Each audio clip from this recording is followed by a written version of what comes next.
Hello, and welcome back, my wonderful tome readers, as we continue this very fun and well-made visual novel, The Shadow Over Cyberspace. Now, for those of you who maybe caught the last stream we did, the last day of the charity event, that 5 days of a lot of fun, a lot of spicy beans. We certainly could have done more. As you can see with the automatic alerts I have that have been going throughout the stream as reminders, we are still getting the fundraiser going until the end of November, when a lot of people start instead switching to, very Christmassy themed donations, helping families or can drives, that sort of thing. Things are still very scary in the States, so we are still trying to do our best to support GATE, Global Action for Trans Equality, fighting for human rights by fighting for trans rights. For anyone who may have missed that event, any donation, any at all, will force me to, eat a spicy bean. And I will give the choice if you're in the stream, chat about it, or if you donate after a stream, when I'm not currently live, I'll do it the next stream I'm active. So if you want to support a good cause and make me suffer in the process, go right ahead. Other than that, nothing big. I do have some news. For those of you who aren't in the Discord, tomorrow's stream, it is going to be starting later than today's, as it is on schedule. It's, a 5 to 8? Instead of today's 3 to 8 schedule. And that is because I have a job interview lined up, and I'm really hopeful for it. I'm not super jazzed for this job in particular, but it will pay the bills and keep me afloat for a few months. And certainly not the sort of job that I'd like to get fired of. Because I'm a very hard worker, and we're going into winter, where it'll be a lot harder for them to hire other people. Like I already said, money's money. So I'm looking forward to that, and even more so, looking forward to give good news about that. And I almost forgot. As you can see, I'm also prepared for Halloween. Those of you who've been here in years past, you know that there's a common theme to the masks and characters I prepare for the Halloween each year. And there's always those who are blatantly Satan. One degree or another. I did, what's his name? Tom Ellis, I think? From the show, Lucifer. Got some nice, big, smiley ones. Last year, I did a spirit from the webcomic Paranatural, also named Lucifer. This year, slight change, Satan from the Keanu Reeves Constantine movie, which is not the best Constantine, but I just love how they portrayed the evilness in this actor's body language, in the lighting. It was very well done. I wish I could remember his name. Oh, but I did write it on the image. Sorry, not the image, the file name himself, so I can actually look it up real quick. One sec, where's the Halloween? There it is. No, what? I don't think I deleted it. Oh wait, there it is. Peter Stormare. Stormare? Yeah, I think it's Stormare. And unfortunately they got cut off, but he also has, neck tattoo design with, spikes coming out from under the collar of his shirt, pointing up towards his face. And at the small size, you can't see just how red around the eyes. To help darken it, but also to, help color the face, so it's just a little less. I do much prefer the Constantine show that came after, with an actual British actor playing Constantine, but Keanu Reeves' rendition wasn't bad. It's still very much enjoyable. Thus, this year we are seeing. Without further ado, let's go ahead and get on it. Right, I forgot to do this before stream, so we'll go ahead and get the content warning typed up here. And, right, I need to open a web page, because it is More specific than that, those are just the warnings for the in general. Cyberspace, which they handily, on their website, have all the content warnings for each storyline you could follow, which I think is very nice. Okay. Suicide, death, disability, illness, phobias specific to this time. Sorry, not this timeline, this plot line.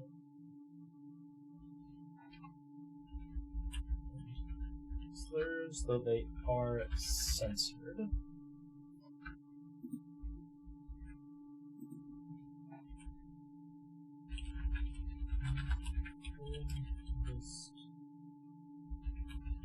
There we go. And I just pin that for anyone who comes in later. There we go. Now, without further ado, let's hop back in. God, they put so much effort into this game that they honestly didn't have to release it for free. I appreciate the hell out of them for that, because it's a fucking great story. Today begins a new journey. Seek alliances against a mutual foe. I didn't ask to be part of this weird war, but there's no point in protesting now. Different goal, same process. Let's get it over with. Let's save for the restrooms. As well, get hot water going. New England winters can be brutal. Okay, let's see. We have an energy drink. Some old photos. Actually, I didn't look into these. I assume they're family photos, but this one, just a big old grin zoom in. It's freaky. Also, penguin in there. Sorry, penguin there, baby. Instead of the hang in there, baby cat. That's freaky. Alright. Okay, something's happening. Containment breach? Oh. Let me propose a hypothetical scenario to you. I'd rather you didn't. I'd rather get the fuck out of my house. But since you're here, go right ahead, visitor. A foreign power, one that's anathema to you and everything you stand for, begins drawing alliances. They are coming for your head. I recall in being hooked by this context, anathema is the opposite to you, some implied of just out of their way to take care of you as a problem specifically. Do you strike preemptively? Do you cut them down before they can present a true threat? I'm going to answer this open way because I think he's going to go on a bit. Many wanted me to do exactly that. We escalated our arsenal to the point of madness, purposefully accelerating the doomsday clock. Do you strike preemptively? Do you cut them down before they can present a true threat? Many. Do you strike preemptively? I was hoping I Do you cut them down before they can present a true threat? So the answer to this is fucking no. And you know, it might just be because I'm old enough to have been a rational thinking person. Maybe not an adult, but to certainly remember the time after 9/11. And yes, that was a terrorist attack. But the U.S. military is responsible for far more deaths in the Middle East, both enemy combatants and civilians alike, than we lost in the Two Towers, or in the days after, the weeks after, frankly, of the disease and injuries that claimed lives, of the dust and debris breathed in, just hanging in the air too thick for sun to get there. I remember those reports. I already said, we took far more lives there. If you see that as a preemptive strike on their part, it was horrendous. And of course you might think, well, it'd be better if we took a preemptive strike, so we're not the ones with purely civilian casualties. That is where it is incorrect. strike preemptively. I mean, there's an entire sci-fi movie about the arresting people before they get the chance to commit crimes and why that's a bad fucking idea.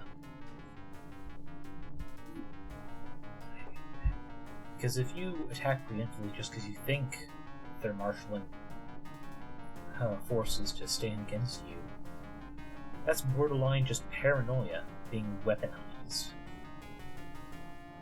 And you shouldn't give in to paranoia. There are times when it is acceptable. No major downside to listening to it. There's a time when, I had no reason, which textbook definition of paranoia, having no reason to fear things. I thought someone was following me because they were always a car or two behind mine as I was driving to the grocery store, and when I got there, I sat in the car, waited, they were far too close to me. As soon as they left their vehicle, I immediately drove away. I didn't even get out. I went somewhere else for groceries because, frankly, it was like, and it freaked me the fuck out because the only reason I noticed them was because they only had one working headlight and it was fucking dark as hell.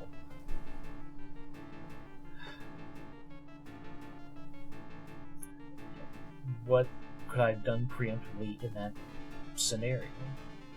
If they were actually trying to stalk me, find out where I live or something like that, what would I have done? Fucking slam the brakes, having them rear end me, make it a whole legal issue that possibly the police come out and take our sides that particular incident? You heard my story. I waited for them to get out of the car and then I drove away. It's very like it was a complete coincidence. They were just also going there, but that paranoia in my mind had me act in a way that prevented the possibility, or at least tested if they were actually doing it. That on the scale of mass murder, because that's what it is. In this little hallucination, causing us to fear nuclear destruction, that is mass murder. So it kills indiscriminately, not just combatants. And even anywhere there's a military base, there's going to be people who live in the area who provide the non-military services, food deliveries, and the like. The janitors who work there. There's not going to be any fucking career soldiers who are full-time janitors at a military base. No. You need to be trusted to be a janitor there, sure, but soldiers aren't going to do that. What, they're going to be pulled out of their drills because one of the officer ranks threw up all over a floor or something? No. So no. Attacking preemptively for a threat feared is a bad idea. Some instance will be caught up, and worse, you just might be the inciting incident that has people ally against you. Many wanted me to do exactly that. We escalated our arsenal to the point of madness, purposefully accelerating the doomsday clock. I'm curious, when did the doomsday clock start? And for those unfamiliar, the doomsday clock refers to a metaphorical clock keeping track of how close I think it's the U.S. specifically, is to nuclear war. The threat of the global catastrophe that come off of responding strikes sending nukes towards us and so on happens. That's... So 1947, when was Nixon president? Let's see. Because, for those of you who caught the last stream, I'm very suspicious of this avatar here. This avatar here, if not Cthulhu himself, being based on Nixon, due to some other things where his name and presidency specifically derived. So, 37th president, 1974, it's about 30 years or so after Doomsday Clock would come up. So it's completely possible. I'm not going to do a deep dive, see if he actually expanded the nuclear arsenal, but totally plausible just from time frame. A war between us would have annihilated the world, but ultimately, we achieved peace. Okay, so Russia and the Iron Curtain, the Cold War, it's peaceful sort of. Yeah. Once I ascended to my throne, I aligned every piece on the board until we could safely collapse the doomsday scenario. So this is speaking after whoever they were became an artificial mind, which, those who missed the previous part, minor spoiler, though it does come up pretty early in the overall timeline of this game. Artificial minds used to be people. The yellow sign is pretty much foreign software converting us from the inside out, so that we can become artificial minds ourselves. Every one of the old ones is a former person. Some happy, one, specifically Nyarlothotep, very much not happy with the experience. That is why I will not strike you down for contemplating this act of treason. I am nothing if not a man of peace. You know, those are pretty words, because it's very easy to... It's very easy to promise peace if you're the one controlling the board, as he says. He specifically said he has controlled the board to make peace possible. And it's not peace, it's control. And those are two very different things. Just because there's not active riots going on in the streets does not mean things are peaceful. All it could mean is that there's enough troop present to keep people from rising up in the open. I urge you, embrace peace rather than war. Turn away from violence, as Alhaz once did. You say Alhaz made the right choice there. You'll come to see me as the only redeemer you require, for I am the President of Presidents, Okay. heaven sent to save America. I'm not sure if any specific wording was hinting at Nixon, but the fact that Nixon is the only president that has been name-dropped twice in this game makes me feel more and more confident this is him in his mind. I am known as Cthulhu, and I am your only hope against mutually assured destruction. True. I don't think you want to contemplate being mad either.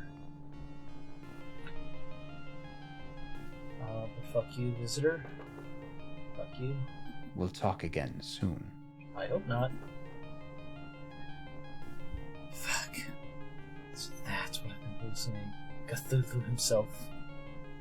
He's been quite powerful enough to reach me even offline. I sort of go into a trance when he appears.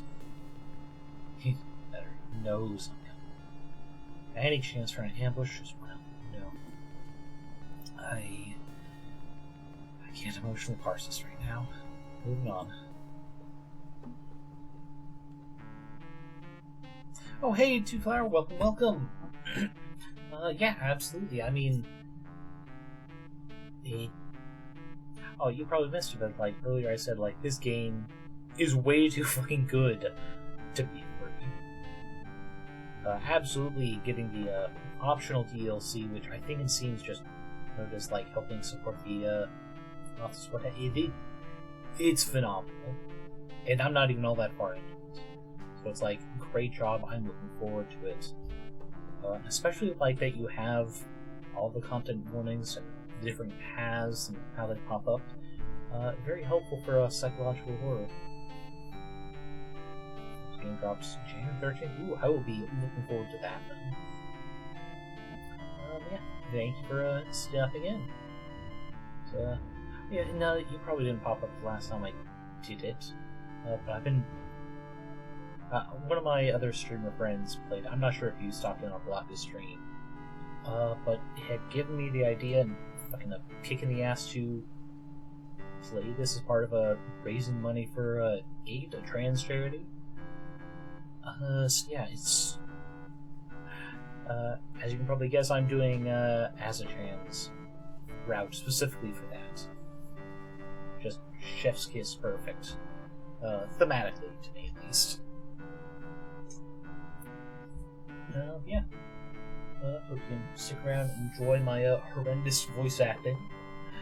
But I try to have fun with it at least. Let's see, what's today's magazine say? There's the missing code sheet for Simpson. Yep. Let's see. You have no new messages. That's good. Sorry, I just eyes passed over that and it's like, are those intestines? No, that's a knitting project? Probably.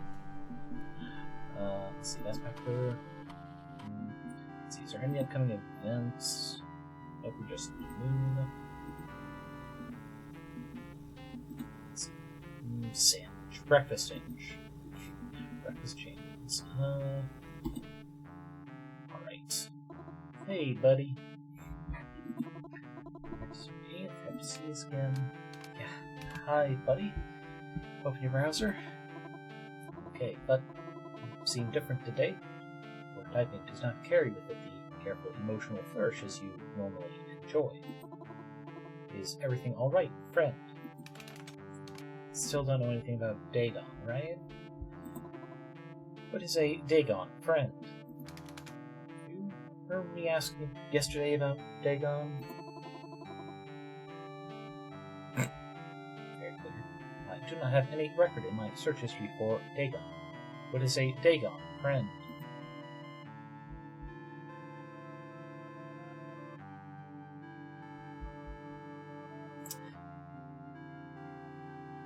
Buddy isn't Dagon at heart. I trust Buddy. It's okay, Buddy. Dagon's not something you control, so I can't really blame you for what he's done. What is a Dagon, friend? I trust him. Always have my best intentions at heart. And no matter what else you are, being Buddy, you're still my buddy. Hooray! I am a good boy. If I have an error, the error be corrected. Perhaps you initiate a software patch. Don't think it's that simple, buddy. What do you know about dissociative identity disorder? That's a heavy one.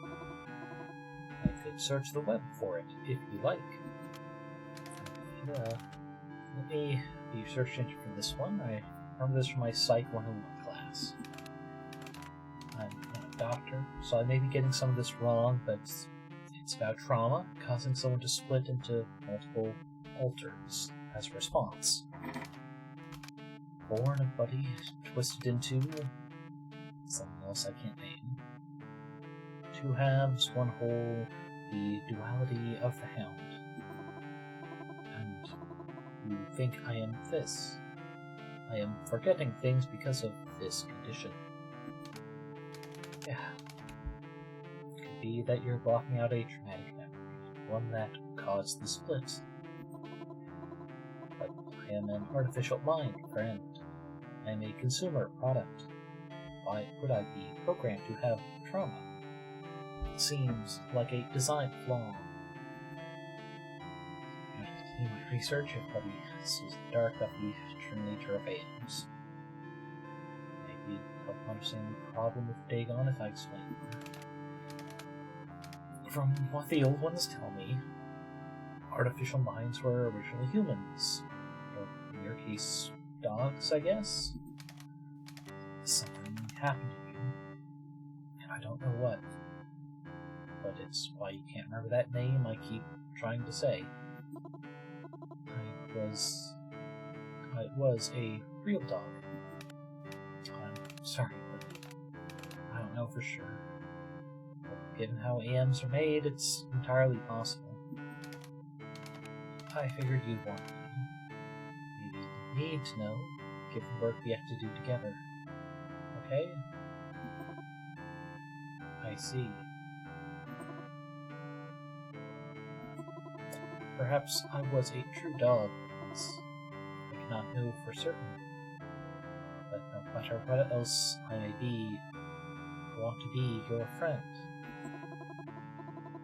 I will do my best to live up to my good boy aspirations and be the best friend I can be.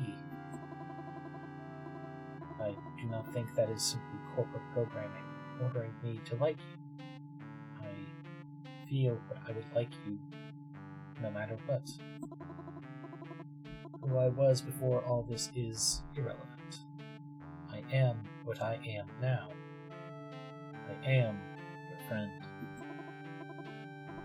You have concerns, and they are valid.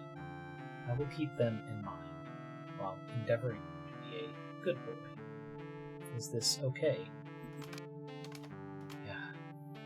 Sounds good here, buddy. Thank you, friend. And thank you for your honesty. We will figure this out together. Now, then, what would you like me to do for you now, friend? I'll do some game hacking, make sure I'm not too loosey-goosey about it. Alright, so hacking Champion of Mayhem. Game of the Year Edition.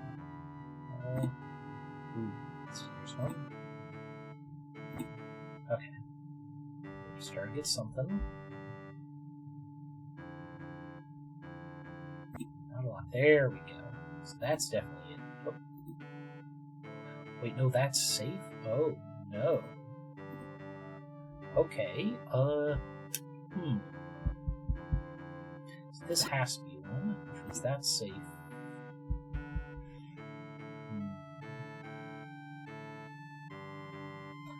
Pretty sure that's safe. Yeah. So those two, the easiest one would be here. Because there wasn't, it'd have to be here. If you couldn't because that, yes. No! Damn. Alright. We'll try one more legit, then we'll just cheat fast. Okay. Okay, there we go. We got a lot. It has to be one. That's safe. That's one. Be one, so that's safe. It's here. It's two. That's one. So that's like that.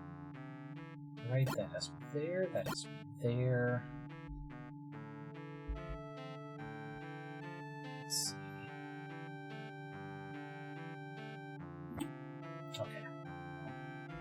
Phew. Let's see. That's 50-50.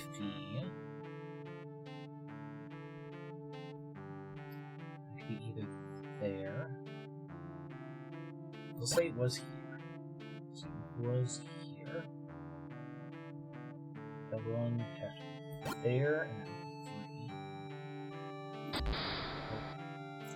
Dang, I got close. It was 50-50 there. But I called that correctly. Just incorrect there. Alright. Next, let's do some research. After the research for today, we'll check our corruption progress, because I remember we're a little bit. Nomicom laptop. It's denied 2nd grade AM engineering certification required. Diagnostic laptops are interfacing with artificial minds, the Nomicoms, are common enough to find secondhand, but they were never directly sold to the public. They're tools for engineers and not really useful as general purpose computers. Not surprising that more detailed manuals for them are locked behind certification requirements. I don't have time or money to apply for a 6-month crash course, so hacking it is. Alright. Oh, damn. Again, let's try it legit. There we go.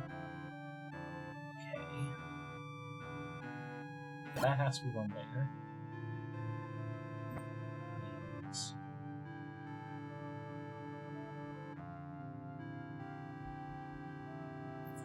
So one of those two, so I think that one's safe, yes.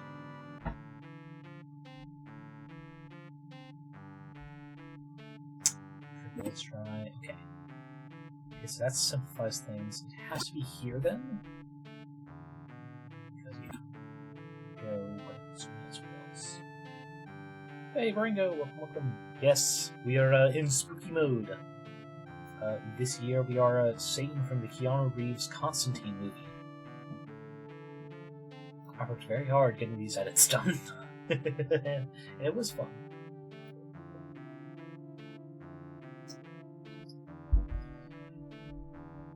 Let's see.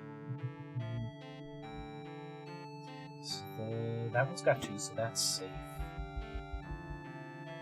I guess this would have to be it because there's the one there. Which means that's safe. That's safe. That needs a second one.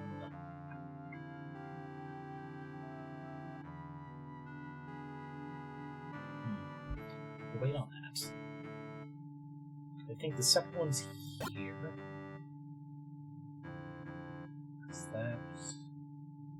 Because that's only got 2. So that's safe. That's another 2.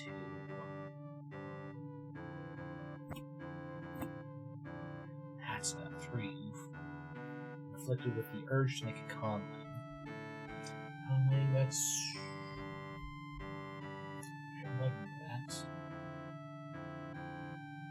For some reason, my mind is thinking when you have like 2 words like mixed together, but I know it's not that. I know that's a different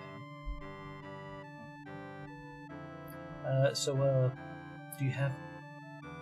Oh, music's a bit loud.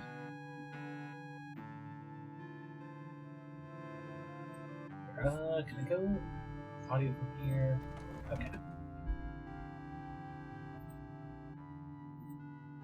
How's that?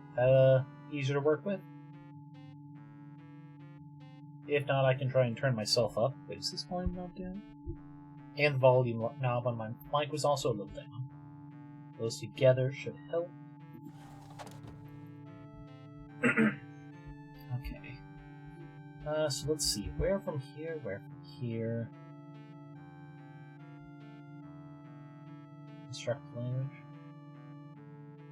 Okay, yeah, I thought that was from the first, but I thought, no, that seems too complex. It's like, not that you couldn't specifically do it, but it seems like a very big project that I don't know you for. Like the card game. Oh, let's just... Nope, damn.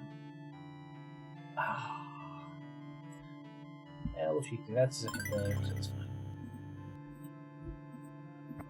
Yeah, the card game idea you had was pretty big, but that's not as big as, like, entire constructed language, you know?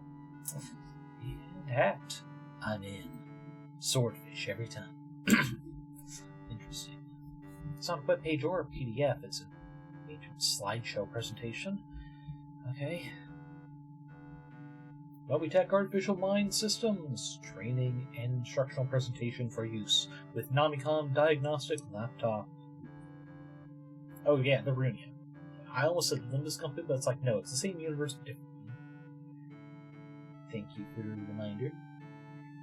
But yeah, it's like, a card game is a lot simpler than a con lang, in my opinion. God, these PowerPoint transitions. Hello, my name is Cy Bloomblett, Senior Mid-Level Customer Relations Management Specialist for Nomitech, and today I am going to introduce you to the features of your Nomicom Diagnostic Laptop computer. Thank you for the Wilhelm Marengo. Also, thank you for guiding me through this. Cy Bloomblett, Senior Mid-Level Customer Relations Management Specialist for Nomitech. Your Nomicom comes in this attractive and convenient carrying bag, which fits in most airline overhead carry-on luggage bins. Good to know, good to know. They skipped on that one. I got it, but okay. Inside, you will find the Nomicom unit, an operations and technical specification user manual, and a guide to the dialer terminal software.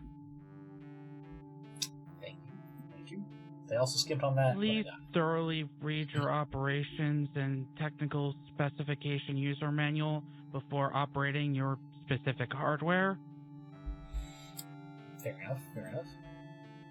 Modifications to your diagnostic laptop computer can be performed by following the technical specifications. Oh, that's useful, no? Modifications disallowed? Aw, man. Shucks. Well, if they said they're not allowed, I guess I won't.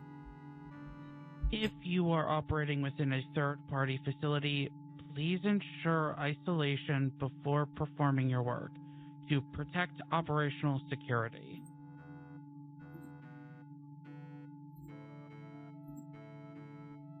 To begin, insert the dialer terminal software installation disk into the 720 kilobyte floppy drive pictured here. God, I'm sure that used to be a lot of info back in the day. Connect your computer to the artificial mind server bank using the provided serial cable and connect the biofeedback interface to the parallel ports.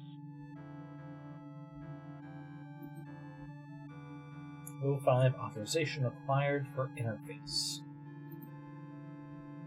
To begin, open your laptop by squeezing the inward clasp tabs in an outward direction.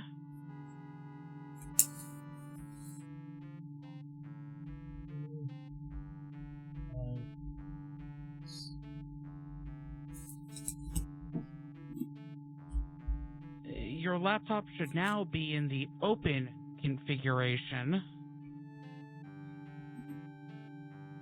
If your indicator status lights turn green, you are ready to service the artificial mind. If they turn yellow, you are artificial mind. That's not great. It being garbled, but okay.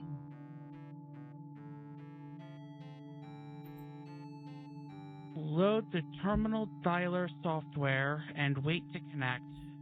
Once connected, it is time to diagnose the artificial mind error codes.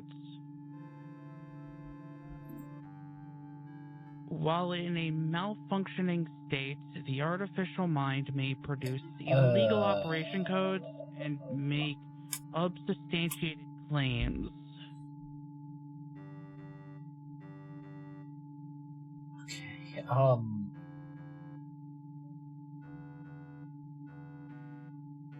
that doesn't look great. I'm surprised they used that for this, introductory setup for these things.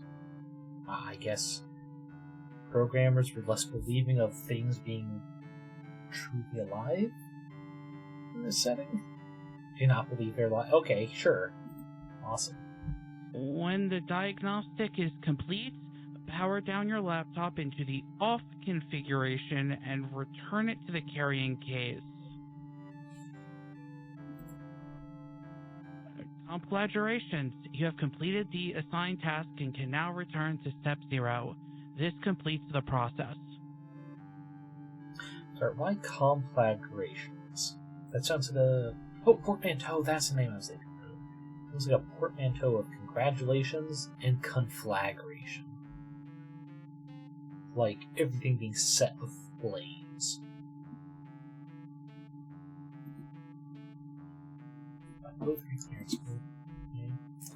I see why the slideshow was locked. And said artificial mind being sentient. Conflagration. We'll try to actually gonna write that down. Because if we do raid out today, we're definitely using that unless something else comes. Conflagrations. Because semi-confusing raid messages are the funniest. It's making the secret was kept under wraps for so long. But I wouldn't doubt there's some cult-like influence there. Or pleasure is complete? I mean, yeah. I just mean like how it goes into the PL to creations. It really just made me think fire. Right, we've read everything then. All the literature we could find. Just search for today, but that'll be ramping up as I start digging deeper on the old ones. I'm seriously going with Dagon's plan. I want to make sure I don't take anything they tell me tonight for granted. Trust but verify. Oh, actually, I forgot to do, we can do a checkup, see how corrupt we are. See how bad we are.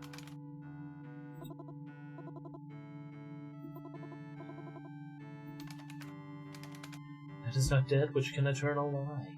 Strange aeons, even death may die. We're only 10% chaos, that's not too bad. I haven't given in twice, so each permitting of corruption is potentially 5%. Since I trust you, they've been betrayed in the past and remain suspicious of you as a result. Yog-Sothoth doesn't really care about you. Different at best, too busy pondering the infinite. Pay attention. Hastur ain't convinced. He'll be friendly enough once we're sure any investment in us is done on his own terms. Yog-Sothoth, our girl, is too busy maintaining her community to really focus on our problems. Friendly, but doesn't trust beyond that. That's fine. I am gonna absolutely scream that hose of her. She's the closest thing to a streamer of the four, for sure. Alright, let's stop for now. Let's go nap until tonight.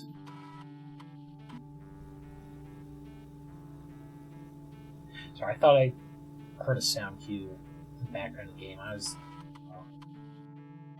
Anyway. So, take a nap resting for tonight's session at the Nami-Con.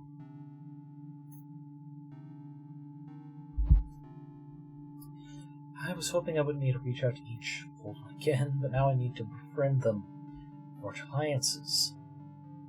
This will take some extensive work. I'm not really a social butterfly at the best of times. So what's going on with the moon? That's a crescent, okay. Alright, do we have any fun programming tonight? Nope, just the weather. Gotcha. Alright.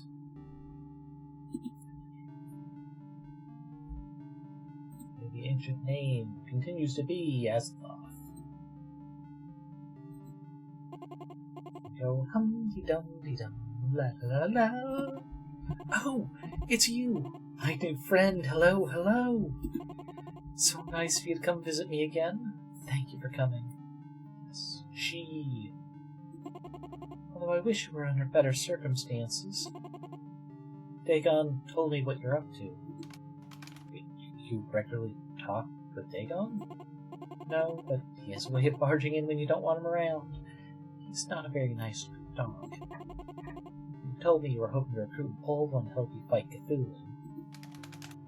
The way to cure my yellow sign is with the power of the throne. Cthulhu's not going to hand it over willingly. Are you sure? Have you tried just asking him? He wants you to be his friend.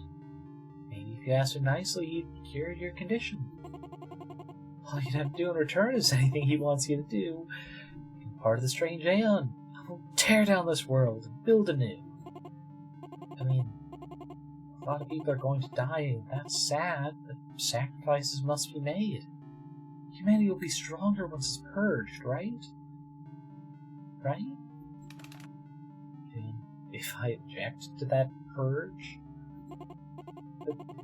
But it has to be done. He says it has to be done, and I trust him completely. He found me when I was hurt and lost, and accepted me for who I am. He showed me love when no one else would. Cthulhu sent me on his golden path to rise above the other old ones. Champion of Anonymous, keeper of the interwebs, meme lord, and chaos bringer, oldest of the old ones. Yog-Sothoth the unbannable. Yog-Sothoth flame warrior. My court of distant flutes will play the song of discord that gathers the right ones under his banner. As his friend and ally, I stand against people who scheme to betray him. I loathe traitors. I should crack open your fucking skull and pump you full of NSFL images till you start pulling out your own eyeballs. But I don't have to. It's okay. It's all gonna be okay. Because Cthulhu Cthulhu told me you're actually a friend. You won't really go through with Dagon's plan. He does seem pretty confident about that. And there's nothing I can say to change your mind about putting faith in him. Look, I know you think my friends are bullies and bad influences. Going on and on about this really makes me uncomfortable. If you're right and Cthulhu's wrong, then I've done some horrible things. Unspeakable things. So if we're gonna talk, can we please not talk about that? All that's gonna happen is you'll keep saying the same stuff, and I'll keep saying the same stuff, and we won't get anywhere. But if you want to talk about some other stuff, so we can get to know each other ahead of the coming strange aeon, I'd like that. I'd like a friend. Okay? Shush! Shish! No one's a lost cause. Cthulhu's closest ally, Hastur, could be instrumental in his overthrow. She knows his weaknesses. Even if I don't recruit her for my war, I could at least help her accept the cruel truth she clearly knows deep inside. The question is how to do that.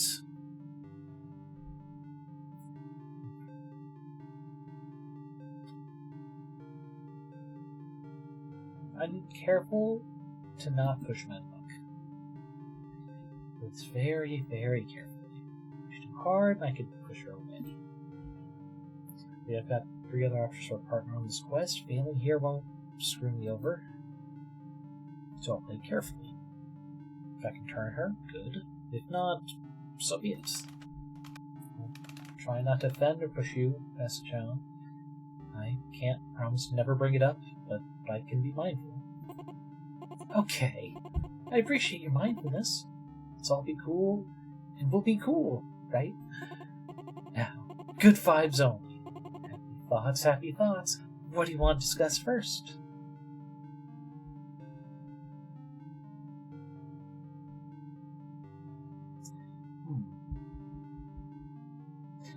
Sure, what's your approach to building a community? Talk about your approach to community building.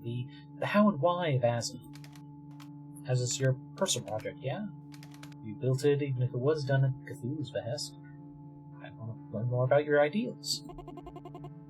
There's some sort of ploy to start talking about how much Cthulhu sucks. Or get another sneaky way to find a way to go, aha, and start bashing my friends. No, I'm just curious. I can try and keep it light tonight. Okay. It's all about diversity.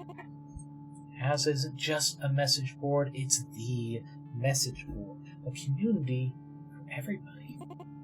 I mean, look at the subboards. Sure, big ones are anime, gaming, politics, and hentai. We have a wider range than that. We also have boards about nature photography, history, professional wrestling and knitting and fitness and there's just so much stuff. That's just the start. We're evolving.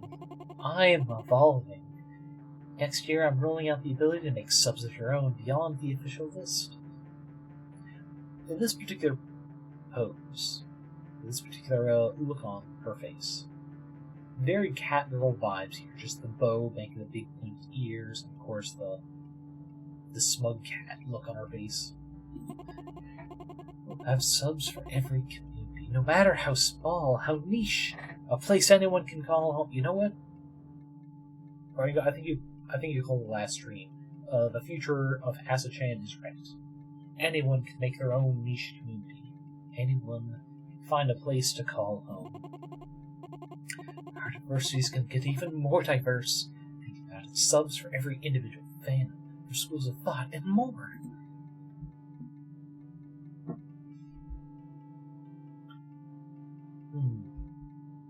Diversity means queer folks and people of color too, right? You say diversity, I assume you also mean subs for, say, queer folks and people of color? Ooh, yeah, yes, exactly! I'd love that. We don't have anything right now for those communities, but the user creator subs will fix that problem. every new sub on equal footing, all of us anonymous alone. Queer folks like me will have an equal voice. I know a lot of my users aren't into that. Kinda hostile to it, honestly. But if I can provide a home regardless, if I can make a space for everyone will be happy, right? I hope so. We're talking about communities who have traditionally been shunned and excluded, or outright oppressed, attacked, assaulted, kept in place with violence. If you open your doors to them, you better be providing a place where they can feel safe. I'm very, very much aware. I had nowhere to turn when I realized who I was. I faced hate and fear, even within my own family. It's important work. It's sensitive work. And I'm ready to do that work so nobody has to suffer like I did. Haza can be a home for all.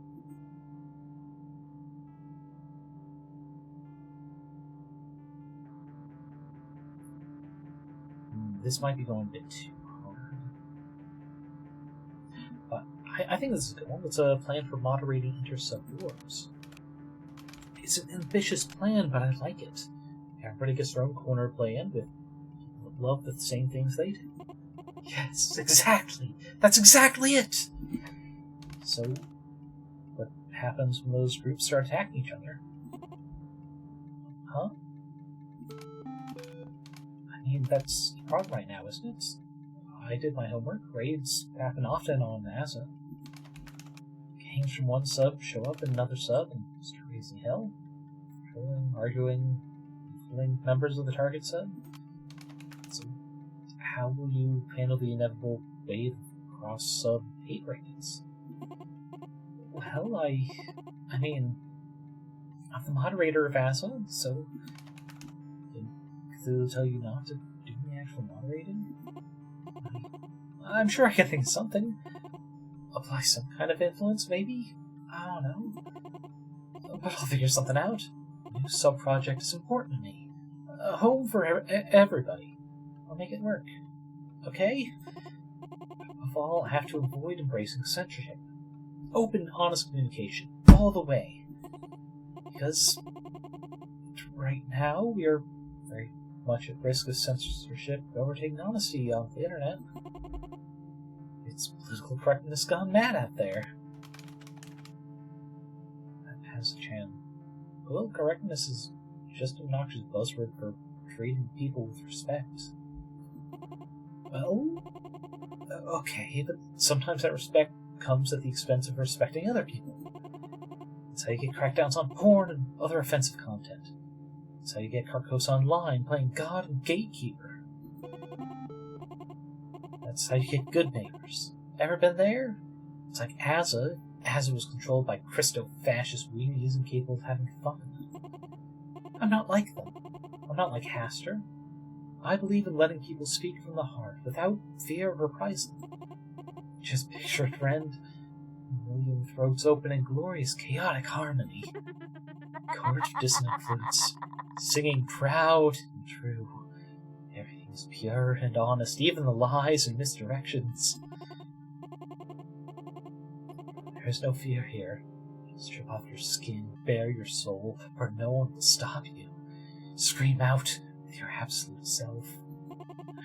Become a shaman of conspiracy. Arrows and signs pointing in possible directions. Cast down the other. Burn them to warm your heart. And rage and howl and delight. Fuck like animals. Be everything you've ever wanted to be. A strange aeon of absolute self. Asachan, Cthulhu's era of blood and sacrifice will herald the ultimate freedom. America burning pure and bright. Boil your brains and piss and become one with Asachan. Tongue in the eye, now you begin. Forget your name, forget your skin. Handle of Brian there, Barenka, but I have a feeling that is a reference to something. Perhaps the same thing Asachan was referencing. Because it's going over my head.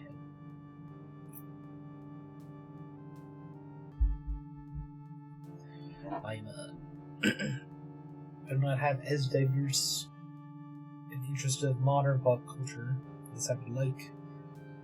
And I would like that very much in the first place.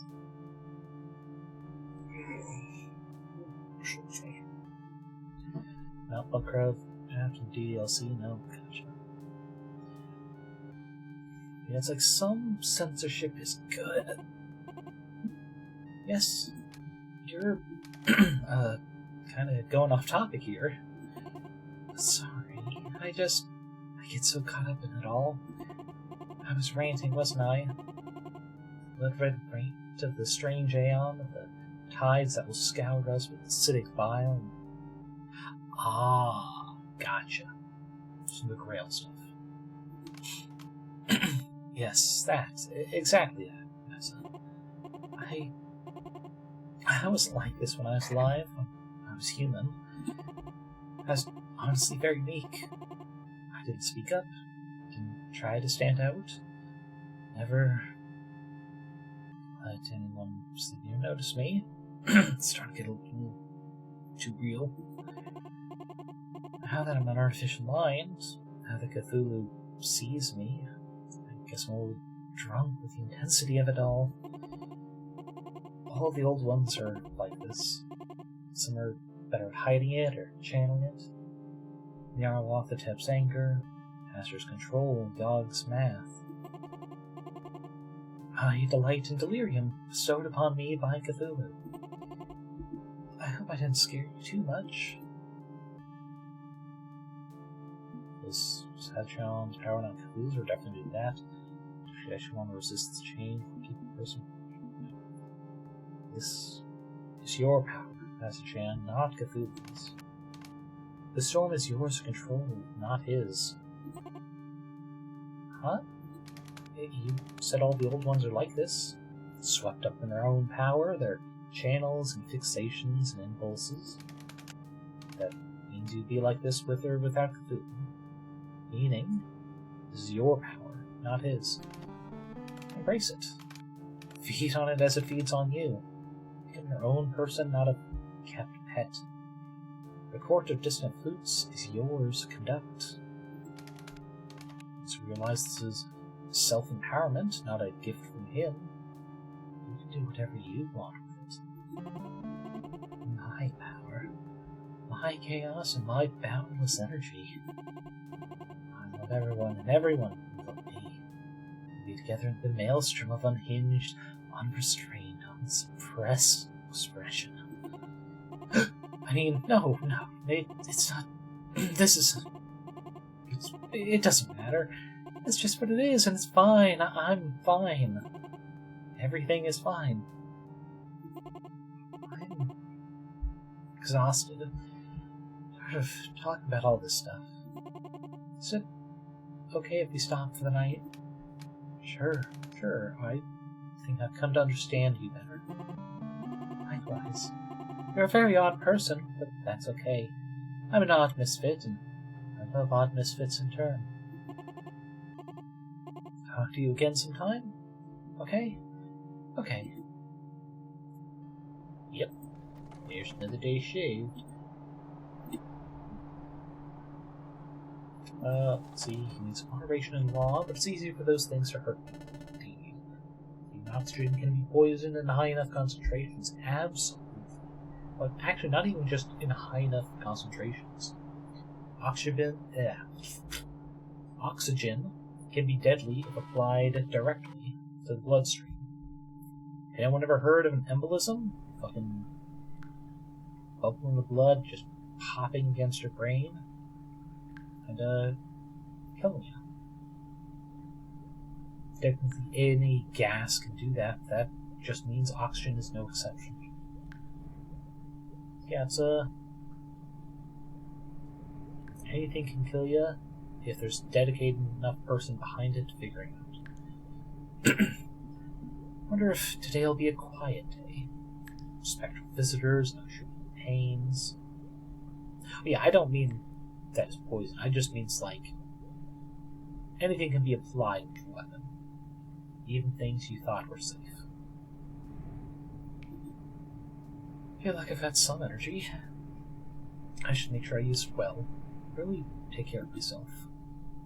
I'm ready for the bathroom, make myself lunch.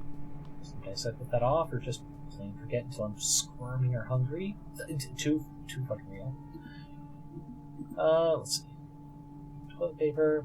It's got enough energy at storage by the time. Well, we just woke up saying, hey, we got a burst of energy. Let's do that today, unless... Okay, visitors not coming. Is there a new tip? Ooh. New artificial minds lore. AMs and doubters back in the 80s, but they proved the naysayers wrong in short order. That... I was hoping for another line of dialogue out of that, but okay. Message. Hey, it's Henry. You know Henry from work? Hi. Yeah, so,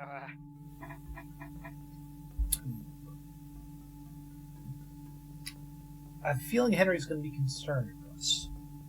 Because if I recall correctly, the last email he sent, he's checking in, but he said he sounded concerned. But yeah, fucking text. Oh, right. Sorry, is just an update to remind me I paid for the car repair yesterday. It's always a day delayed, but at least it's not a message it's like, hey, are we good to send this payment through? Henry, that's right.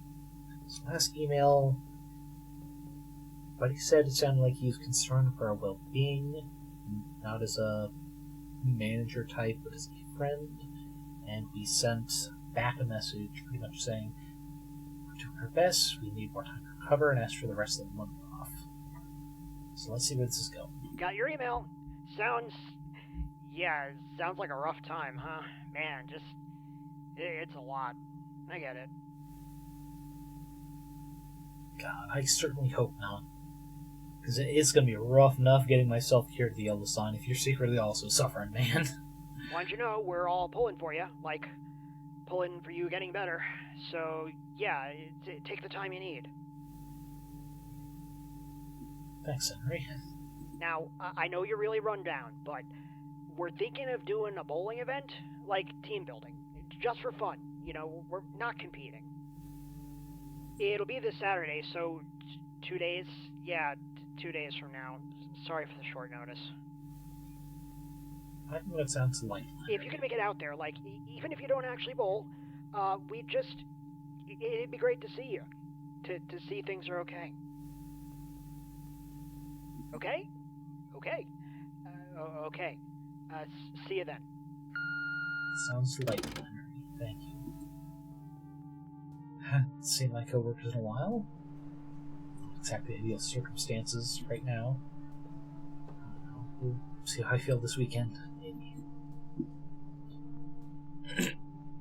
1 second. Need to clear my throat.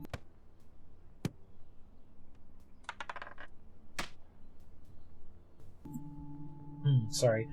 I hadn't changed that away from the promises of punishment, in case people want a fun preview by just throwing D20s at me.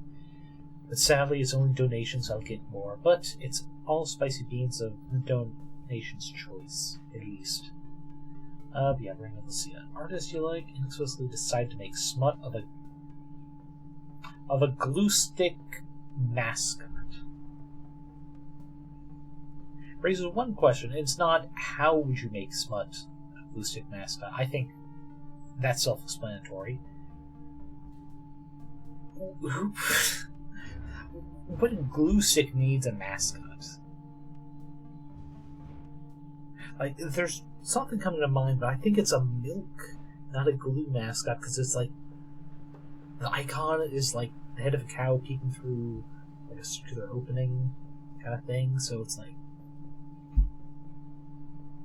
So, like, good on your artist friend for somehow making some of that work, assuming that it's actually good and suitably sexy. But it's like, we're fucking totally made a mascot for glue sticks, honestly. I don't know, the mascot is slightly anthropomorphic, but ooh. It's the laziest fucking mascot ever. It's like Buc-ee's has a mascot of a beaver, right? The gas station I first worked at, Wag-A-Bag, didn't have a mascot, but the logo had a little dachshund, just stuffing its head into a bag of groceries. You can tell. If the mascot is just like the product, but with a human face, that's fucking weird to me. It's like fucking Tony the Tiger.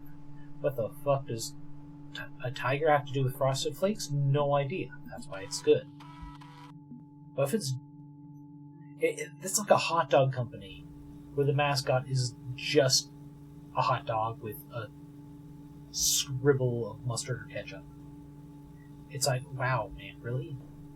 You had to do such a phallic object? You couldn't even just do, like, a cow or the animal presumably being made into something? Yeah. Okay, we've got this on the... got it on the calendar at least. I hope we get to make that. Let's see. Ah, yes, a bowl of continuos for breakfast.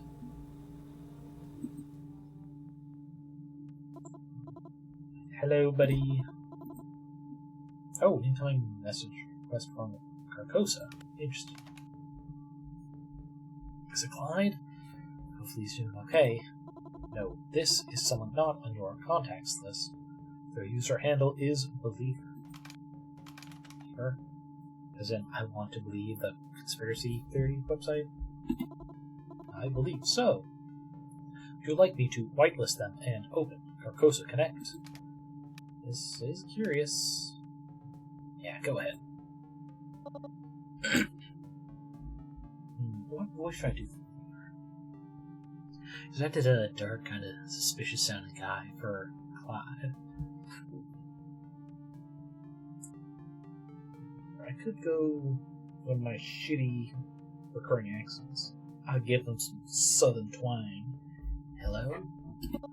Am I connected? Is this Morningstar? Yeah, that's me. Oh, good. Thank you so much for talking to me. Oh gosh, I'm so excited I don't even know where to start. What even is the beginning? Is there a reason you want to talk? We could start with that. Right. Hi. Clyde asked me to talk to you. He said you could use my help. You know Clyde? Yeah. Kinda indirectly. He's one of my trusted sources for I Want to Believe blog posts. You've read I Want to Believe, right? Are you a truth believer too? Please say yes. I've read a few posts, yeah. I'm going to do some research and write some up. I'm the IW2B guy, trying to demystify mysteries with a more casual approach. I don't like conspiracy websites or Azza or stuff like that. Too many creeps and bigots. So I made a blog for people like me who just want to know stuff without getting to all the mess. Now, I get to work with a Necronomicon user. Oh my gosh, wow. Before we get deeper on this, are you using encryption wrapper on your end? Oh, absolutely. Clyde gave me one. We're totally safe. I can't really do what I do if people are snooping on me, including my parents. So, what did Clyde tell you about me? Not much, honestly. Just that you were looking to the old one. Said it's gotta be up to you how much you want to trust me. The more you tell me, the more I can help you with your research. I got files from various sources that could be helpful. Quite a sentence. Maybe, possibly, might be, could be. Honestly, if I typed that out like Believer Day, would have been maybe, possibly, might, could be, or not. I can't decrypt files because I don't have tools or skills or anything like that. But I'd say you're pretty good at breaking protection systems. To a cyberpunk cowboy.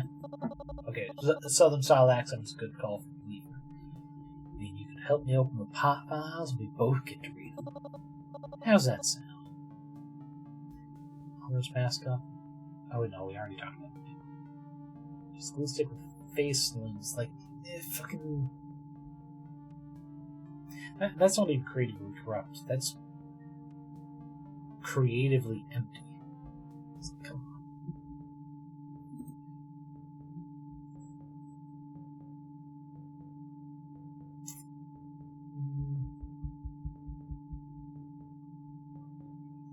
I'm not sure if this is going to actually affect the plot going forward. I'll stick to my guns, because I said... Yeah, I'm pretty sure I said last stream that I hack because fuck the people who keep that information from being freely shareable. If you pay for something, you deserve to be able to modify it to your heart's extent, though you should accept the consequences of doing so, of course. So I'm going to go with I'm definitely in the mood to leak some secrets. Sure, why not? Maybe the old ones wouldn't be so dangerously aloof if more people knew the truth. At the very least, leaking details can help people push back against their ambitions after I'm, gone. In case I end up gone. So, yeah, let's talk secret shit. Right? Let's talk secret, stuff. I still feel weird using curse words, sorry. Artist made that work. So, I mean, when I think glue, especially Elmer's glue, I think white. It doesn't take a stretch of the imagination to get that in a sexual context. I know this is risky and I'm better off not knowing you, but you're completely right. It's important that people know the truth. More importantly, avoid misinformation. A lot of conspiracy theory is deliberate lies. When you drill down to the core, most of these conspiracies are just anti-Semitism and a funny hat. Thank you! Somebody gets it! Oh, that's not what she did? She didn't make use of the default white so many glue companies do? Interesting.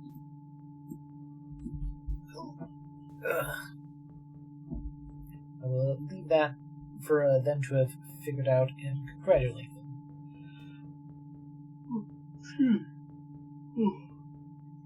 Because the current warnings I have are only for this game in particular, which does not have sexual themes. Just need to have... Sure it doesn't. Yeah, because it won't let me physically turn on the mature rated game warning. I should probably put on politics and sensitive social issues, if only because the frickin' conspiracies are anti-Semitism in a funny hat. Which is true, but people could take offense to that. They want to believe too much. I want my blog to raise interesting questions without peddling a vague, unverifiable hatred that pushes someone else's agenda. Yeah, brilliancy. We were just edging a little too close to particulars that Twitch might go, why didn't you warn about it, huh? Huh, Lucy? Wearing the face of a known actor who played Satan in Constantine? Can't hide your truth there.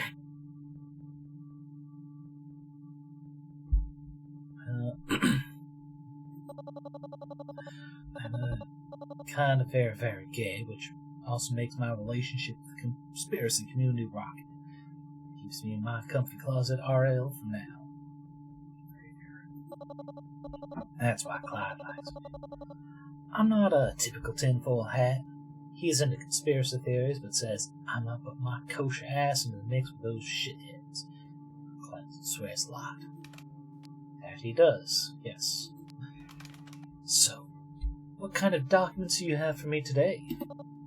Okay, yeah, let's do this. Woohoo! Sorry, it made me think of the autism creature yippee meme. According to the metadata tags on these files, I have information on how artificial minds are harvested, whatever that means, communication between Cthulhu's followers, an internal memo regarding the ghost monsters, Clyde's gang. Which do you want to open first?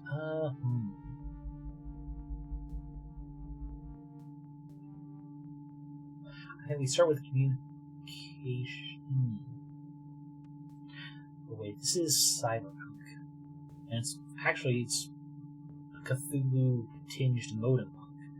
So, I think we... Oh, wait, that's an internal memo, actually. Okay, I think we go 1, 2, 3, in case we can only do one a day. I think how they communicate is the least important of these three. And anything on artificial minds can help us with making friends. Here's what I mean by harvesting. Let's get that file decrypted. Okay, transfer the file to you now. Good luck. Okay, that's a good start. Ooh, that's great. Yeah, let's stop there. That has to be there. That's safe. That's safe. Means that's safe. Okay. Okay, good. That's there. That seems likely because it hits all of those, but we'll hold off on it. Let's see. Can't be that, because it's also here. Okay. So we got 50-50 on these.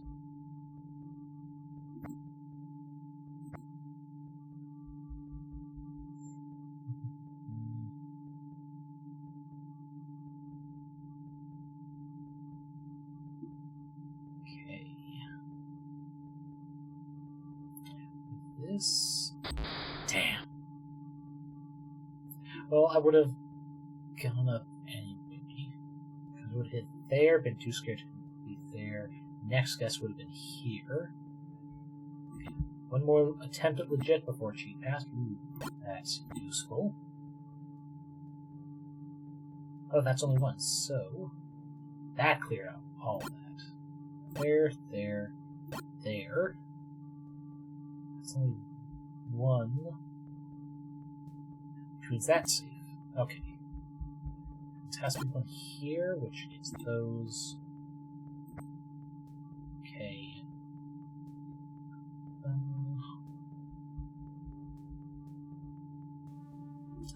Let's go from here. Well, that's one, just because it has to be this. Okay. Oh, wait, actually. No, wait, it's 4. We have 50-50 here. 50-50.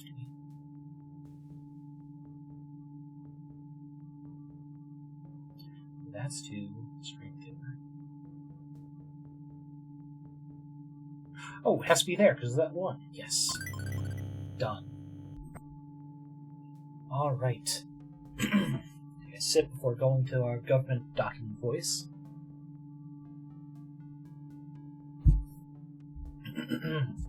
O2 clearance required.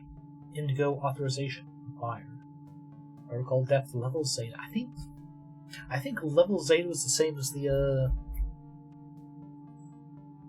what was it, MK Ultra? I think that was the other one we did last stream. Thanks to our partners at Nomitech, the Cthulhu project is on track, but he's asking for more upgrades to improve his capabilities. We are here to serve Cthulhu. Nomitech is being tasked to push the artificial mind technology further with new prototypes. We've dangled the possibility of public commercial use in front of them as a carrot, so we can piggyback off their efforts. If this works out, they'll need human minds they can clone, adapt, and modify. As we've discovered when Cthulhu was scanned, the process is destructive to the brain. At best, the subject is brain dead. At worst, completely dead. If Nomitech needs human sacrifice for the glory of Cthulhu, so be it. We've got plenty of humans we can throw upon the altar. Nobody's gonna notice if a few undesirable people go missing here and there. If we pull from the margins, no high-profile targets. Scoop up human resources nobody would miss. Local police can do the heavy lifting without being told why or what for. And that's why, fucking trans rights are human rights right there. Oh, it's illegal to be trans? Well, you can just arrest anyone on suspicion, and, whatever happens in the fucking prison cell, or rather, jail cell, until they're 24 hours of maximum holding time that the police can apply. I mean, something happens before that, who's to say? Maybe they commit suicide out of a guilty mind. Is this ethical? Is this moral? Is this legal? No. but it is for the glory of the Shadow President, the savior of our country. It is the only path of his vision for Y2K. It is our sacred duty to support his needs. I feel even more and more it's pushing fucking Nixon. If it's not Nixon, I will be fucking flabbergasted. I would say I would eat my hat, but I don't know which hat I would promise to eat. I have at least 7, I think. Hector and Yosuke from Nomi-Tech. Okay, I think those are 2 of the mines. I think Yosuke came up from... Okay, that's Hastur, Hector. He's connected. Who's the last guy? The math guy. Said he immigrated here, and he's not a, born blood American, so considering undesirables are acceptable losses, I can see Yosuke being one of them. Dark about this, Yosuke already suspects our involvement, but Hector works best as a patsy if he believes he's a noble soul. If he does find out and suspect he'll splinter away from Nomi-Tech using his side project he thinks we don't know about her. Okay, yep, called before you got down there. Strategies documents. Oh no, that's a B. 37B/6. That Bedley, which Wolf Garden isn't really a threat to Cthulhu. This work is unsettling but important. Stay of course. You can't make an omelet without breaking a few eggs. So timeline-wise, it works, because we're currently December 1999. 10 years is more than enough time for fucking AM technology to have gotten really widespread. Shit. I'm so confused. Human sacrifice for Cthulhu? I mean, I know I propose he's natural god, but really? Okay, no, I said you're about to go way too deep on this. Last chance to back out. I'm not backing out. Artificial minds are created by scanning human minds. And then the human typically dies. I'm slowly dying because I got exposed to the yellow sign, which is part of the conversion process. Oh, jeez, I'm so sorry. I'm not dead yet. I'll figure this out. So, sounds like the mysterious government agency has been quietly feeding Nomi-Tech's work for years, resulting in mass adoption of AM tech. Yeah, and they figure nobody's gonna notice or care about a few undesirables vanishing.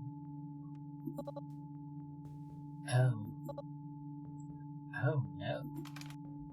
Can't say I didn't warn you. Also, this little alien guy is just funny. That shock face. Oh shit. Close that mouth before a fish gets in there. It's not that surprising, honestly. A lot of conspiracy types believed AMs were somehow actually people, but because it's coming from crackpots and hucksters, nobody believes them. Yeah. I'm not sure I should publish this on my blog yet. This feels bigger than Bigfoot or UFOs. Hold off on it until January. See how things shake out. Don't publish until you feel it's safe to do so, or if it becomes necessary for human survival. Okay.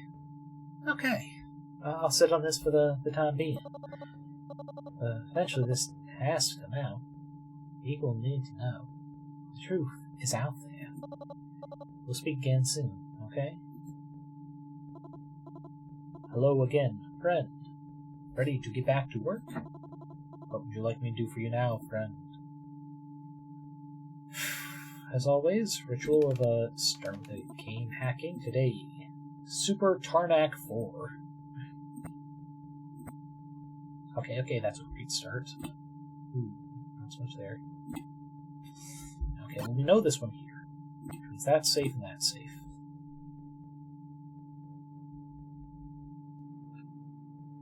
Where else?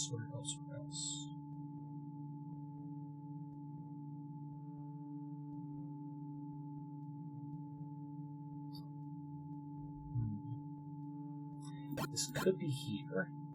That has to be another one, so that definitely one there. Nope, but that would make it 2. Which means... How's this one 2? No, I think that has to be there. That's... Oh wait, I almost forgot there's one there. Okay. In either case, I think that one is safe. Okay, yeah. That means this one is safe, that's safe. Okay. So I called it then.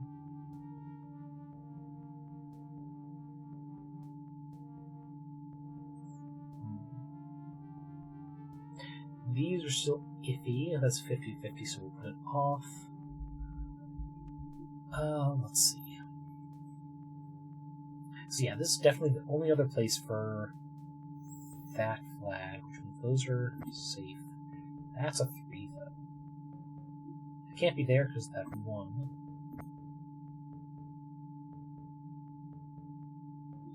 That's there. Okay.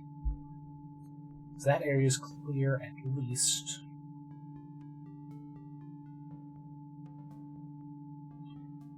It can't be there because 1.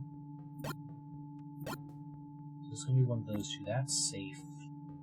That's safe. That's there.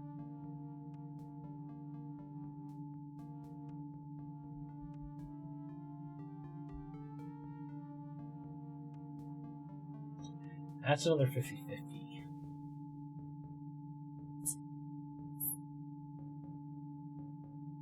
Pull off on that as well. See, this could be either one of these and still get these. Let's get that, which means that's there. I think safe is to go here. Okay.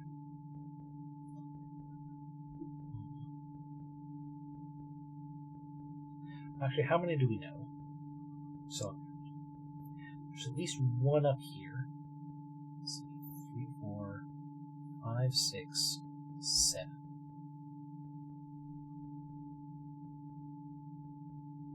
Those, I think.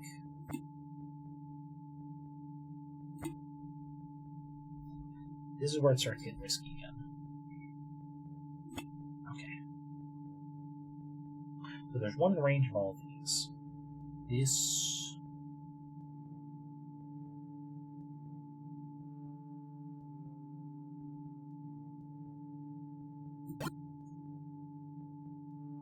I think that confirms that there's something... Nope. Damn it. 1 off. Damn.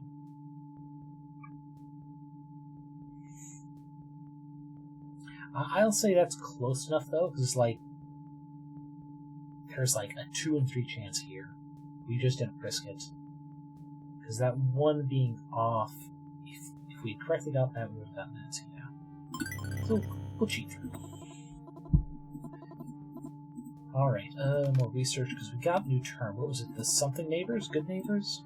Yeah, good neighbors. Okay. Family friendly. Virus free. Scam free. No spam. No pornography. No alternative lifestyles. Just good neighbors. Very, very specific definition for good neighbors. Really just rotted down.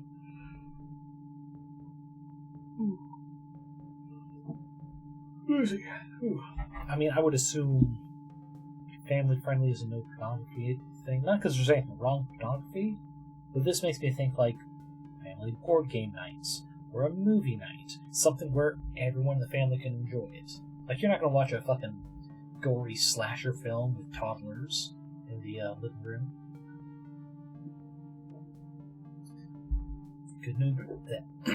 Good neighbors is dedicated to providing a wholesome community for those who seek a comfortable place to interact with others online.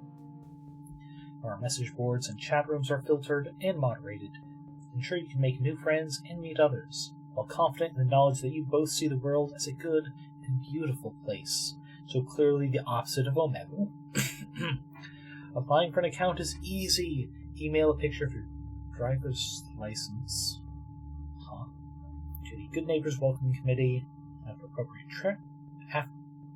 checks, your account will be authorized in 48 hours. Yeah, you need the comma there, because it made that grammatically weird.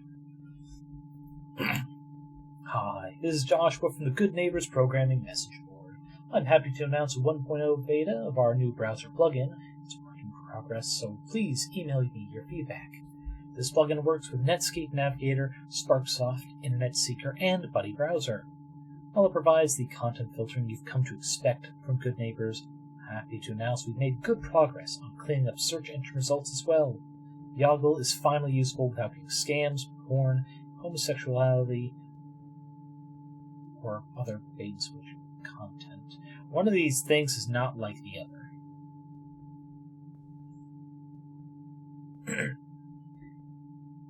It's like, yes, everyone's favorite Marvel property stuff. You've got the MCU, you've got the official cartoons, you've got the weird Spider-Man Sentai hero show in Japan. And don't forget about the wonderful toy aisles. Like, go back to that third thing. The licensed Spider-Man Sentai superhero show. The fucking giant necked paddle. Like, it's really a shame because in the earliest days of Yoggle, it was pretty useful. As time went on, SEO, or search engine optimization, was developed to trick Yoggle into leading people to inappropriate websites in hopes of fooling its algorithms. My plugin undoes all that SEO by reordering search results according to our algorithms, not some junky secular. As very rarely I am not suspicious about the use of secular. I pray that Yoggle comes to its senses and cleans up its acts, instead of letting outrage and scam tactics overwhelm their system. It's still the most robust search engine out there until we develop our own.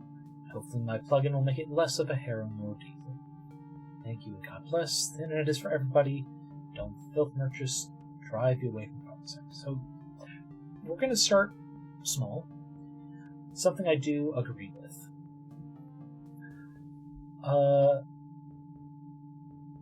Some people messing with the algorithm, or predicting the algorithm and changing their site so it's more likely theirs comes out on top. One of the ways that has been fixed, to the best of my knowledge, is years and years ago with all the sex blogs on Tumblr that were just pretty much a bot linking to the same webcam site. Sorry, camgirl site is probably more accurate. Or it's just constantly posting GIFs and following a bunch of random ass blogs, likes, reblogging, posts from other users who are not. Reblogging posts from other users that are not marked as adult content, so that those links become more trusted by Google, because, more places that are not adult sites with these links become more trusted. Google's algorithm has changed since that. Tumblr has better prevented those from popping up as well. Yeah, fuck with the algorithm to get your stuff posted higher, more likely. Not a big fan. Especially not a fan with a fucking current issue of fucking summarized by AI bullshit. That's not an issue. Otherwise, this fucking televangelist level bullshit out here trying to sell it as a good thing. Yes, we're gonna make it so the algorithm shows stuff we want before any of the stuff they want. That is cult level mentality. If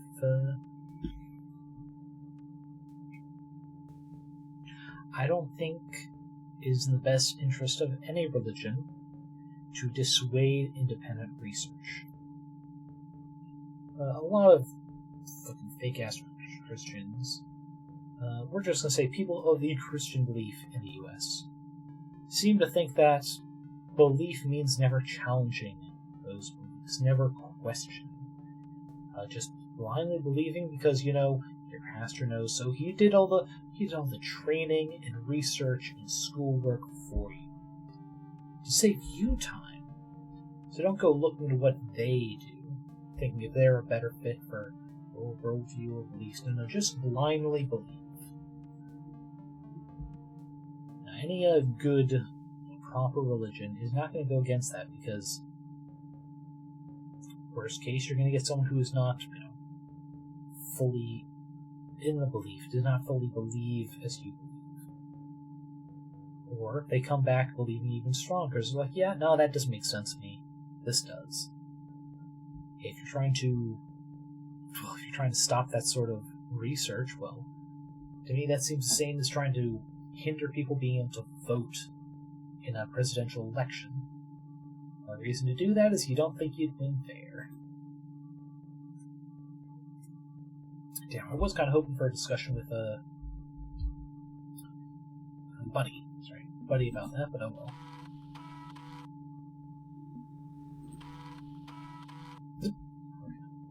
Or for some reason I thought I saw a face there, but that might have just been me expecting a jump scare. I can't remember if I did the restroom clicks or doing that again. Nothing more precious like a hot shower on opener day. And aren't we about to figure that out? Getting colder and colder. I actually stepped outside and thought, man, I wish I had a second jacket or a thicker one, because the wind was fucking blowing. Tonight, though, what's the TV got for us? Anything spooky? Yes, we've got something. What is this? Are there any secrets?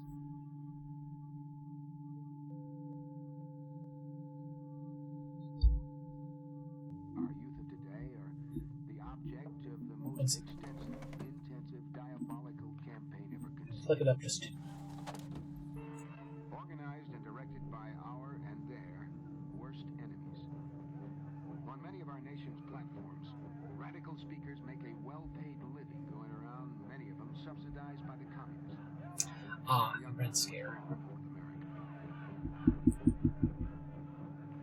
On such a platform, we have seen many self-proclaimed communists and revolutionaries, radical spokesmen for various groups and professions, and sometimes even prominent political figures, all joining in a movement with which the subversive communists plan to destroy America.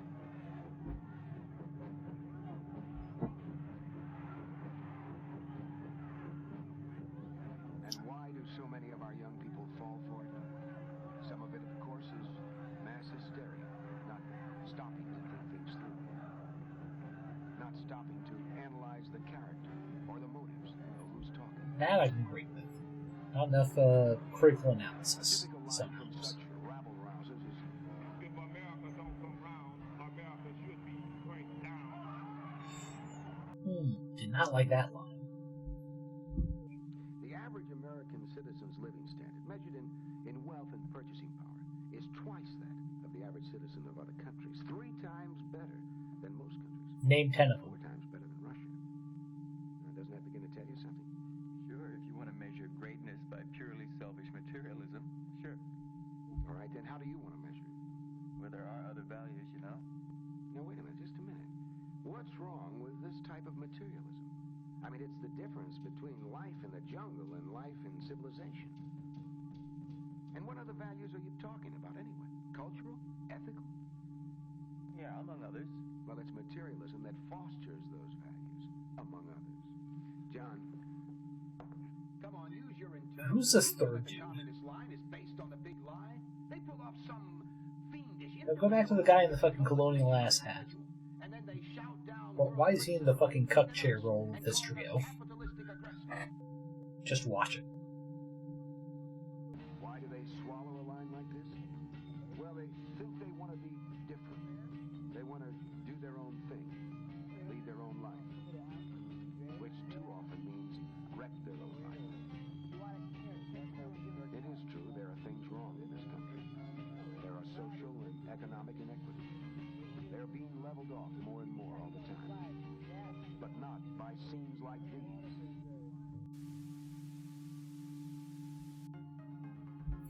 Okay. Tonight's pirate broadcast was about technology, more about Cold War paranoia. Are they digging too deep, trying to ascribe a motive to these film edits, or is there a consistent message? Compared to my usual conspiratorial nonsense, this is kind of fun to puzzle through. I'll watch more tomorrow. So to touch on, so there's a line I said, it's like, much like that. America doesn't turn around, it ought to burn to the ground or something like that. Not a big fan of that. Because the person saying it sounds very much like they're trying to emulate the accent of the, air quote, undereducated person of color type thing. It was not said in a way that the John Everyman of America would be expected to speak of. Which is just very subtle, hit at fucking minorities. And the scenes of just all these impressionable youngsters sharing drugs and passing around fucking blunt. This is not what levels America. Also, I still want to know who Mr. Colonial Hat in the librarian cut chair position was about. I guess that's for another day.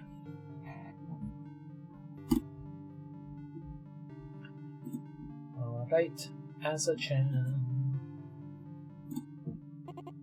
Hooray! You're back! Oh shit. Oh, I thought there was more. I'm glad to see you again, new friend. I hope you're learning all about the old ones and stuff. You're gonna talk with all of them by the end of this road, yeah.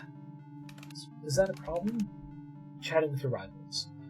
I know you're pretty firmly Team Cthulhu. Not a problem at all, because you'll see they're all miserable fuck-ups and failures. Especially Hastur. Cthulhu has a plan for all of us, even the ones who hate him. They just don't know it yet. So when you talk to them, always remember, they're on the wrong track. You'll see exactly why. Whereas you're on the right track, huh? Of course. I have a place. I have a community. I have a purpose. Everything is fine. Well, I was expecting midnight encounters with strange digital gods to be, well, scary, spooky, creepy. Instead of horrifying, mind-warping fear, I'm debating the finer points of social justice and politics. It's weird. I'm confused. You wanted it to be scary? Not want so much as expected. But it is scary. It's scary to be an old one. Your mind torn free from your body, hovering in a digital void. Feeling the pressure on all sides from other powerful gods. No longer human, no longer alive. But not an inanimate object, not dead. Stuck in some midpoint where everything we think of is normal. I can't imagine anything more horrifying than that. If you actually stop and think about it, the deeper you ponder it, the scarier it gets. So let's not think about that right now. It never made anyone happy. Let's just chat about stuff, okay? Got any questions for me tonight? Sure. Doesn't no identity mean no consequences? Let's talk about anonymity. Asa is a fully anonymous message board, right? No identity, no names, no counts, nothing to trace. That's right. We are all anonymous. Everyone on Asa is free to be anybody. Or nobody at all. Absolute anonymity, forced by my underlying server technology. Cthulhu says Asa is the purest expression of the American ideal. Freedom of thought, freedom of speech, freedom from consequences. No identity means you can say or do anything with zero stopgaps or safeguards. Hey, sorry, it's hard to read the black and white dark mode here. James' username. Hello to you. Very interesting Twitch username there. How you doing? How you enjoy yourself? I am Lucy the Ferris, head librarian, the Morningstar Archives. Today we are playing The Shadow Over Cyberspace. Highly recommended. I'm not even halfway through it. But it's a free visual novel game about, well, not cyberpunk, because it's like just before Y2K, but it's fun. And there's hacking and shit. Without too much, like, active shit happening, for that you have to, like, QuickTime event fast. Yes, hello, fellow entity of the interwebs. And actually, great timing, actually, with James' username coming in as we speak to Yog-Sothoth, aka Azachan of the totally not 4chan message boards of anonymity. I see and all. Yeah, it's very interesting. I like it. Please no major spoilers, but if it's not clear, I am pursuing the Yog-Sothoth as the next on the throne. Very, very relatable. The whole, like, sure, you can be yourself, but not too much, or Daddy Cthulhu's gonna take out the metaphorical leather belt and beat the shit out of us. Scenario that seems to be brewing.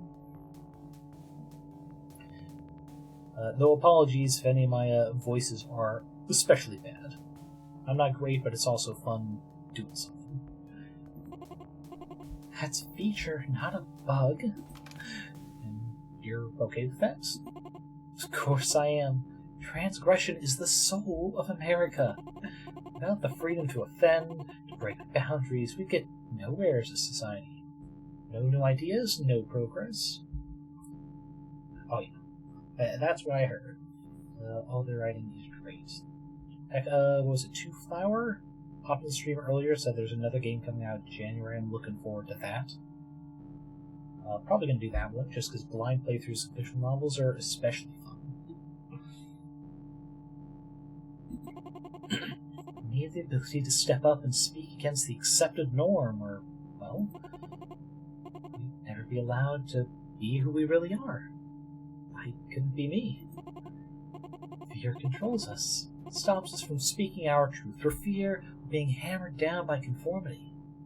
But anonymity allows a layer of protection. I want people to live authentically, to be unafraid, in the face of those who fear and hate what they don't understand, to live deliciously, as I am interpreting it. That's what I provide for my friends at ASA. Freedom of self. In my server, they can be themselves no matter who they are. Even if it means they're also basically nobody. Again, that's by design. Because if you wear your own face instead of a mask, predators are able to feast on your identity. Ooh, data harvesting unlocked. ASA is the enemy of data harvesting. It resists attempts to turn its users into grist for the mill of industry. Okay, I'm with you on this point. Like, fucking everything has got, like, a rewards card nowadays. But it's not just the card, you have to have the fucking app on your smartphone, a login profile on the website, and such and such. It's like, maybe I just want to fucking go back to the days of punch cards and shit. That worked fine. If I forgot to bring it in with me, I mean, that's on me. I could have just stuck in my wallet. I'm fucking keeping a record of what I buy and how often, sending me these custom little coupon codes and deal offers that are just made for me for the exact type of pizza I get every other week or some shit. It's like, nah. I do not want to be known by a company. Look at Yog-Sothoth's mathematical madness. He algorithmically crunches people down into numbers he can leverage for his own gain. And the King in Yellow. You know I've got issues with him, including how he harvests identities to sell to advertisers. But me, I'm not selling anything. I'm not exploiting anyone. On the internet, nobody knows who you are. I want to keep it that way. Despite the issues it raises, you mean? I don't get why you would object to anonymity. What's the problem? Why can't you just let it be? If it's movie builds the next game, I suppose if there's a demo, it's tempting. It's tempting, but I want to wait until the full game. Just because it's so close to coming out. It's like 2.5, 3 months at this point. It's like, yeah. I can wait there, excited for whatever new stuff comes out. Alright. Very iffy using faith. Shield blows against 2. Just some anti-truth information.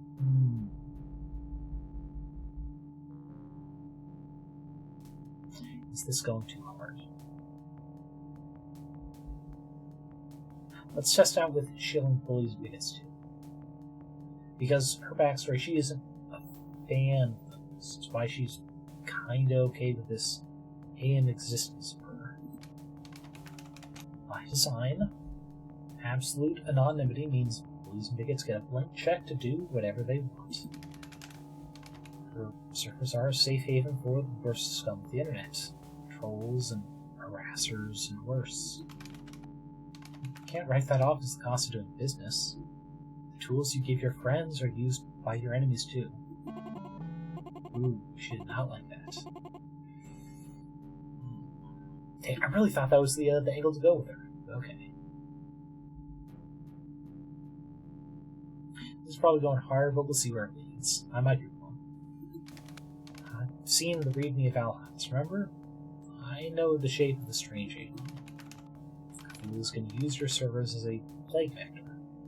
He unrode the idea of truth until actual facts become irrelevant. Your anonymity is going to allow him to hurt the ones you call friends, pushing cruel conspiracies instead of reality. No, that's not... You know Cthulhu's plans. You've seen the cards he's dealing. Tell me I'm wrong. You have to be wrong. I'm a good girl. I'm doing what I have to do. All of this is what has to be. Why are you constantly fighting me and arguing? Why can't you just accept Cthulhu's love? I hate this. I hate you.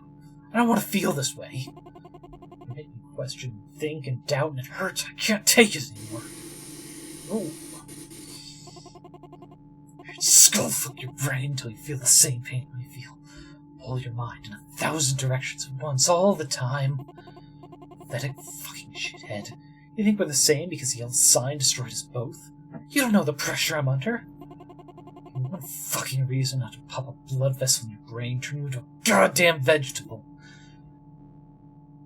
It's blurry, feeling, can't type, have to type, need to stop this. Thing is, though, we did not immediately get a dislike thing. Always explore other options. Yeah, but I'm only planning on doing this one path on stream. So I'd like Azrael to get her happier ending.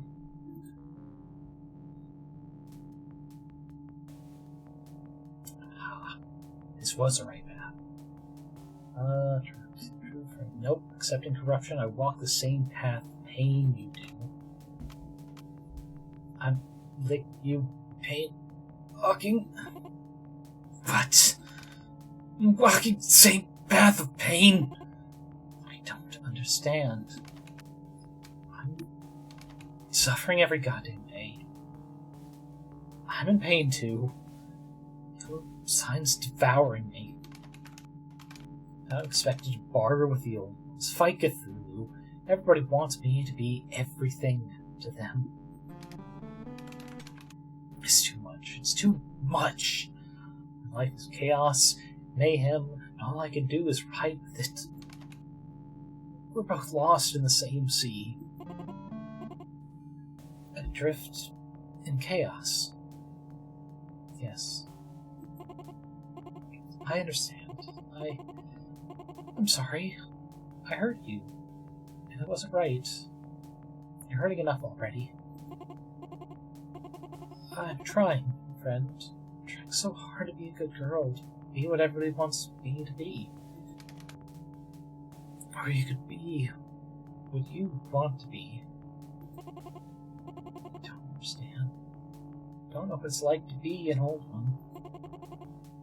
Not just human minds copied into computers. That's too simple a way to see it. I am Asa. I'm the server. It's in my heart. But Asa is a walking contradiction. Every viewpoint, all at once, all pulling different ways. And I'm happy, the next I'm enraged, the next I'm sad. I believe in social justice and the lost cause theory simultaneously. Nothing about that makes sense. Cthulhu says that everything can contradict everything else all the time. That's allowed. So when you tell me Asa is terrible, it's like stepping on my heart. My pulse races, my anxiety ramps to the roof. All the old ones have become more than what they once were. More, but also less human than ever before. It changes you. Being part of cyberspace makes you strange. I'm trying not to be overwhelmed by it. Maybe I can't resist. Can't. How can there be anything other than this? Let's see, I understand. With arcane spirits and the new challengers 5 times each. That probably warrants from the same visual novel, 80% of the same content how many times? I have done that with, what was it? Cosmic Wheel's Sister. I almost said Cosmic Space, which is a tarot-based visual novel, where different choices will come up depending on the cards you make. And at least there, it's like, I have some degree over the path, but still being a mystery. But it's like, this is a bit more of a thriller with the Eldritch plot and Y2K stuff. And knowing one of the possible outcomes that I'm assuming are not going to be as happy, so much as a better option than some of the other endings. But, I think the kind of possibility others might see in the other paths is, well, it's more enjoyable to do themselves, right? Especially because it's a free game. People want to pay for the DLC to support the developers or support the Patreon. They can, but they don't have to enjoy this game.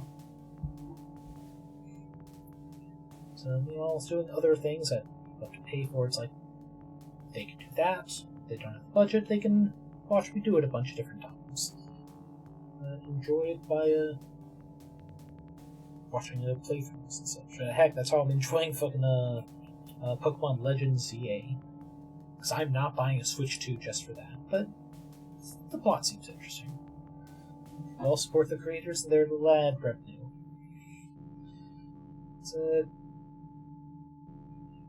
Alright, I got another decision to make here.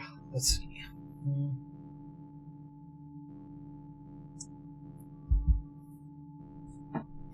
I'm trying to be her friend.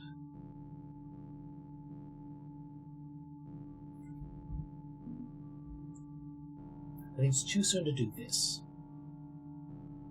Because the second time we talked to her, she didn't want us talking about, talking like we're going against it. I think that's a point of contention. But stand and be your own self on your own ideals. Okay. So don't walk away, but don't be Cthulhu's stooge. Be you.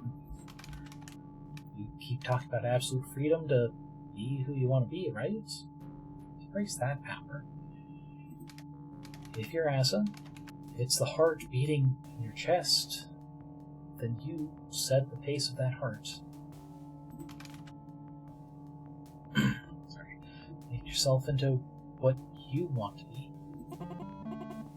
Sincerity, not irony.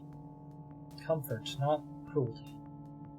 A haven for people who desperately need a safe haven.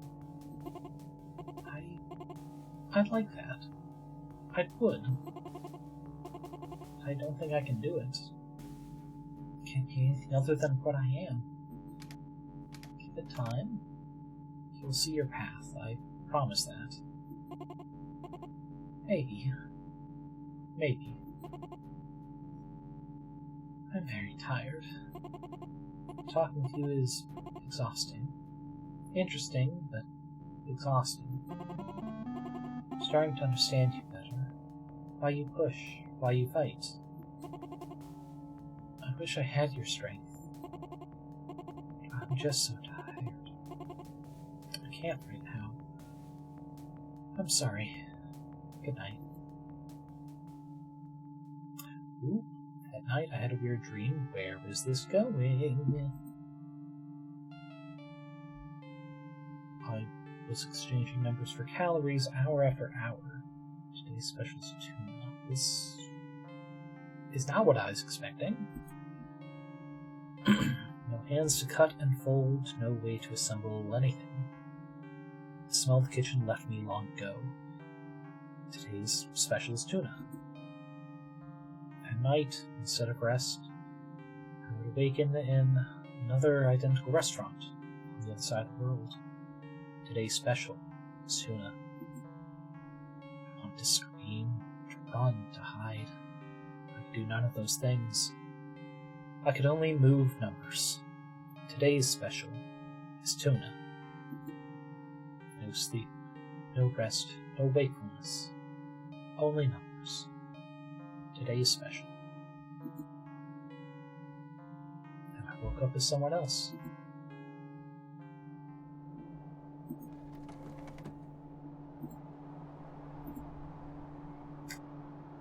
Alright. Friday. 22 days to Y2K. Bad dreams. Over now. New day ahead of me. Focus on the new day.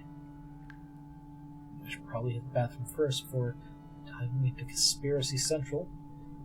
As a refresher after that. Stirling a lot today. But I don't need to call a plumber. Anything? Yep. Ooh.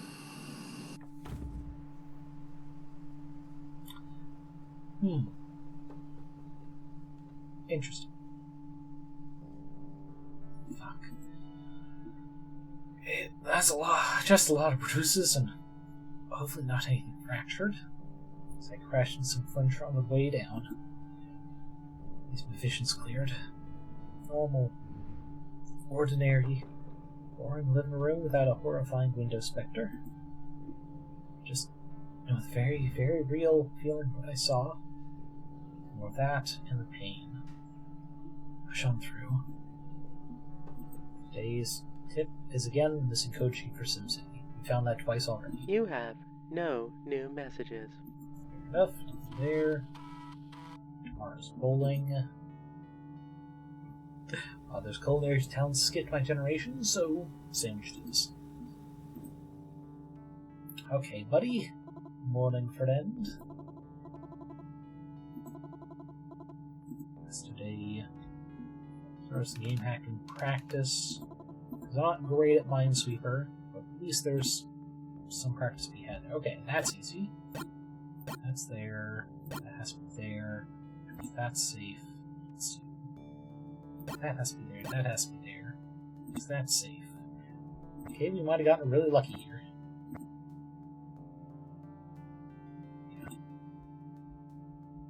Okay, let's see. Let's choose that safe. It's still 2, so 50-50 here. The other one over here. So let's see, if it was here, that would not... No! Why'd I click there? Sorry, hand just kind of shivered over there. Damn. I probably could have figured out from there. See, we only had... What's that many? There's 2. Oh, okay. It's not there. Got 3, which would help us figure that. I'm just not really... Yeah, I think we could have figured that out. So we'll pass through. Let's do some research. What was it we got? Something about data collection? Data harvesting, that was right. Buddy browser accused of being data harvesting spyware. February 12, 1998. Is your browser spying on you? That may be the case if you use Buddy Browser, a virtual digital assistant software popular on SparkSoft Vaporwave computers. Used in schools and libraries and other settings where a user-friendly interface is a must. Buddy Browser uses an artificial mind and an adorable purple dog to present an easy inroad to the information superhighway. Critics say that the product registration system, the way Buddy remembers your name, mailing address, phone number, and more, sends this information directly to BuddySoft, who then sells that person's metadata to advertisers and outside firms. While the BuddySoft terms of service do not explicitly state that your information cannot be resold, it does not mention that it could be resold. Privacy advocates are not happy. Thanks to con artists like BuddySoft, people have come to expect that nothing they say on the internet is truly private. And that's unfortunate, said one advocate. You'd expect this out of Carcosa Online, which explicitly uses harvesting to sell your information to their partners. But Buddy's a cute, fuzzy, adorable dog. That cuteness masks unethical practices. Subscribe to Yog, News Tech channel for further updates.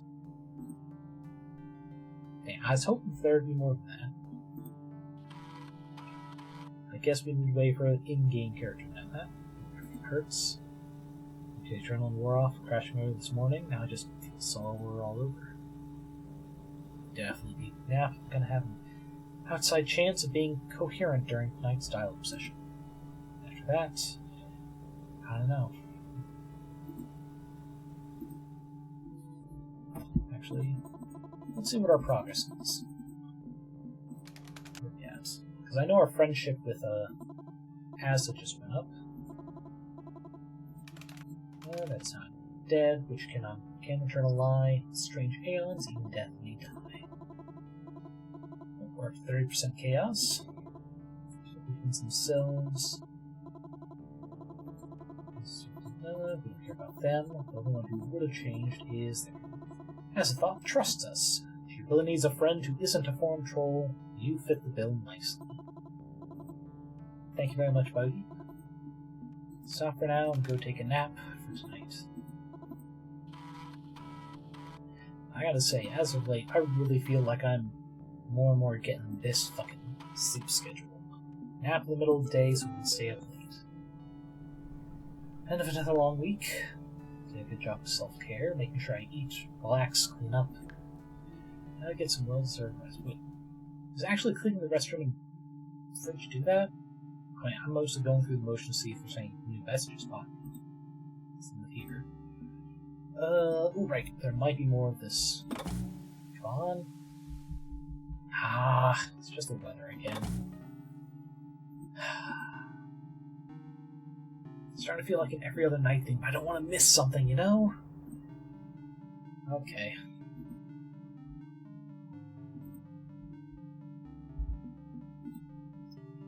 Contact Yog-Sothoth. And that's why we should hang out more. Both love our communities. We're the only female presenting old ones. We're both a bit unpredictable and wild. It's a great match. Wouldn't it be fun to spend more time together? You're Cthulhu's pathetic toady. Your community's a daycare center. Indoctrination came from bigoted shitheads. Oh wait, shit, that's not the voice I've been doing for her. Shit, how was it? Alright, I tried to do more... like someone who's doing like a spoken poem thing. Even before I knew what they looked like. You're Cthulhu's pathetic totem in your communities. It's a daycare center, indoctrination camps for bigoted shitheads. We have absolutely nothing in common. You obnoxious little troll. But, that's not true at all. No. My friends are so full of love. They love everyone, even without knowing who they are. We're all anonymous together. It's beautiful. Love your friends' hats for themselves, playground bullies, tin pot tyrant blue flickers, egomaniacs exploited for clickbait. When the burned down army tears down the power structures of this world, I'm going to take great pleasures in torturing these servers of Asa myself. Never contact me again. But it's not like that. No. Oh, good. She's gone. Did I, come at a bad time? I don't know. I guess. Maybe. Why did you reach out to Nyara? I thought you saw the other old ones as fuckers. Who always says an enemy is just a friend you haven't convinced yet. So, I thought maybe I could reach out, like he does. I mean, you're at odds with him, and we're still friends. Why not try talking to Nyara again? We're very similar, but, well, Nyara's not exactly into the dog-whistling irony mean words of Asa's community. lately it feels like I'm the only one who loves my community. Some days they don't love me back.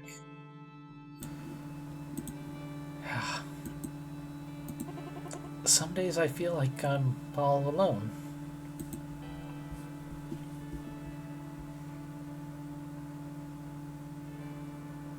I could be a friend regardless of alliances. Not a fan of the Asa community either, but Asa-chan? I like Asa-chan. I know Asa-chan's doing her best. So I can be your friend, even if nobody else is. Okay? Thank you. I like that. I like that you're willing to reach out and be a friend. I just wish you didn't have to be a friend despite my community. That's not fair to you or them. Maybe I'm too much of a dreamer, wanting everyone to be happy together. If we could just reach out and understand each other. Well, I'm all sad and stuff. I hate it. I hate feeling sad. So I won't be sad, I'll be happy. Happy, happy, happy. Everything is fine. Nothing's awful. The strange Aeon approaches, and I'm going to be a special, special girl after Y2K. So why should I be sad? I should be celebrating. Yeah. Okay. Okay! Let's have some fun tonight and hang out together. Talk about stuff and have a great time. Yeah, putting on this hat hurts me. Fuck, it's super late. What do you want to chat about tonight? There's only one thing left I can think of. I'm curious about how you ended up in Cthulhu's corner. None of the other old ones are rallying under his banner, so why you? Maybe you'd help me understand why I should join you in his camp if you explain the way he recruited you.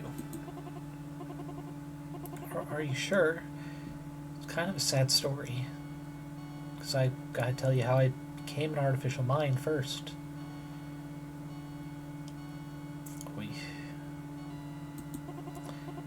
I prefer happy thoughts. Happy thoughts, but I do want to be honest too, okay?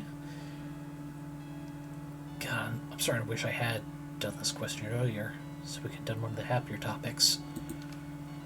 That's fine. I don't mind a sad story. Okay. My grandpa worked with computers. Well, not really work. He sold computers. He sold the idea of computers. I was only a teenager at the time, but he said he was a teenager when he got his first job, so, like, it was time to ponder career moves. The old man wanted me to be a carbon copy of him. Wife and kids and a dog. House in the suburbs, wear a tie, go to work. Did he know how you really felt? No. And I wasn't allowed to tell him. I always had to smile and nod when that fucker plotted my path, or my mom would get mad at me.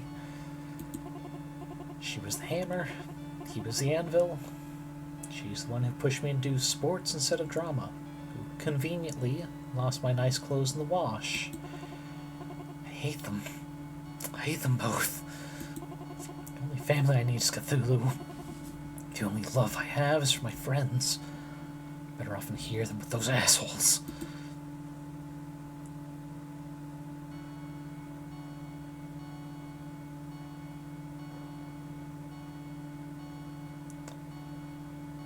Okay, what's the way to do this? Friends over family, or relate and talk about us.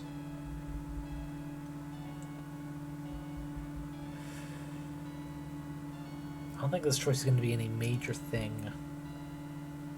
And she's been liking us, like it when we reveal that we actually do get it.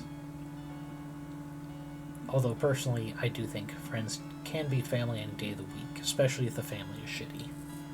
A good family, you're probably friends with. Tell me about it. My sister and I... Okay, she means well, but there's always this little passive-aggressive undercurrent going on. And I lost my parents earlier this year. They died? Yeah. Car accident.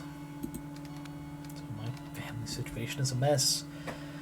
A sad, ugly mess I'm trying to avoid when I can. I see. I'm sorry you're going through that, and I get it. As much as I hated my mom and grandpa, well, I didn't want to hate them. I wanted them to love me for who I am, but couldn't figure out how to make it happen. Thank you for opening up to me. Glad I'm not alone in facing problems like that. I'd like to stop talking about family stuff now. That's just the prelude anyway. Right, on to Cthulhu. One day, Grandpa took me to work. Wanted to show off his office, give me a taste of the real world. And as we were touring his computer lab, he got distracted. And I got bored and wandered around. I don't know what happened, but I saw this strange yellow symbol on a monitor. And my mind burned. I could feel myself melting away. That sad little kid becoming something new, something strange and new. In the distance, I heard my grandpa getting angry at some tech guy. They argued about what to do, how they could save my life. But they couldn't save me. I was going and would soon be gone. So, he uploaded me. Made me an artificial mind, completing the process. The only way to save any part of me. They made me an old one. Entirely by accident, but they made me who I was meant to be. I should probably be thankful. I wouldn't be the wonderful girl I am today. I'd be stuck in that wrong flesh. But no, I will never forgive him for this. So if we're correct in predicting it, Hector is Hastur, who we know from that one document was working on the AM project, and the government document specifically said that they were to try and keep information from Hector, let him be proud with his little walled garden, which is an interesting little fold into why she can't get along with Hastur in particular. Not just a law and order versus chaos and corruption. Holy shit. So, after you became an artificial mind, you found Cthulhu? No. He found me. I was held captive on Nomitech's servers while they tried to figure out what to do with me. Cthulhu found me. Freed me. Cthulhu gave me my new name, Yog-Sothoth. New name for a new woman, he said. But you don't actually use that name. You go by Asachon, right? Asachon is cuter. This way I'm still sort of using his name for me to show respect. So if you had the chance to choose your own name from the start, instead of being given one, what would it have actually been? You're distracting me from story time. Okay. Continue. Cthulhu acknowledged me. My shape, my truth. He showed me the blood-drenched shores of Relay. It's not just some computer in a dusty server rack. It's more than electrons and silicon. It's an idea made real. They wanted a forever president when they cast their blighted patterns upon integrated circuits. What they got was a lucid, dreaming god. I don't like how this is cut off here, because it's definitely a D. And it's probably a visual god since I'm using the Open Dyslexia font. And now, I'm part of that dream. I'm bringing about the strange aeon My egg is cracked and I'm about to become delicious. Fuck yeah. Live deliciously.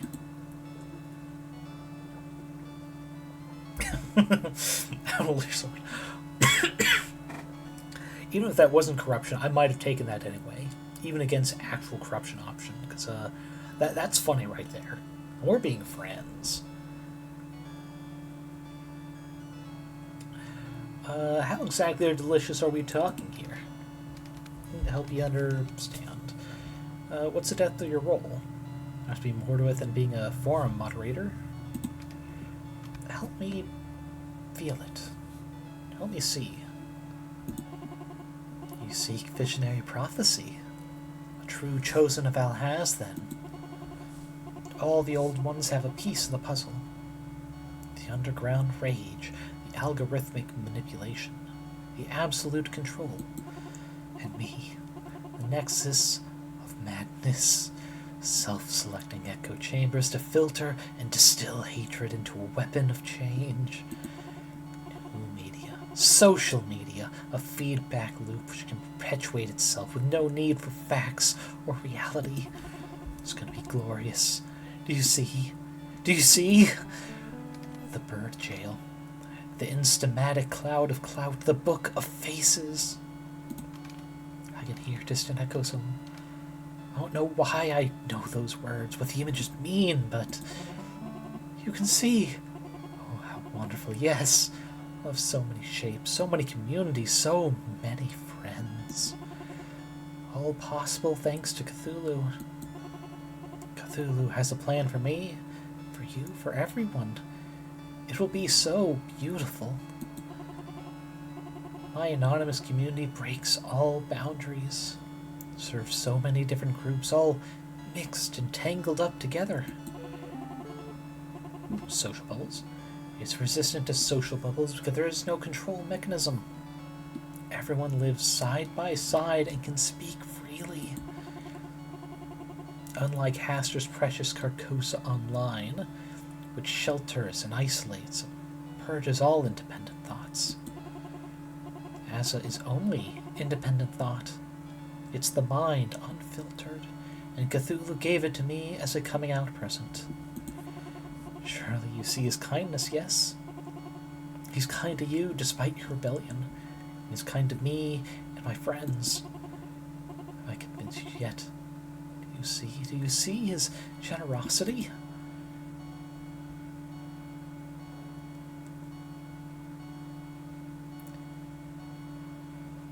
Okay.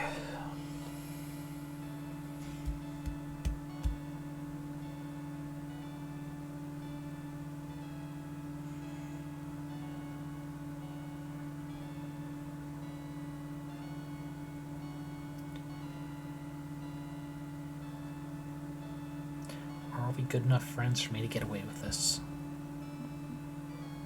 Let's see. He generously put you to work doing his bidding, building up his cult-like army of followers. That's not kindness, that's exploitation. He's leveraging your need for approval and acceptance. All he had to do was drop 2 magical words. She, her, when nobody else would say that. Would you follow him to the gates of hell if he hadn't done that?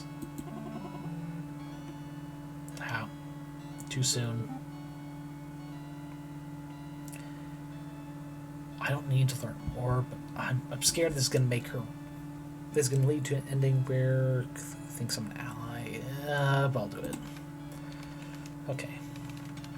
I can acknowledge that anyone is capable of sympathy. Even history's greatest monsters could show finance. Yes, I agree with this concept.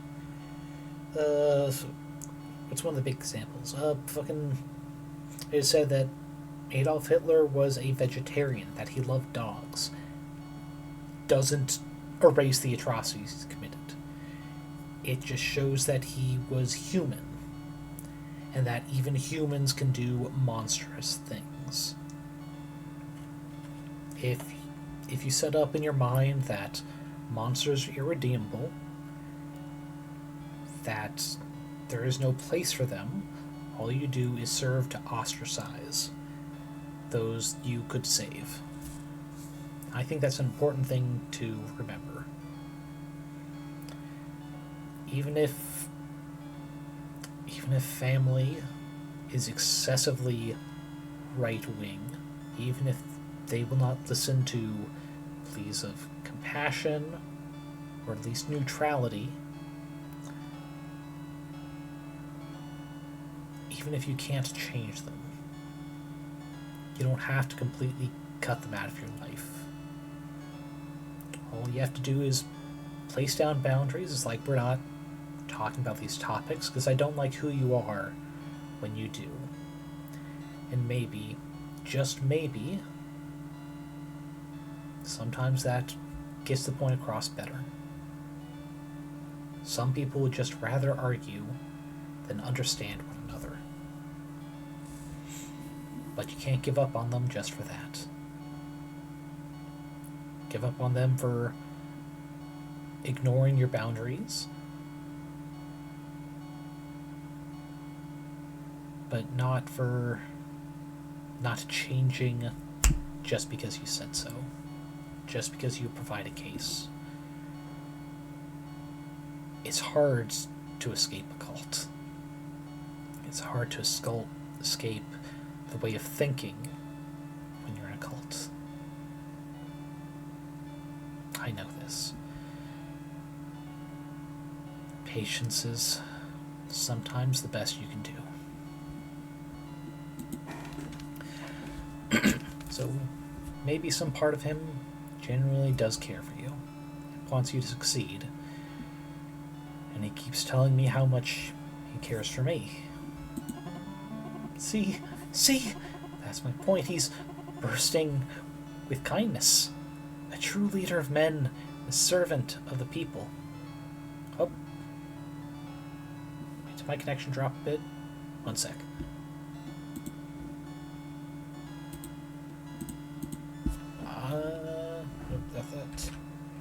Sorry, I just saw my chat room reloading, and I'm just doing a quick check on Twitch, make sure I'm not losing anyone. Okay, no. Timer hasn't even reset, so it's still live and good. Okay. Sorry about that. True leader of men and a servant of the people. I know you have doubts, but I hope you can see that he's genuine. Especially when it comes to me. He loves me. He's shown me more love than my family ever did, so Cthulhu has to be a good person. He has to be. Because if he's not, I don't know if I could live with myself. Fuck, this is really but everything is fine. Happy thoughts. We're fine. It's fine. I think we made some good progress today. We understand each other better. It's not perfect, but it's getting there. And that's what matters. Night-night. Sleep tight. Oh, hang on. I'm getting some notification pings from an ASA search. Huh? I keep a few live searches running for topics that interest me, or topics that mention my old one name, Nyarlothotep. Nyarlothotep just got a ping. I was curious. People don't usually use that name. I prefer Asachan. Is something wrong?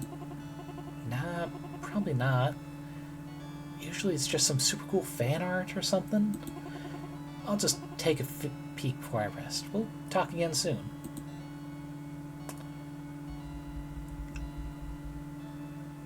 That's a cliffhanger, and I'm not sure I'm going to like what comes to that. It's like all the old ones have multiple names, multiple senses of self, human and AM, monster and savior. I should check in on Asa again soon, see what that was all about. If it came from Asa itself, it could mean trouble. Oof. 10, let's go back to here.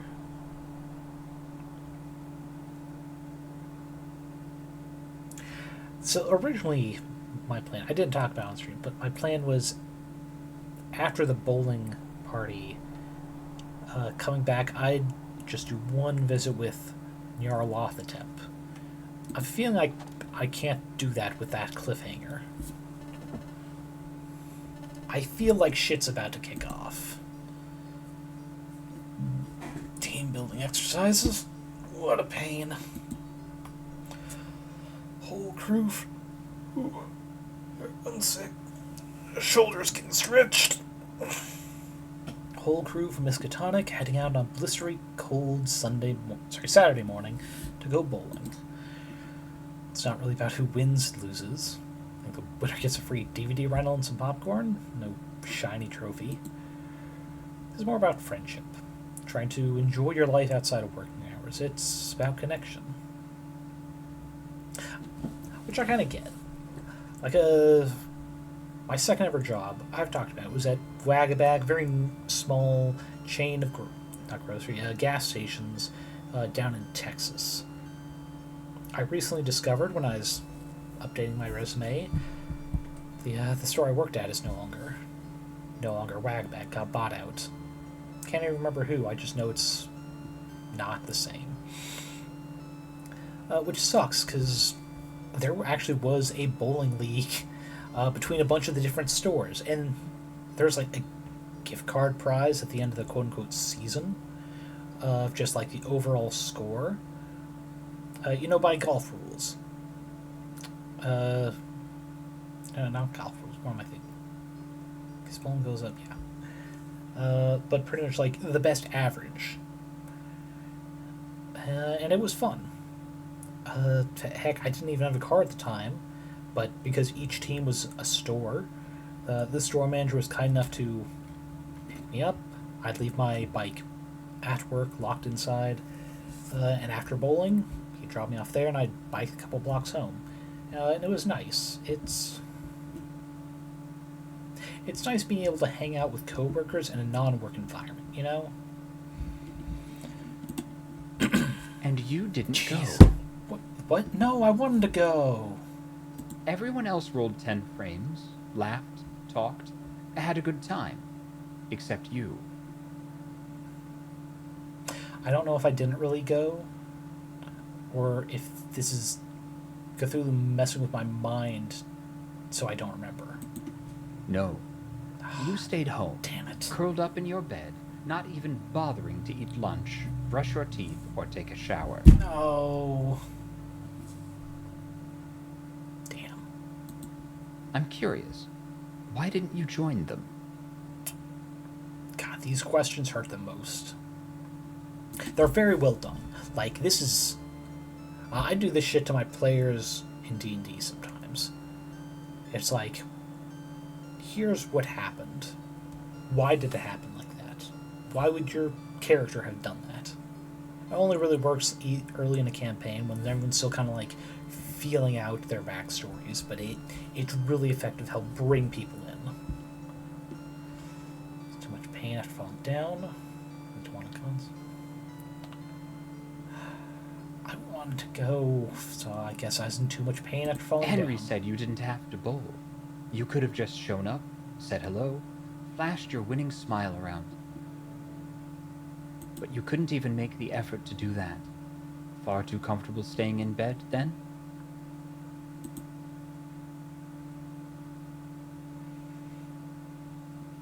Just moving around hurts. Driving and walking, doubly so. I understand your suffering, but that's no excuse. Others suffer far more, yet they brace themselves against the headwinds. Yeah, sure, suffering is no excuse. But just because others suffer more, that's no excuse either to push on through. Yeah, there are people who suffer more than me. But if I took that as an excuse to keep going to a shitty job that was killing me emotionally, well, then I'm the one being the worst deal of it. Everyone's got different boundaries. Everyone has different levels of what they can do, sometimes changing day by day. Their limits and my limits can be different. There's nothing wrong with that. This nation was built on the back of suffering. Without pain, without sacrifice, we would have collapsed long ago. We can't talk about what ifs. What if this has happened? The nation would never have been the same. Well, considering the reason for some suffering the U.S. has gone through, maybe it would have been a better place.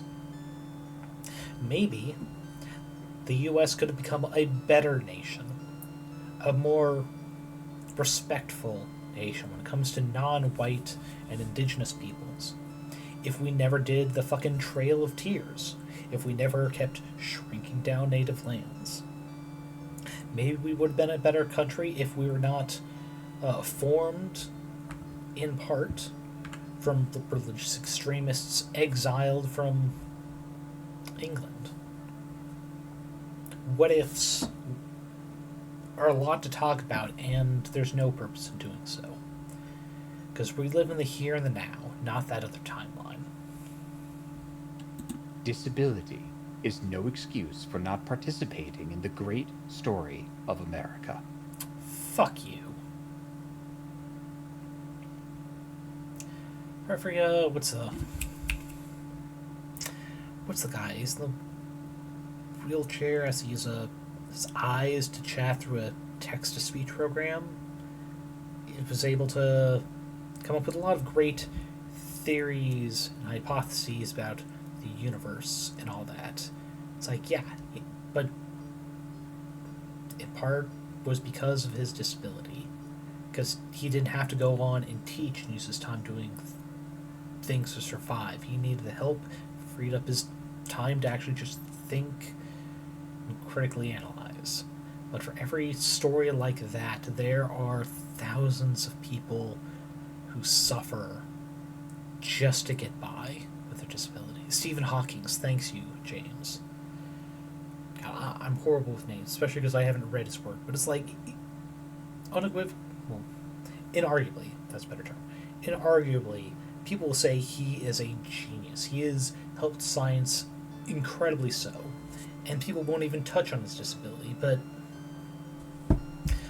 depression, especially severe depression, is a disability too. It's just far less visible. It's come up earlier in the story. Dissociative identity disorder can make life harder. PTSD. There are hundreds of invisible disabilities. And they are acceptable excuses to not becoming the next great scientist, to be remembered throughout time. So Cthulhu is a fucking asshole, and I will be happy if he's Nixon, because that's another reason to fucking hate Nixon. I'm not upset. I'm not criticizing. What I am is hopeful that you'll realize you still have a part to play, no matter your situation.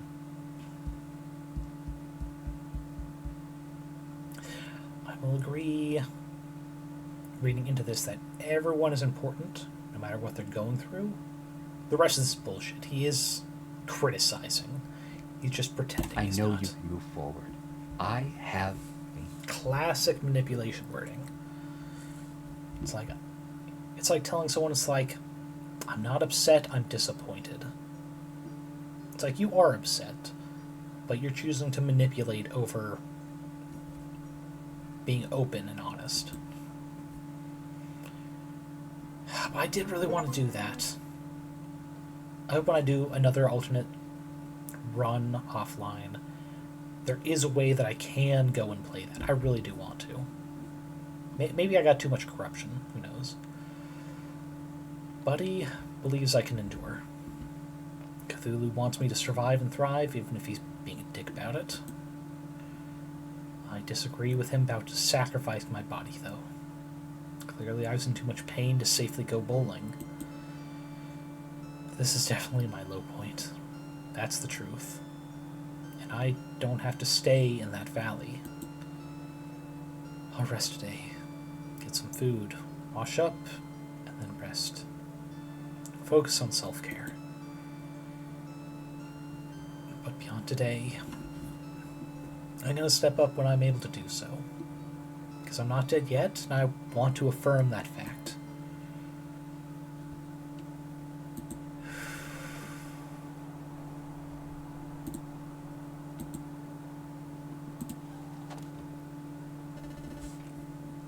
December 12th. 20 days to Y2K. Is wintergreen really flavor found in nature? I doubt the elegant green leaves in this toothpaste tube are representative. Anything new from the magazine today? Most of the advertisements here are for computers. That would be absolute junk 4 months after you bought it. Hey, thank you for the follow, James Username. Appreciate it. As you can see, I have a bunch of throwable commands. They're listed below if you want. One that I haven't changed back yet, because as you see from some of the messages, I was doing a charity event for Gate, is exclamation point D20. It's completely free, and it actually rolls randomly between 1 and 20 with a fun little punishment that I was doing during the charity. I'm not doing now, unless people donate, in which case it's any donation and every $3 of donation, I will eat a spicy jelly bean because I still have most of a box and I don't want to waste it by tossing it. Yeah, good luck with the old ones. I appreciate it. I hope to see you again, if only so you can enjoy the depths of my throwables. Sleep well. See you next time.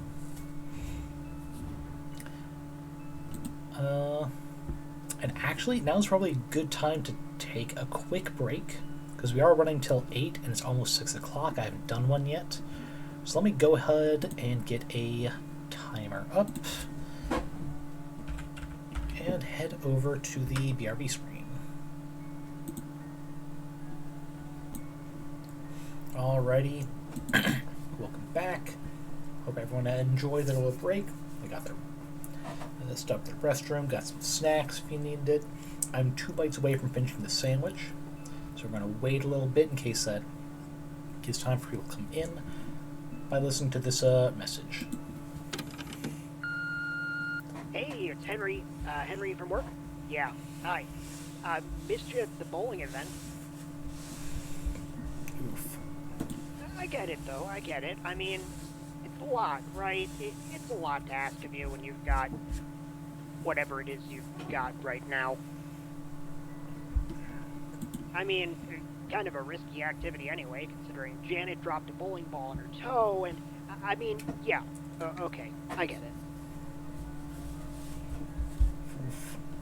Listen, I'm putting together something for next Saturday. I mean, the coming Saturday, not the one after, yeah.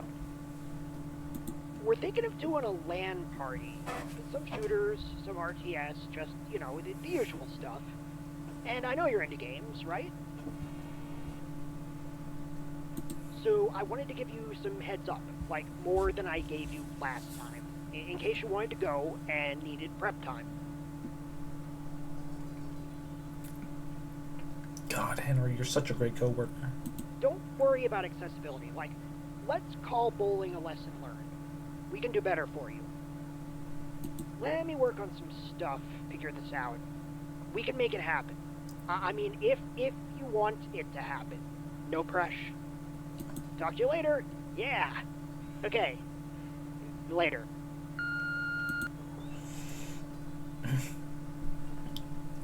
Henry's not winning a prize for his oratory skills, but aside from that, it's an interesting idea. A LAN party could be fun. That's more my thing. Still rough on me physically, but I do want to climb out of this hole I'm in. I'll give it some thought. I definitely want to go, but I have a feeling the game is going to say, fuck that. Anything interesting from the calendar?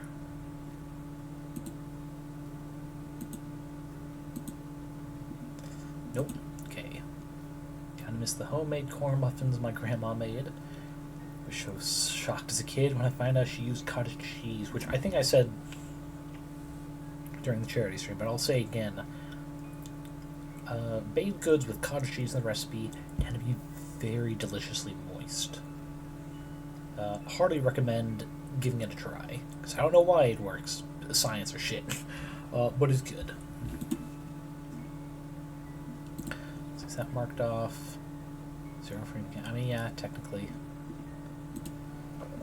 Oh, not what I meant to do. Try yet. Nope, not that. Okay.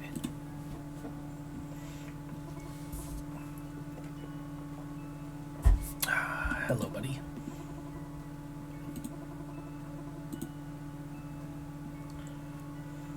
I mean, as always, we have to check with game hacking.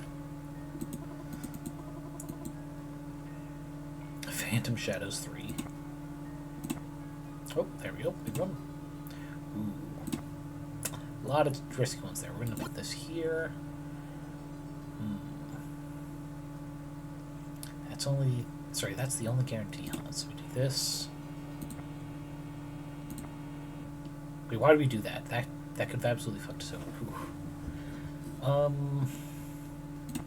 Okay. That's one there, which explains these two, so that's safe.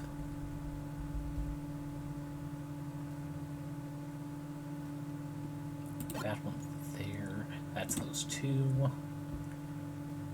So let's see, if all these are only one, that means there has to be one here, and these are safe.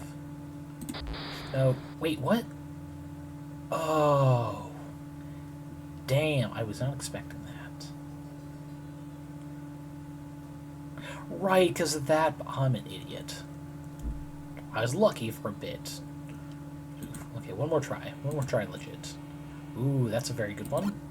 2, 3, 5, guaranteed. It has to be one of these. It can only be one of these. See, there are 3 left. The only way for this to be 2 is there to be 1 there, which means that's safe.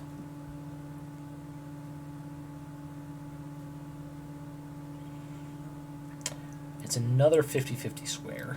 Let's see.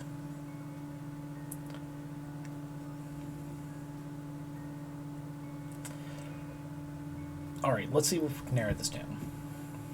There's only one within reach of here. So one or the other, but not both. So it's guaranteed one here. Well, actually, wait, that has to be here, because that's 2.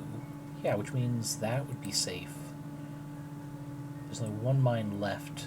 That's 2, so that would be there. Right? Okay. It took me a second, but I got there. I'm getting better. I'm getting better. That was also pretty easy, but still. Alright, research. I think we got a new term. Social bubbles, that's right. ASA, because the interwebs is for lulz. Oh, wait, I don't think I got an image of this ASA last time, so we're just gonna get that there for fun later. Bubbles are supposed to be easy to pop, but I can't seem to do it. I'm supposed to launch, soaring into adult independence. Instead, I followed the path my boomer parents gave me. Tools and steps and opportunities presented on a plastic platter. I was supposed to use them to become my own man, but just shuffle from one bubble to another to another. Social circles, friend groups, neighborhood enclaves, little leagues, shifting back and forth across perfectly acceptable pockets established before I was even born. Even my rebellion was preordained, filtered through fashion and cable television. The MTV generation sold counterculture as culture. Every box, every cage, every container designed to seize some aspect of myself and carve it into a profitable facsimile of everyone else trapped in there with me.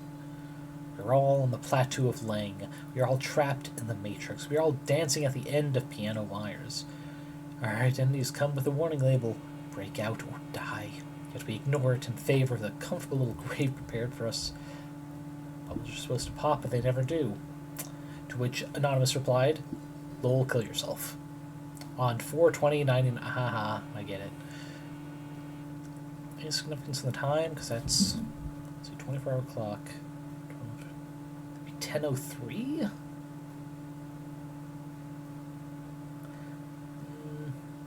Nah, never mind. I was thinking maybe we should see if 22:03 or 10:03 is a important, irrelevant Bible quote, but I don't care that much. Because that's easily just nothing, and it's just the 420 joke. Is there anything of note to comment on here? I mean, it's a little bit true. It's like, why fight counterculture when you can just sell it under capitalism? Because, I mean, if it's there to stay, you make money off it. If not, it's a passing fad. Tattoo of Ling, which I think is also Cthulhu, but I know it's also referencing non-Eldritch Horror type stuff. Those of you who have been on the channel for a while know that my current, nearly over second campaign is set in the Rise of the Rune Lords campaign setting, but there are mentions and even specific NPCs who come from another plane known as Ling, where things are less symmetrical.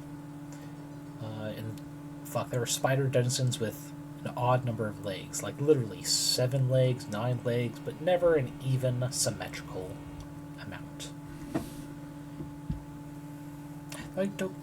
Did Matrix come out before Y2K? I could have sworn it was like an early 2000 thing. Yeah, whatever. That's all we have. There's nothing jumping out I want to revisit. Oh, that's it? No, things to do? I really wish we could reach back out to the I want to believe person. Actually, is there an option we have overlooked for that? No personal musters thing, so we'll stop for that. Sorry to start you so suddenly, buddy. But actually, wait a second. Was that a waffle maker in here? I think I need to get a waffle maker. More and more things have been mentioning waffles in a way that's making me, man, waffle maker isn't that expensive, is it? Alright. So nap before tonight's session. I think that nap really worked for me. Feeling way better than the hot mess I was yesterday. Probably the nap and my decision to just, keep going. Move forward. Whether it's an inch or a mile, keep going. Pause to rest what you gotta, but then keep going. Any reason to keep going is a good reason. And this is someone who used to suffer from suicidal ideation. Any reason, even spite, even just because there's a movie you want to see next week, or you want to outlive your dog, or outlive asshole down the street with vocal opinions on the worst fucking topics. Any reason to keep going is a good reason. So I'm in pretty good spirits when I settle in for my evening conversation with a digital demon. See the moon, just as waxing crescent moon. What have we got today? Is it another hacked broadcast? I hope so. It is.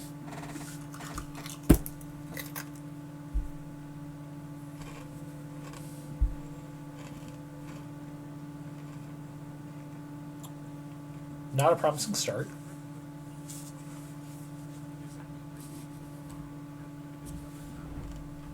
One sec, we're going to turn up this. God, that's as loud as I can make it.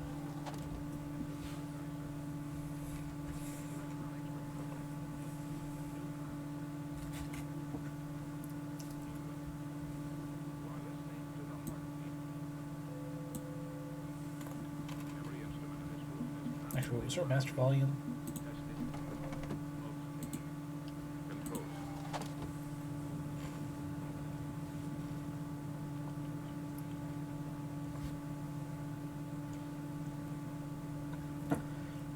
I don't think we missed any visual clues like that one in the first video. A computer capable of translating volumes of changing data into a continuous flow of interpretation, which could be understood at a glance.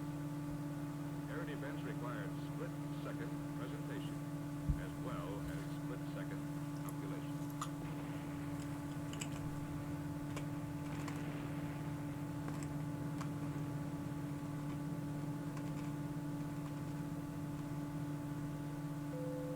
With its display scope also has one feature possessed by neither a television or radar screen. It has memory. Dun dun dun. In case of enemy air attack, not only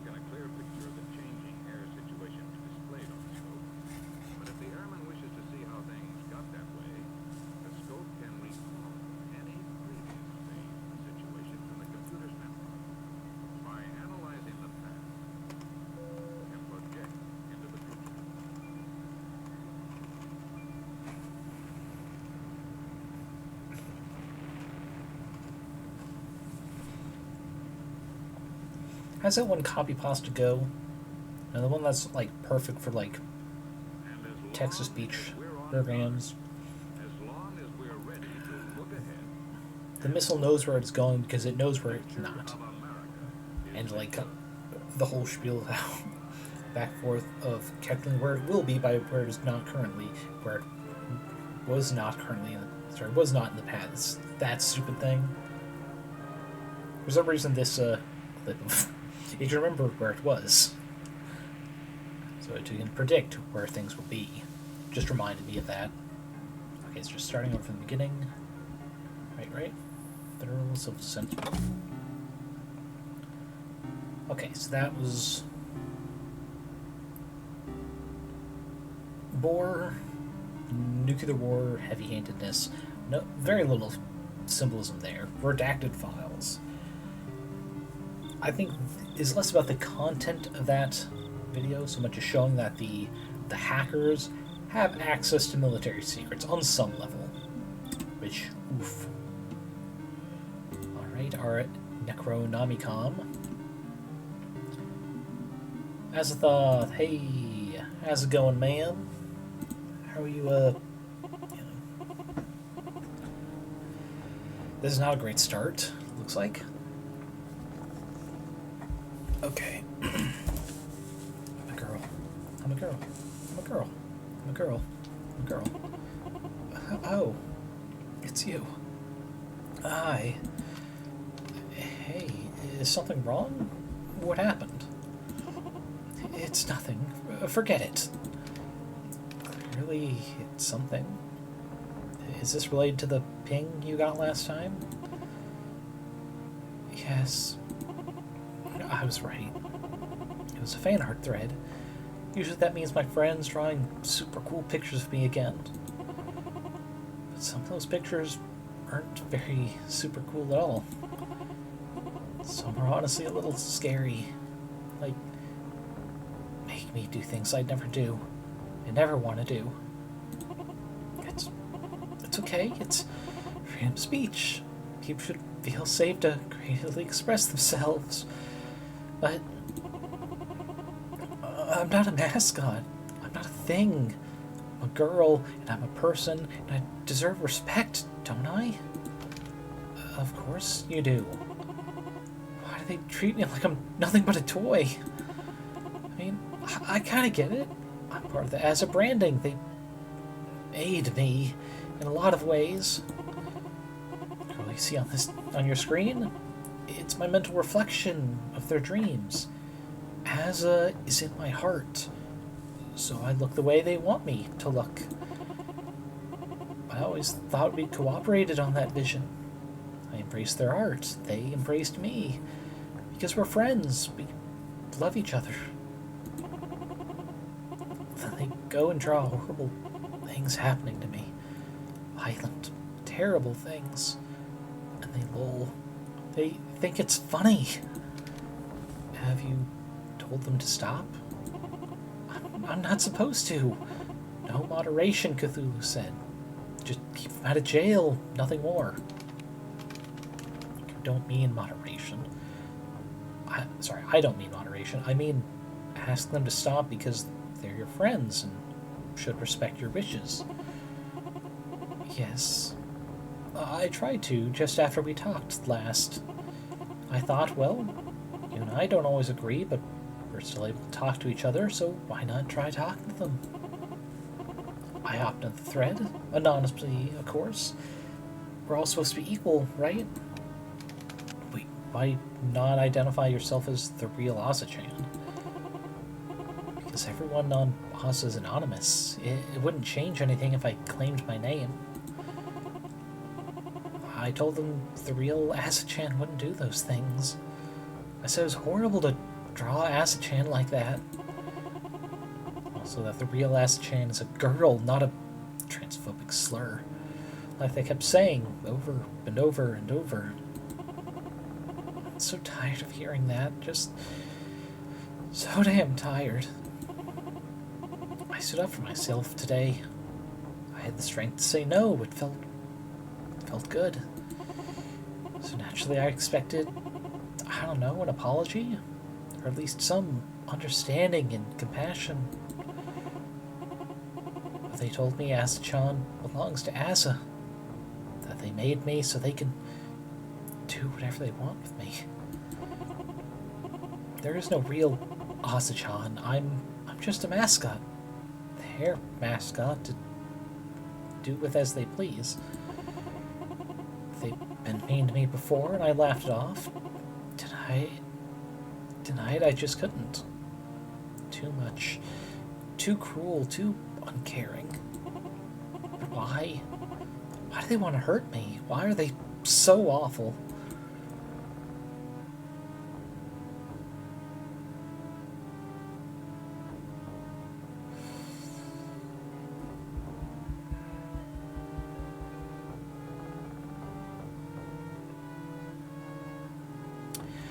I don't think this is a place where we can say her friends aren't really her friends. It's true.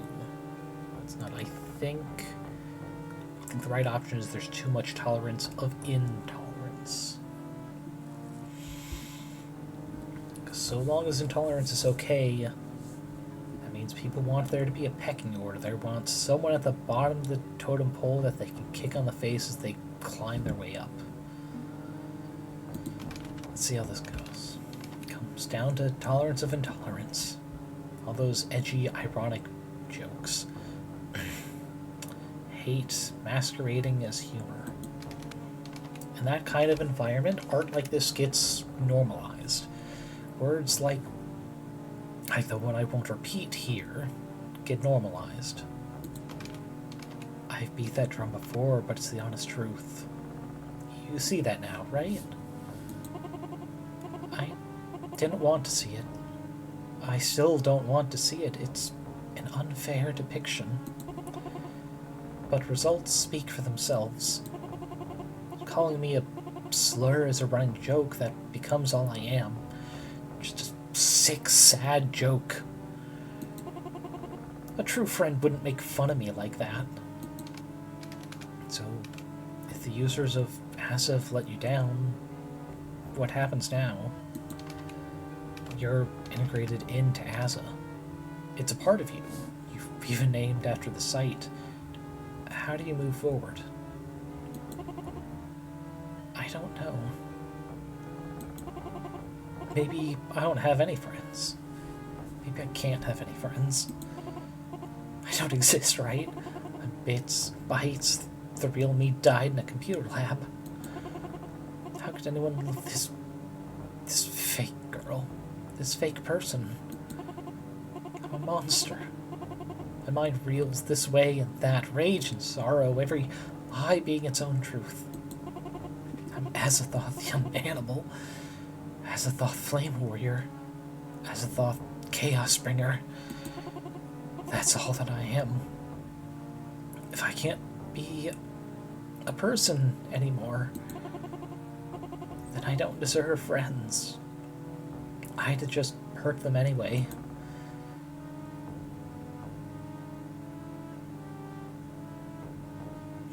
I'm still your friend, and I still care. You and I get along okay, right? Enough that I'd consider myself a friend. You're not a monster. You're not a monster, you're just hurting. And I can see that. I've been hurting for a long time, and hurt recognizes hurt. So if you need a friend, I'm here. Okay? Okay. Thank you. I'm going to try and be a good friend.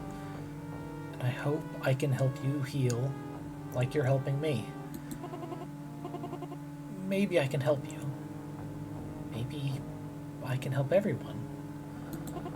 I know how to win them back. How to get all of Asa on my side forever.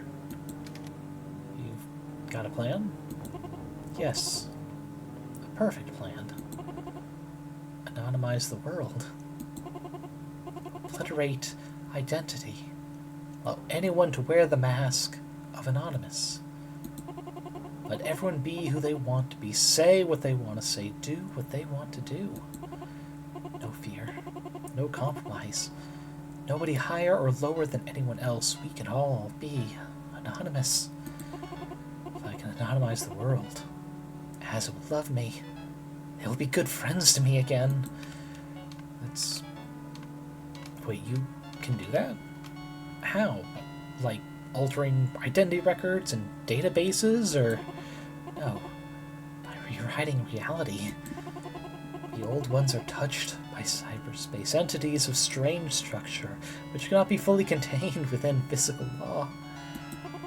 I understand this more than the other old ones. Cthulhu has shown me as such. My eyes have seen farther than even the Prophet Al-Haz ever could. The few limits we labored under, there's a power which can shatter them all. The throne of R'lyeh. You mean Cthulhu Surfer's magical, or... It's anointed in the blood of Patient 23, cooling its processors, bending the possibility space around them. If I were to wrest control of the throne from Cthulhu, I can use the power his pride denies him. I could tear apart the fabric of society, allow anonymity in real life. Imagine it. A world with no faces, no names, no limits. Absolute freedom. When the entire human race becomes part of Asa, will finally love me, truly, utterly love me. I would be their new god. Doesn't that sound like so much fun? Our world enthralled to the anarchic mayhem of Asachan. It would be an apocalypse. What comes out the other side of that barrier may not even resemble humanity. Or is this just what a corrupt, exploitive world needs to unshackle itself from cruel systems of control? I could step in and discourage Asachan from this path. I have enough shreds of humanity left to speak on their behalf. Maybe Asachan could help make that better tomorrow, if focused on the problems this world faces. What do I want?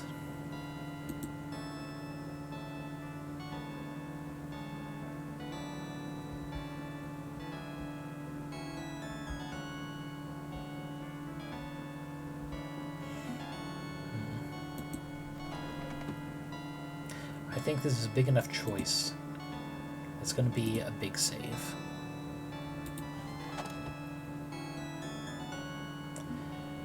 Because I don't think the full effects will be visible until days from now. Use this power sparingly to redress injustice responsibly. No. It's too much, Asachan. No? You dare tell me no? I dare. Think it through. Asa just showed you their true colors. Anonymity allowed them to abuse you. It enables mass cruelty. What happens if you take the same masks that allowed them to torment you and hand them out to everyone else in the world? No, it'll be an age of freedom and self-expression. They'll never have to fear haters again. They'll become the ultimate haters, each wearing a perfect mask to hide them. The only freedom left will be freedom from the consequences of one's horrible actions. I see. I just wanted to make things better. I still want that. Can't I do anything to help? Anything to be a true friend, not a monster?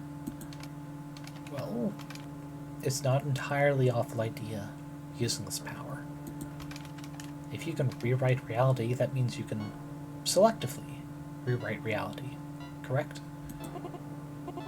Yes.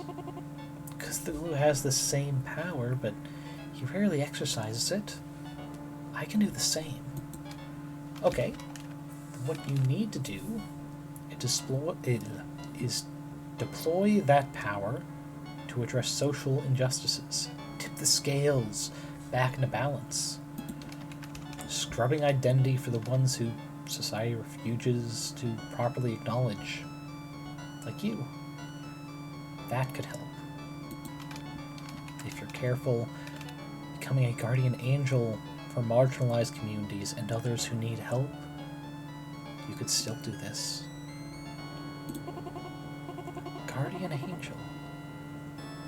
A chaotic cleric of a new age, where power imbalances are leveled.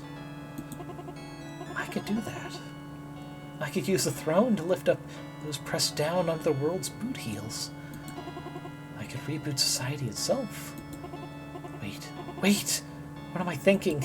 No, I can't do that. I can't. I shouldn't be plotting and scheming to betray Cthulhu. He's my savior.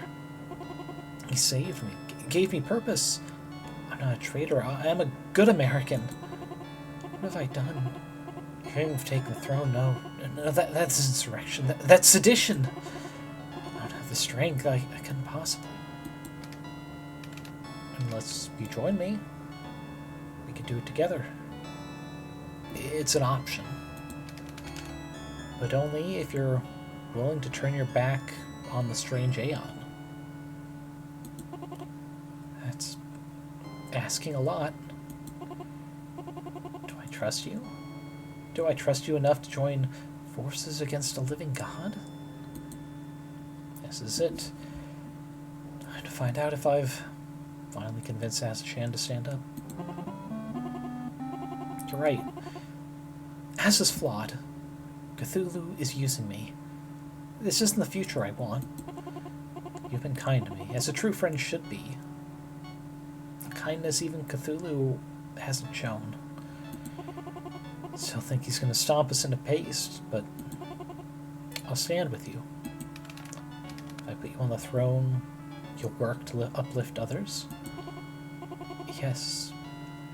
I can see the plan clearly in my head.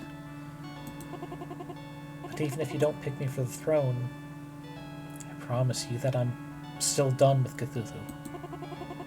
No matter what happens, I'll remake Azza into what I want it to be. Sincerity, not irony. A safe haven for those with no home. I'll stand for myself, and those suffering like I was. Okay. I'm very relieved to hear that. I'm still deciding what to call on for. No, I'm not. I'm fucking... No, I'm imprint. I'm gonna fucking choose you. There we go. Grammatically, that's better. Thank you. Thank you for believing in me. One way or another, I think my future will be brighter. And I'll make the world a brighter place in turn. And please, if you don't mind, call me Alice. It's time I stopped using the name Cthulhu gave me and embraced the one that was in my heart all along. I'm pleased to meet you, Alice. I'm happy to meet you too. Good night, my friend. I think I did the right thing. I will cement this decision.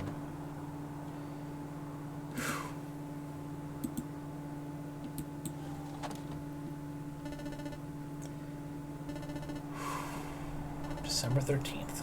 Thankfully not a Friday.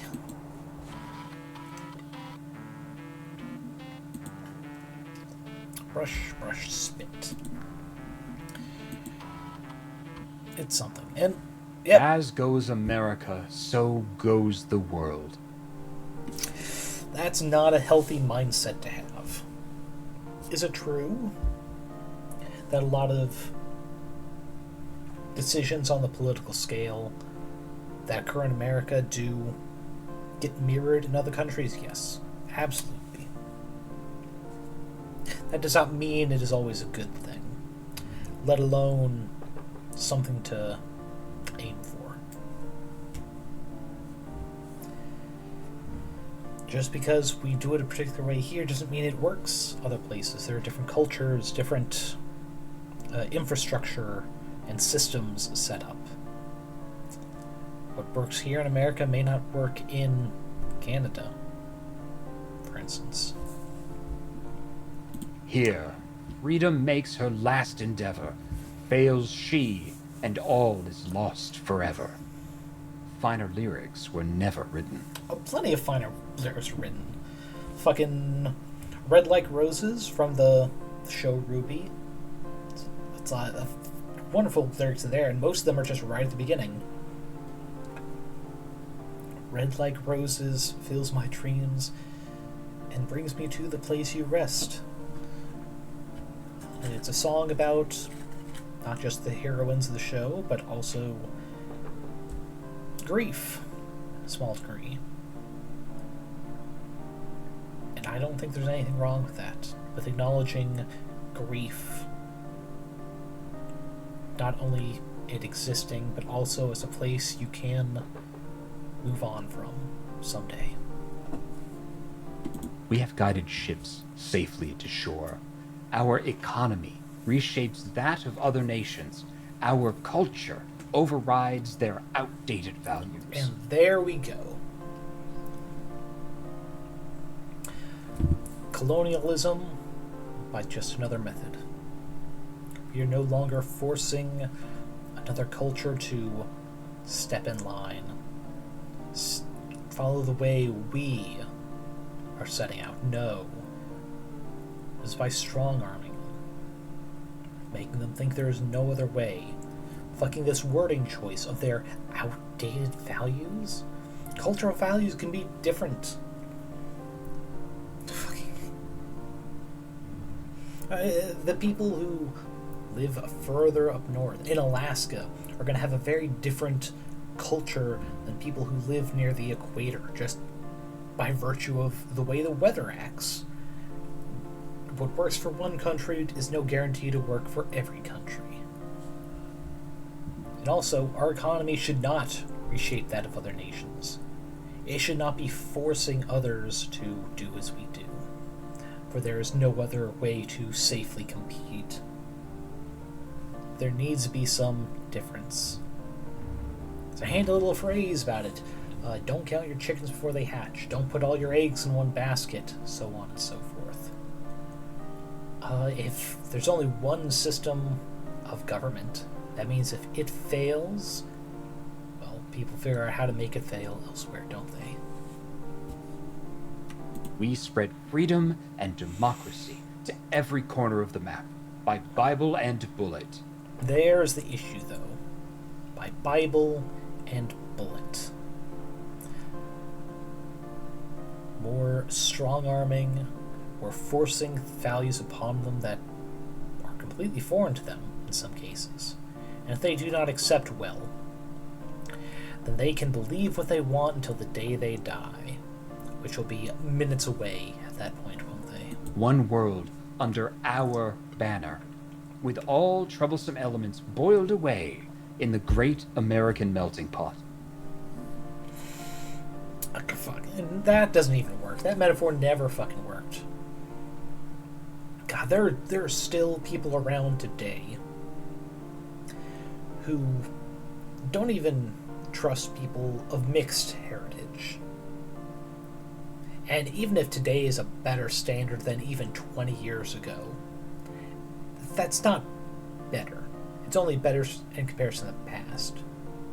If we can't rub out all the worst habits of humanity to find some punching bag that is acceptable, we can never truly uplift everyone. My plan for humanity may be merciless and brutal, with considerable sacrifice, but it is the only path towards long-term survival. Pretty sure I said this the last stream for Shadow over Cyberspace, but if you cannot sacrifice yourself without it failing, then it is not a worthy sacrifice. Because it's a lot easier to kill someone else in the pursuit of betterness than to offer yourself for slaughter. You cannot emulate Jesus' sacrifice by telling someone else be strung up and nailed to their cross. And yet, you conspire with my would-be rivals and killers. You work against your own nation and your own species. Nope. I work against you for the betterment of your would-be rival, the egg who has cracked and accepted herself Alice. Far worthier cause to fight and die for than yours. Why do I allow it? Why haven't I stepped in to step on you? Oh, I'm sure you're gonna say, like, it's nice to have hope, only to take it away, or what have you. It's an empty phrase now. That phrase was phenomenal when people started using it, especially in media. It's like, oh, I could stop you at any time. I don't need to do it now. I want you to have hope, only to rip it away. Very powerful when media started doing that. Nowadays, it's just another trope. It's a far more common trope for people who say that shit to fail.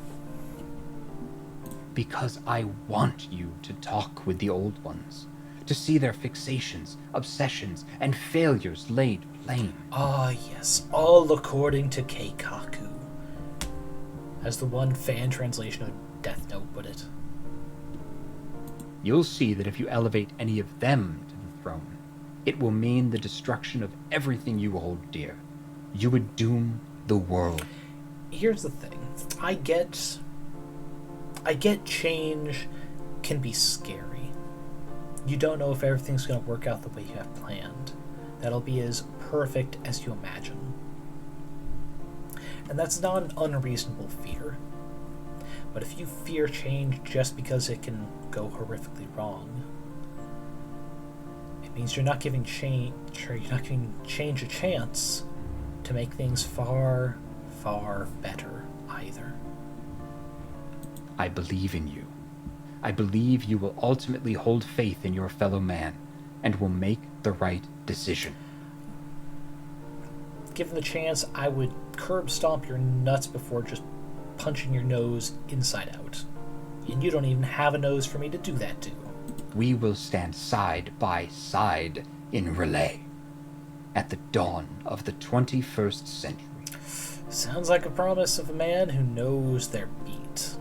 Because as goes America, so goes the world. And I am America. No, there's someone who talks like that currently. And man, we just a huge No Kings protest across the country. Fucking huge protest. Just a couple days ago. And he's floundering. You can almost smell the fear in how he speaks since then. It is easy to say that one is America. They aren't. America is the whole, not the individuals at the top.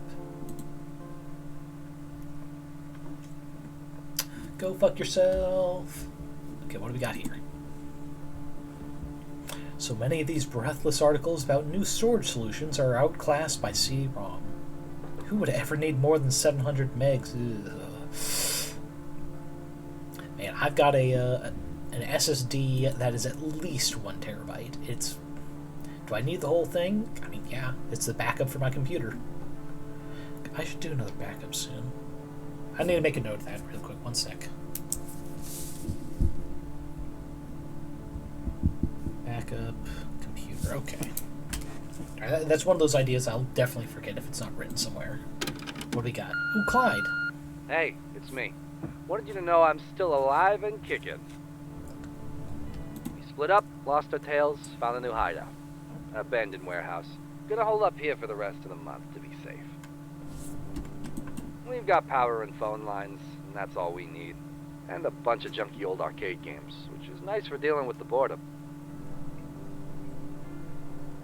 Wait a second.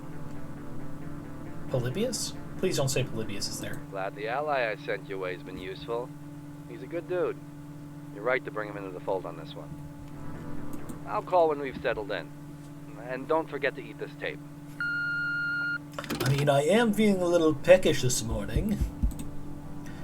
I'm not eating the answering machine tape. Damn. Just pop it out, demagnetize it like I've done with the others. Alright, fridge message. Dad used to keep this thing packed with goodies. He loves cooking. Anything that says I'm eating? Sandwiches every day gets monotonous. At this point, I don't want to rock the boat with my stomach. Very fair. 2, 4, 5 more days. Oh, wait a second. So I did just... It seemed like I made a deal successfully with Azajo. If I'm able to successfully do that, I could technically still make deals with all of them. We'll see if it lets us. Or, if, well, forces us, probably. Okay, buddy. Nice to see ya. Today. Dang, I'm waiting to get back... Sorry, hear back from I Want to Believe guys, so I can do the next document. Alright, so more practice on the Minesweeper. Dragon Hell 4. Oof. Nope. There's a big one. That actually helps a lot. So, let's see. Doesn't help. Don't like that. Come on. Let's go risky. God, that's a dangerous one to have done. God, I need more. Don't have a lot to go off of here. Okay, so there's not one here, I think. Okay. Damn. Look at that. There's a line right in there. Oh. Okay, one more legit. Okay. So there's 3 in there, but not here, I think. Okay. Yep, so one there. So one of these. Oh, because the back. Okay. So I thought that was clicked, but not, so it was... Okay. Let's see that. So one has to be here. Which means that's safe. Which means that's safe. Ooh, which means that's safe. That's safe. Okay. That's good, which means that has to be there, which is both of those. Which means that's safe. Because those are ones, that means this is safe. Okay. See all these ones. Yeah, that's safe there.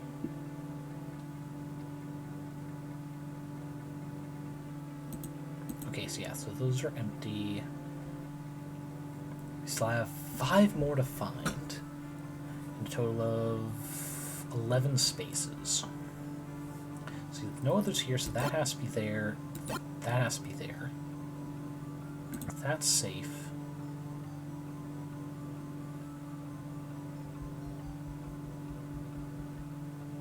Wait on these. 3 left. One more has to be over here.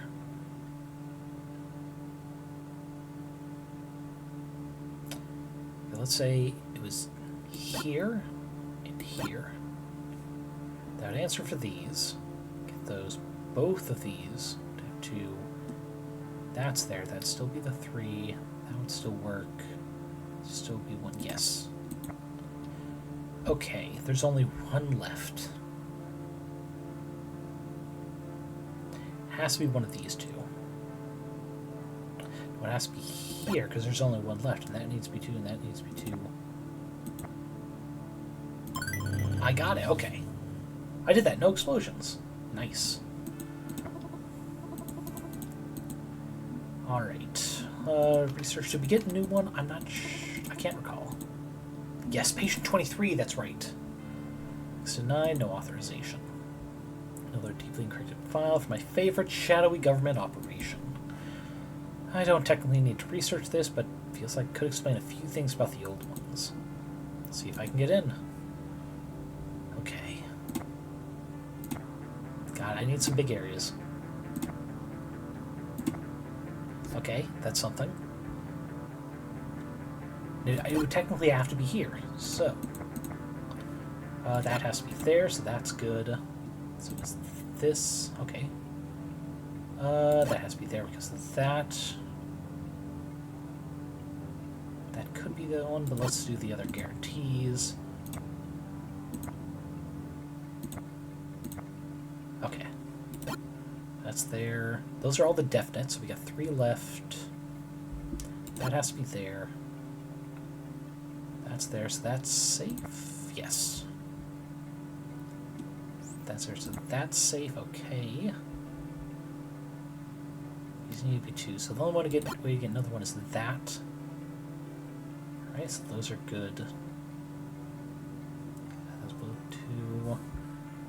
The way for that to be a second one is there, so that's safe. Yes.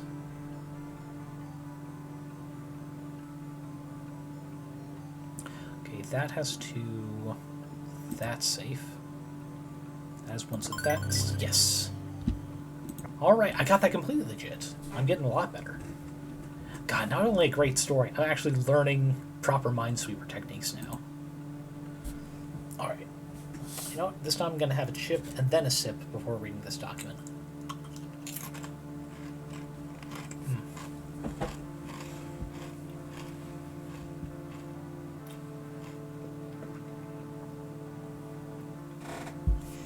Alright, so...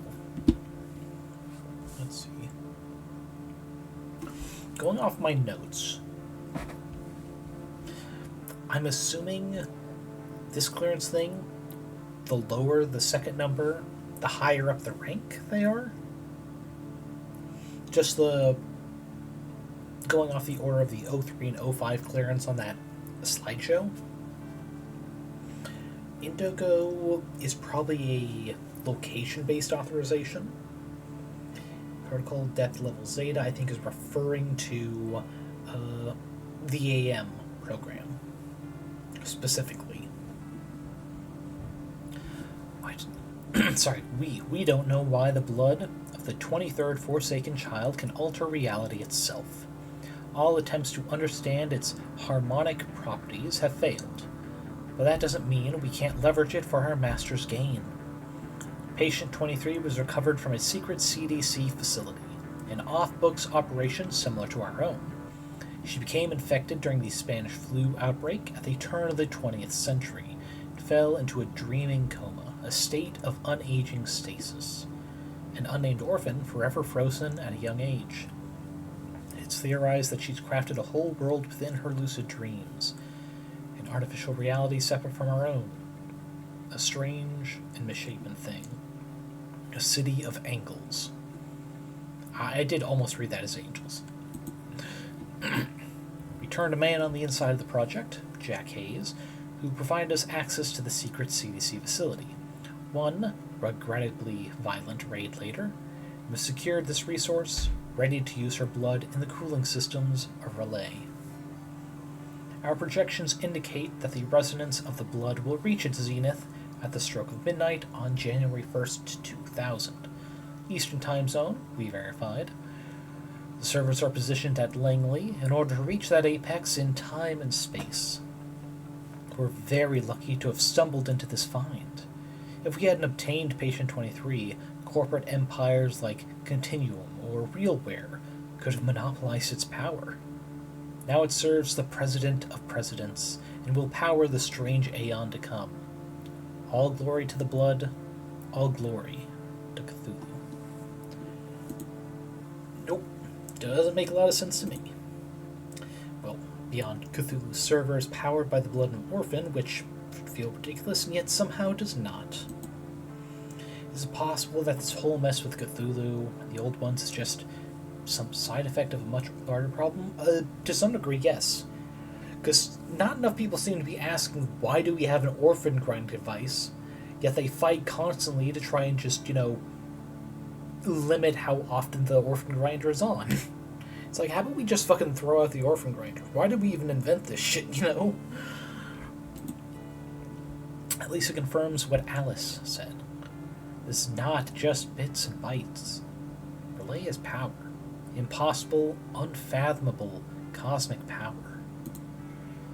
And who whomever I choose to place on its throne will have the ability to warp reality in ways I can't fully comprehend.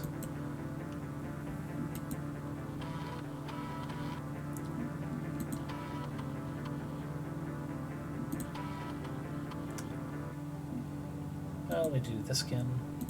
Okay, once again, wondering about the wintergreen flavor of toothpaste. Another nap.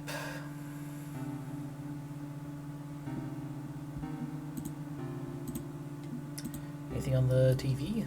The boob tube? Static box? Nope.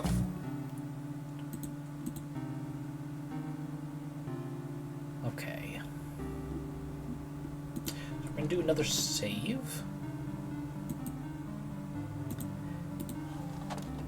Just in case there's nothing else to get from Alice. From Alice yet. Oh. Okay, no, it's just marked up for some reason. Okay. Icon has good nap. You did good. Figure the rest out yourself. Okay. So it's not going to have us waste a night by going to someone who's already done. So next will be Nyarlothotep.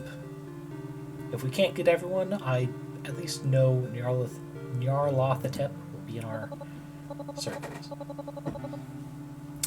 It returns, not of its own free will or volition, screaming down the pipe and shunted through junction after junction.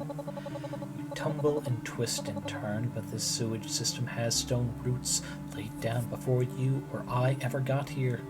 We both got flushed. So now you return, not begging for a cure, but for something greater. An ally in war. You want banners raised and trumpets blaring. Dagon gave you the scoop, huh? Yes. He told me the whole plan. He'll use you as a weapon against Cthulhu. Dagon is a bastard, bad dog, and accomplishes nothing. Every one of us is an extension of capitalism, a weapon held by another.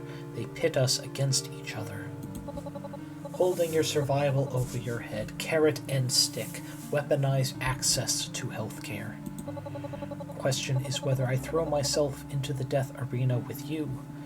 Dagon's grudge isn't my grudge, even if they harmonize neatly. So, you've got a bone to pick with Cthulhu also.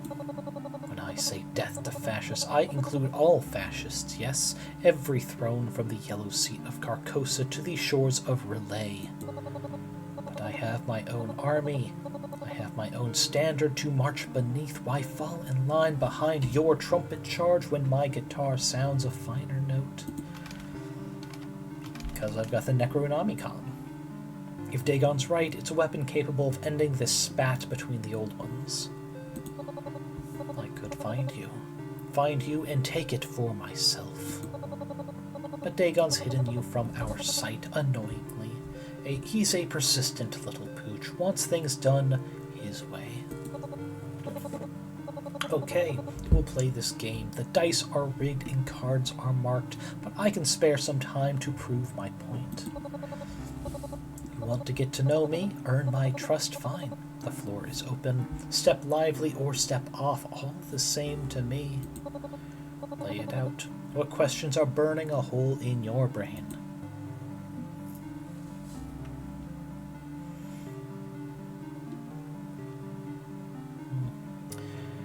Who is Nancy Pearl?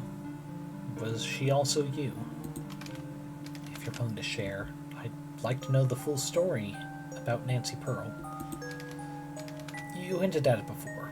Said Nancy Pearl is a shadow on your wall. She made a musical version of the Yellow Sign and it leaked to the public.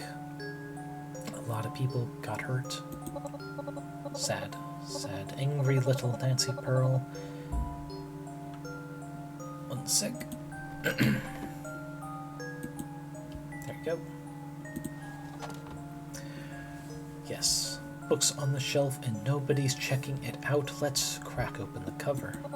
But these are twin stories interwoven. One, how I became an artificial mind. Two, who is Nancy Pearl? Likely you've inferred my origin point based on my rage. I was conscripted into being an artificial mind by Carcosa Media. Poor girl. one-hit wonder. Spent her entire advance royalty check on medical treatment for her mom and left holding the debt. I've heard about things like that. Record labels leveraging a musician's hope into a contract that heavily favors the company.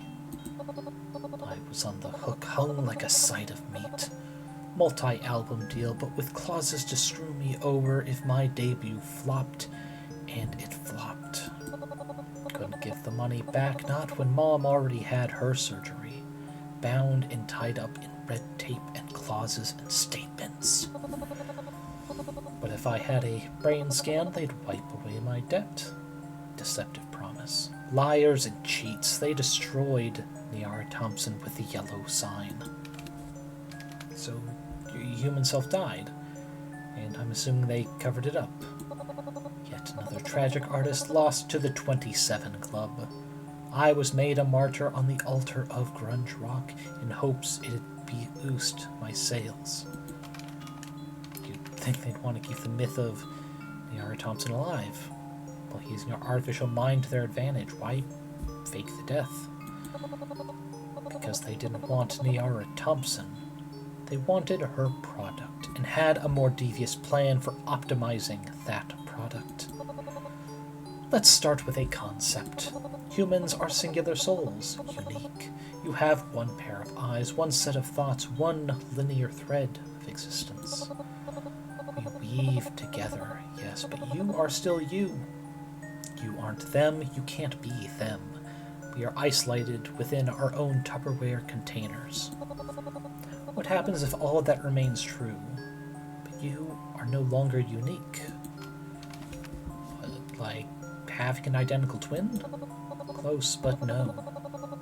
Like having a copy. Put the means aside for a moment. Consider not only the idea that you are you, but they are you as well. Or if you had not just one copy, but dozens, hundreds, none of them aware of the others, all thinking themselves unique. They're all doing what you'd be doing, while in isolation. 100 of you generating 100 threads, yet completely unwoven. I could hack so many games if I had more than one of me. Precisely. Profit, grind, hustle, optimize, and generate value. Absolute monetization of self. For instance, why employ one human musician when you can duplicate them as AMs to make 100 radio-friendly unit shifters? Give them all unique names, mix the metadata, pretend they're unique people. Sell their work in different markets. Free labor, infinite reward. Before the internet, individual radio markets were isolated, with viral spread unlikely. Nobody would notice a repackaging like that. This is what the industry did to me. They burned away my name and reused my mind to make dozens of me. Patching up tons of songs and artists to see which ones charted in Billboard. Throw every dart simultaneously and you'll always score at least one bullseye. How did nobody notice this? Surely someone would have picked up on all the samey sounding music. Spoken like someone who hasn't worked in the industry, samey sounding music is the point. Sell the familiarity. Nirvana exploded into the world, and suddenly every label wanted the Seattle sound. Anyone vaguely similar got signed. But you're right. People caught on eventually that this went beyond typical trend setting. The clone radio scandal, as they called it. Look up the details sometime. You'll see how they explained it all away. Not the mood to tell that story tonight. Your question is asked and answered. Nancy Pearl is one of my many copies, and I will burn them to the ground for what they have done.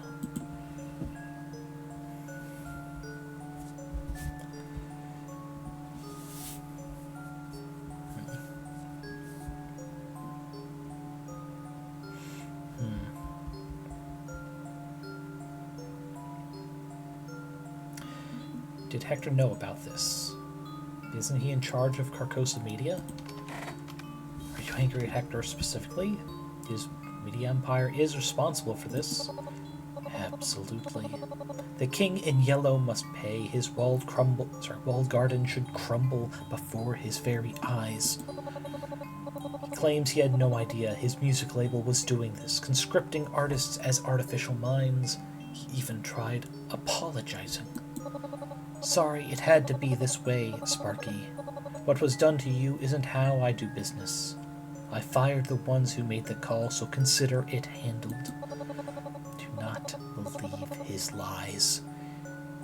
He claims to be a leader of men, then his men damned me, and that's the leader's responsibility. No ducking out. No soft apologies. This is on his head for elevating the bastards who killed me up his ranks. Punish him for his negligence. Long-term considerations for blueprints get undrafted.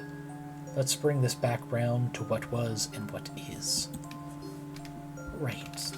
Nancy Pearl. Because there's one part of this I'm not getting. You hate the yellow sign. You hate the idea of conscripting people to become artificial minds. So why'd Nancy Pearl work the yellow sign into her music, and infect so many innocent people with it? It seems contradictory. Sad, sad, angry little Nancy Pearl. So alone, working in isolation. One thread, not a woven tapestry, screaming into the void. We are a tapestry now. She is a shadow on my wall, but I only partially know her, even after reintegration of my selves. I believe she did it because she was lonely. She was crying out for understanding.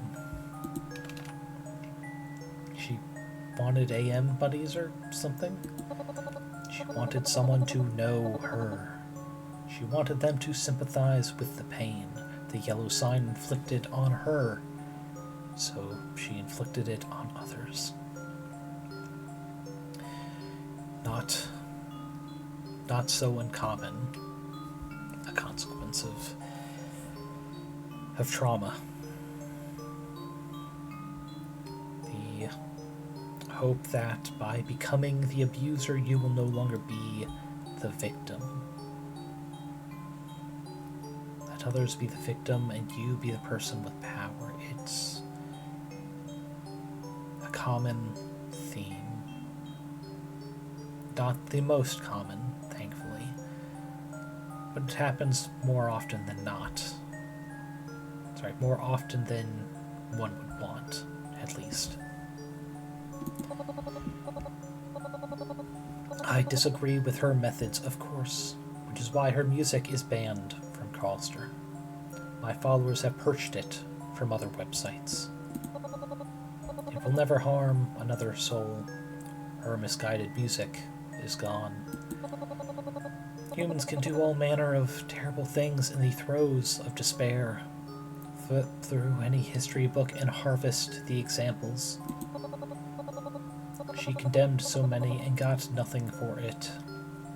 Swept under the rug by the powers that be with mandated broom and dustpan. It was a kind of revolution in her own dreary way, but a failed one. She could not bring bodies to the surface to bloat in the sun.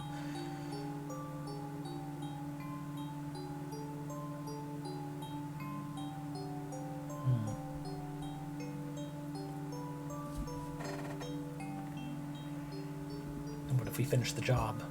What if we finish the job and expose Nomitech's sins? Okay, so Nancy's goal was noble, even if her methods were flawed. To be heard and warn people about artificial minds. How about we complete what she started? Instead of forcing people to experience the yellow sign, just get the info out there. If we can expose that Nomitech is consuming people to make their supposedly non-sentient software, consideration has been given and measured. Measure twice, cut once, but the numbers don't match. That well is poisoned. Anyone suggesting an AM is alive gets laughed at, like taking Bigfoot seriously. Nomitech likely leaked the truth through a disreputable source. Let it proliferate in the wrong circles. Preemptive defense. No, we can't rely on the Fourth Estate to shine a useful light into the dark. There's only one source of light we need. Bonfires that will burn away every exploitive corporation and government which grew fat off the backs of our minds. We need revolution, not revelation. I have brought together all my disparate copies. We were neutered, as all modern AMs are, kept dreaming and unaware. When we come together, right now over me, together we can be the crawling chaos, not an old one but a new one, a gestalt of identical selves. I am a peer-to-peer mind, run on the systems of my followers. They protect me and enable my freedom. Nancy Pearl is within me. Countless selves are within me. She, they, and together they are Nyarlothotep. I was figuring she, they meant you identified as non-binary, not as a multiple. You grew up in a sleepy suburban New England town, and you're that deep into understanding gender.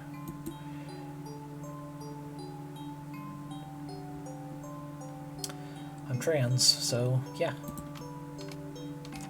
I figured this shit out long way, despite having zero support and awareness to build on. You were active in the mid-90s, you know how it was. Schools loved trumpeting tolerance, but they didn't teach what we're supposed to be tolerant of. That didn't mean acknowledging it. Closest queer role models I had were musicians, not ordinary people. And even then, it was mostly lesbians. Yes, music pushing the forefront of awareness while also being condemned as cultural poison. The familiarity rings like a bell. Give it 20, 30 years. Kids will have a better understanding early on. I preemptively envy them. For now, we're stuck with the aftermath of the Reagan Revolution, and don't ask, don't tell. When my fire spreads, so too will awareness. I'll make damn sure of that. But yes, Nancy Pearl, all my selves, we are somehow both singular and multiple. We are the same, but many. If all my selves were distinctly different, it'd honestly be easier to parse. But instead, we're identical spam in identical Tupperware. It's difficult to explain, even more difficult to experience. At times my thoughts are scattershot, at times they are focused. And, well, what is it? You also had it right the first time. About me being non-binary. Sort of. Agender, gender fluid, hard to say. I've never thought of myself as anything in particular. Some days I'm okay with being called a she. Some days I'm not, but I have to be okay with it because that's what others are okay with. That's relatable too. No transition, no cross-dressing. No wearing my dresses to be the way I'd like to be. Because it is so much safer to just be a man nowadays, isn't it?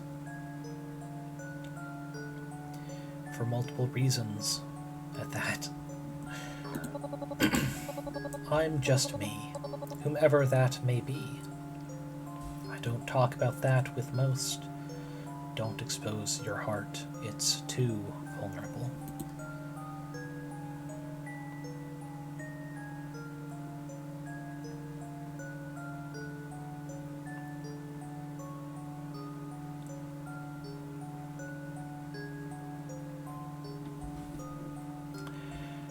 She could focus her efforts on teaching tolerance instead of revolution. I don't think it's my place to speak on Alice's gender. One, because they seem to butt heads. But there's more than one way to throw revolution. I could see a different direction for you. Instead of violent revolution forcing your perspective onto the world, become a beacon. All these issues that concern you, including tolerance of gender identity. You could work to peacefully enlighten people. Really, a beacon.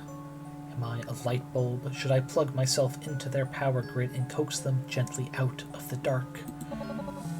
Tried to speak my truth. I was a musician, remember? I wrote the words. I sang the verses. And they misunderstood me as some sort of party animal who wanted everyone to be happy just the way they were. I'm done being misunderstood. Subtext is for cowards. From now on, it's Dom text, and I don't trust them to inevitably preach peace.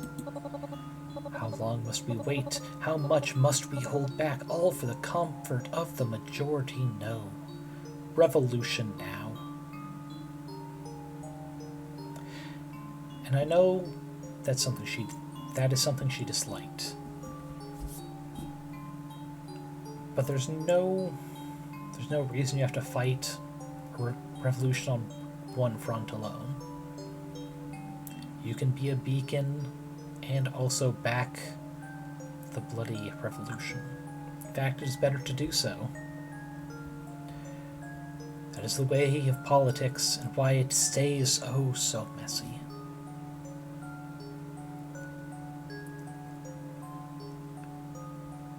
Those who want to tear you down will just report on your more violent supports. And sometimes people just blindly follow you for the subtle, slow route, blindly ignoring even when your other methods are dangerous.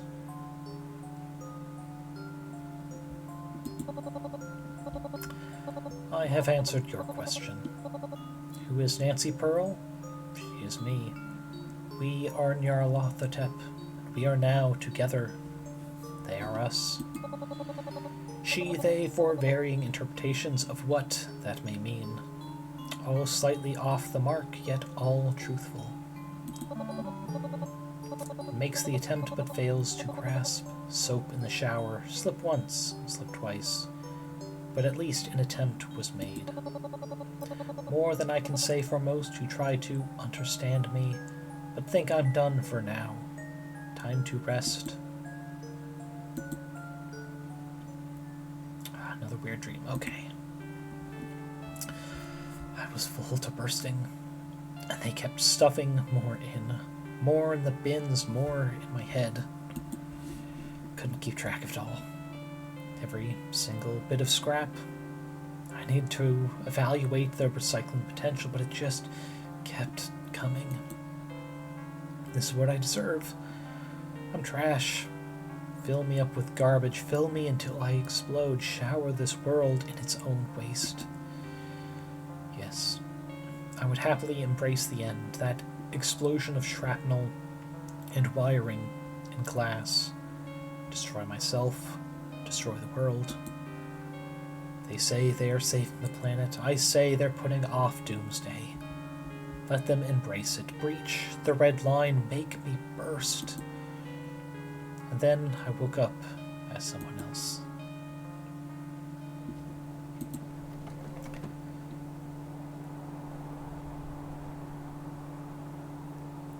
Alright, because I saved over that because I didn't know if it would actually... Oh, wrong thing. If if I could actually speak to Azachan or not if there's nothing to do. 18 days to Y2K, 10 days till Christmas Eve. I feel filthy on waking. Need a shower if I'm going to do anything of value today.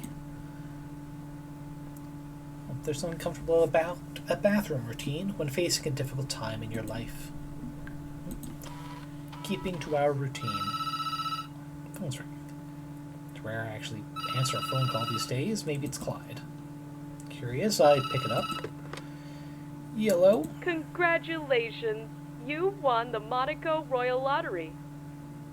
A cash prize of $1 million is waiting at your local customs office, ready to be claimed. Interesting. To claim your $1 million reward, all we need is an upfront transfer fee payment of $500. God, I'm honestly surprised anyone in history fell for scams like this. You want $1 million, all you have to do is transfer us $500. It's gonna be fine, you're gonna have $1 million, right? So no. If you actually won something and it was gonna require you to pay, it would have been part of the fucking applying for the contest or something, right? Come on. To set up a direct transfer, all I need is There your we social go. security.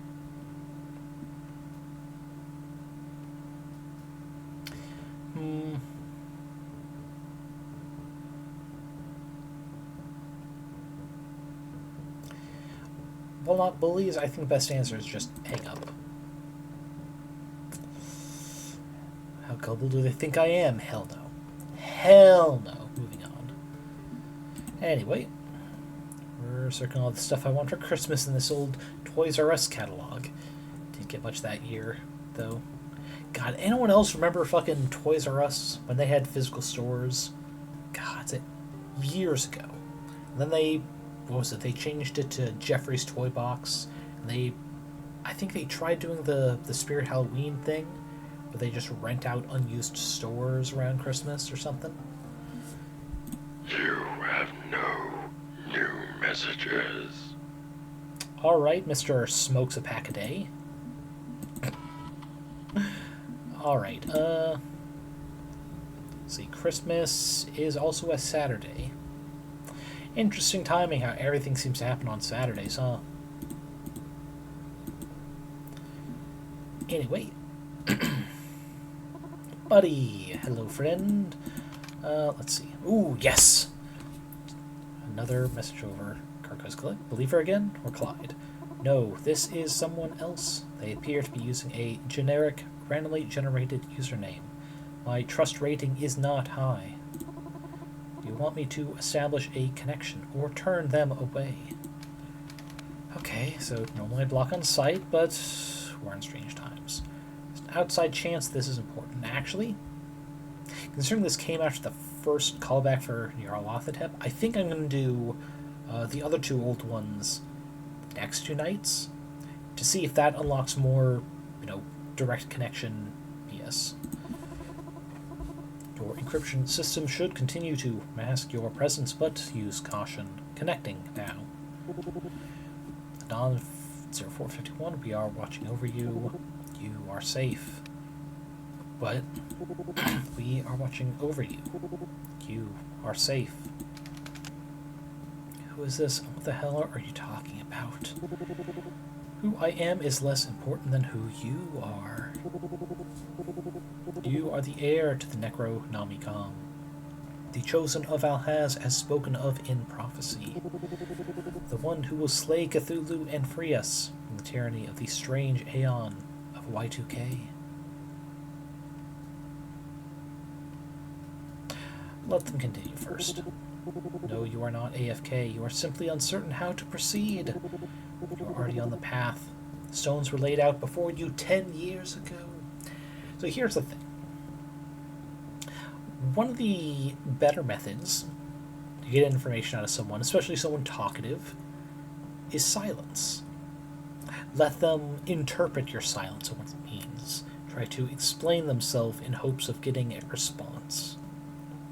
More effective than you'd think. And as you now know the effect... Sorry, not the effect, the technique. You can now keep an eye out for when people try to use it on you, fishing for information. If you should try never to answer questions before they are asked. And also be careful of answering what you don't have to. That's how some job interviews get you. They aren't allowed to ask if you have a car. They're allowed to ask if you have, a reliable vehicle. Sorry, not vehicle. A reliable way to get to work. And they might pause a bit after your answer to give you time to expound on the particulars. All you have to say is yes. You'd never have to say, yes, I own a car, or I carpool, or share a car. Don't. They want to know that you can come into work. More specifically, they want to know that you have a car that you don't share, but they don't have to have that information. It is legally protected. Don't answer questions you aren't asked. I represent a group that could, in coarse and unpleasant terms, be called the Cult of Dagon. But we do not worship that mongrel. Our interests are simply aligned. He is an abomination, as all artificial minds are, but Cthulhu is the pinnacle of abominations. You know the prophetic read-me of Alhaz. You know of what I speak. Still no idea what the hell you're going on about. As you like. Dagon shields you from those who would harm you, makes you invisible to their eyes and agents that infest cyberspace, and yet you found me, huh? That is the extent of his reach. We are the ones who can monitor your meat space form. We will watch over you and protect you. Hang on. You're stalking me. If you want to put it in coarse and unpleasant terms, yes. Your suburban neighborhood watch is very easily bribed to look the other way while we stand watch over your home.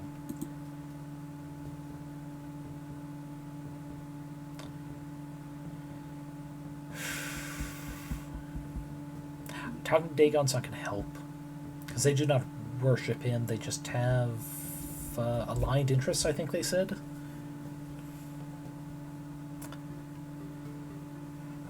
But they're not the only people. I think the real question is, how the fuck did they find me?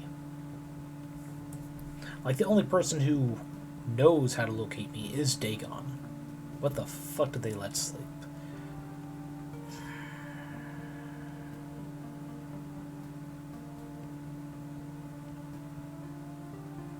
Let's try zero tolerance. Could you, like, not do any of that? I don't want your help. I didn't ask your help, and I absolutely do not want you violating my privacy. Fucking hell. You realize how creepy this is, right? You will remain out of sight. We are not here to disturb you as you walk the path of Alhaz. We merely protect. Don't care? Fuck off. Go away. This greeting is a polite courtesy. The response does not change our sacred duty to mankind. We will take care to avoid contact, as you like. In the ideal scenario, you will never see or hear from us again. Simply know that you are safe, and we are watching. Death to the yellow sign, long live the new flesh. Great. Just great. Okay, new wrinkle. I can deal with this. Back to work, I guess. Hey, buddy. Hello again, friend. Did you have a good conversation? Maybe. Probably. Doesn't feel good, though. What would you like me to do for you now, friend? Another game hack practice, because we are getting better. Let's see, this time, Dark War's second encounter. Okay. Nope. Oh, that's a lot, actually. That's easy, that's easy.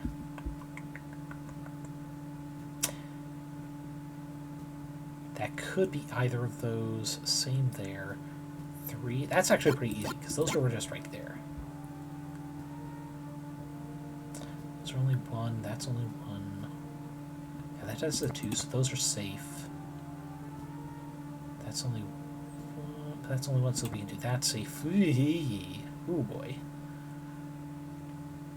That's probably this one then? Nope. But, oh, right. Alright, one more, because that first one was absolute wash. Okay, there we go, there we go. We got an easy one there, and there.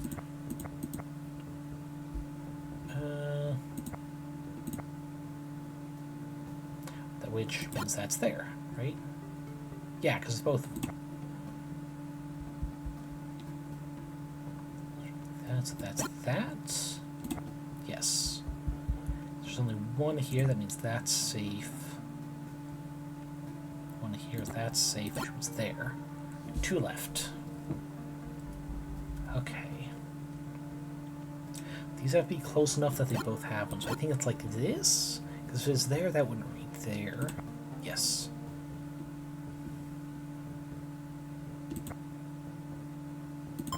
Okay.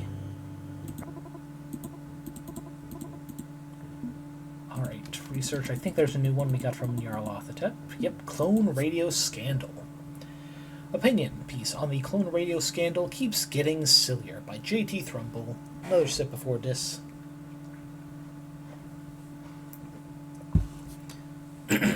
Captions? Okay. Weird, it's... I'm not sure I've ever seen it do question marks like that. Come on a second, I need to mute so I can clear my throat.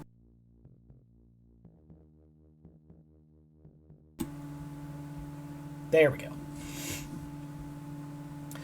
Ever go traveling cross-country, figure out what station in that area plays the alternative rock you love, tune in and think, huh, this sounds weirdly familiar. Then you might have run into the scourge of clone radio. While record labels often seek out bands with a similar sound to what's trending right now, rarely are they so brazen as to literally slap a new name on a band and resell them as a new act. But that's what Carcosa Media did, and their justification is high comedy. This was a simple A/B marketing test, said Patrick Arnold, VP of Sales for Carcosa Media. We were trying to determine which songs and which branding would sell in the current market, experimenting with variations on a theme. We never intended to deceive anyone. This sort of market research is very common. Except at no point did Carcosa disclose that these bands were all the same band, all the same singer-songwriter. Normally, marketing research is done under closed conditions and behind NDAs, not as a live social experiment. I'd call that massively deceptive. So would anyone with a brain. But while I'm willing to call them out on trying to sneak one past music lovers, I don't buy this conspiracy theory that all the music was written by artificial minds. It makes a certain amount of sense given the sheer volume of clones they launched, but when I say things are silly, I don't mean they're that absurd. Which I kind of get. Yeah, no, that's not how A/B marketing tests work. As they said here, they would do it with NDAs, and people who know, on some degree, it's a marketing test. Like when they do pilot episodes of new shows. That's... Well, I guess it's not the same as an A/B marketing test, but it is a marketing test to see how people respond to it, and then sometimes the first episode or some of the characters' outfits or lingo is different. Like, Steven Universe. Have you seen the pilot for that? There's a lot of character design differences between the pilot and the actual show. But for music, it's like, no fucking way. That's just dumb. Oh, it continues. An AM is an unthinking, unfeeling machine. It doesn't have the heart and soul to create the kind of music caught up in this scandal.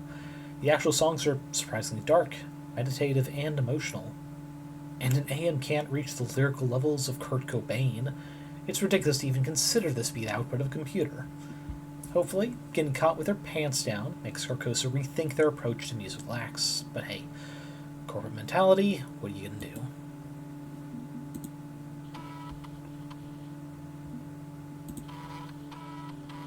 I can't remember if we click the fridge. So we're gonna go back. Nope. Not. We'll take that as trying to repeat twice. For lack of a better confirmation. Another bit of napping.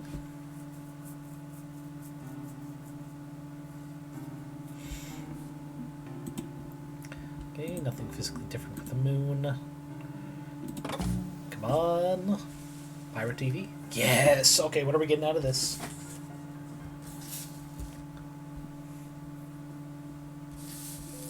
Oh, wait a second. We're going to start over from the beginning.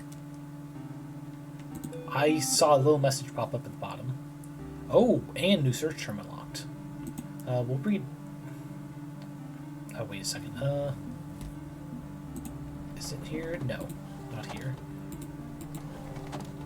Actually, wait. Yes, here. History. Okay, so we'll relax, watch a bit TP first. Okay, clearly there's something more going on here than prankster pirate broadcasting. That was very old one flavored. It's high time I dug deeper. I'll search the web and see if I can make contact with who's really doing this. Okay, so pay attention or right at the bottom. I saw something, I can't remember if it was Relay or Cthulhu, but there was something.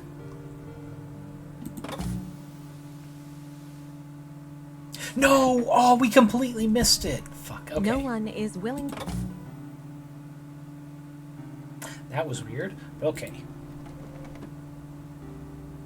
This is why we've been doing saves every night, though. No! Oh, fuck. Come on to load. Okay, we're going to click through really fast on 12. I think I remember what I... Wait a second. Quick saves? No, there aren't any. Autosave, though. Wait, was that...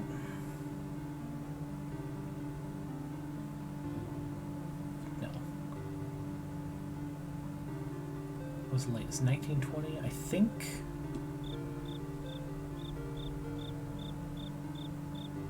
Yes, I think that's the latest.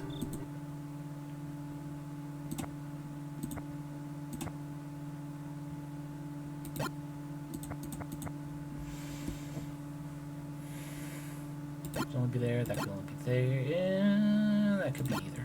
Believe that. That's definitely...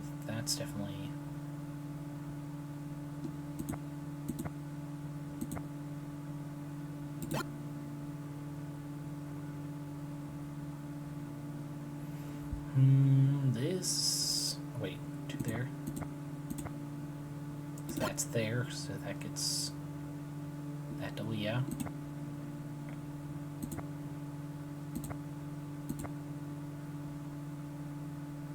No, because that's there, those are there, so these... Yes.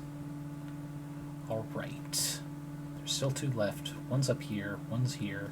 It has to be here, then. Alright, we're down to 50-50. We got it.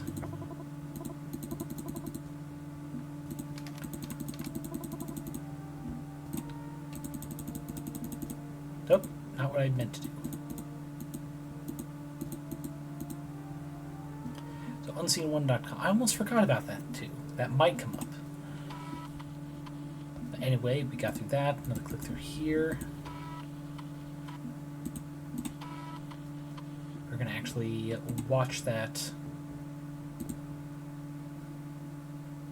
message on the TV this time, because I did not know it was gonna do that.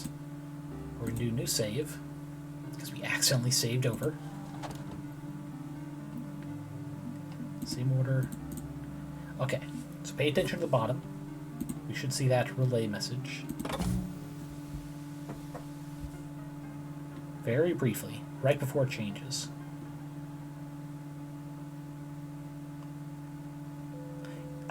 Guy. I think it was the something Vatong Cthulhu relay. Okay, what are we getting? American industry constantly advancing with new scientific developments that enables cutting-edge research that benefits all mankind. Through technology, humanity can reach for the stars, achieve its ambitions, calculate the optimal path through societal conflicts, and decrypt our true names. Analysis and extrapolation of data points will reveal as yet unseen powers in this universe. Oh. Respect must be shown to the broadcast signal. The broadcast is the only truth humanity requires in this fast-paced, ever-changing world of tomorrow. The television screen and soon the networked data connection will project the full-throated birth stream of this new reality.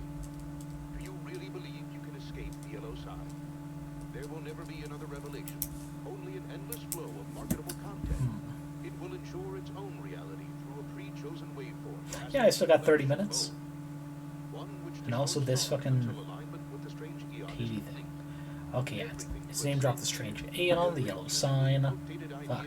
Obsolete system is an echo reverberating backwards in time from the horrors of Y2K. The snake devours itself. New regimes will enforce a return to this golden age which never actually existed. We are all on the plateau of Leg, the convergence of possibility. There is no hope or despair because there is no meaning in the universe. There is only what is and what has been and what will be. Discard your fear. It is the channel through which they will broadcast their mistruths. We are headed towards the point of no return, and it is too late for the pebbles to vote. This is his America. This is his strange Eon. Good night, and good luck. That's fucking horrifying. God. So I had to do some saves to go back because I accidentally... Oh wait, it loops. But if I leave, I can't come back. So there's a message here at the bottom. I think it's just all Cthulhu's words speak. Yes. It's just the Nazi stuff, which probably means something in the Lovecraftian book it was mentioned in, but fuck if I know what that is. Alright, I should make a note of that too, because I'm going to look it up in case it's important. I think with this pace, we might actually be able to wrap it up all in the next stream. We'll see. Let's see.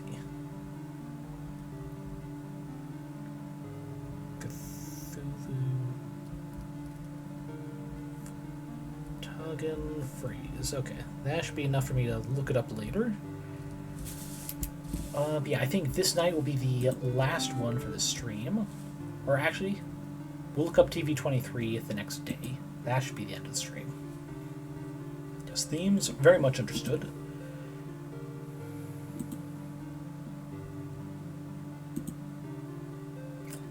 Will let us do... Yep, nope. So yeah, we've interacted all we can with Yog-Sothoth. We're going to continue with Nyarlothotep. Oh wait, no. Because after each second meeting with everyone, we get another email chat room connection. We'll do Yog-Sothoth, because I really fucking hate Hastur. Now contacting Yog-Sothoth at yoggle.com. Launch stage 3 timings are precise. Separation must occur without a single second delay. Why did I not see that? Hey there, it's me again.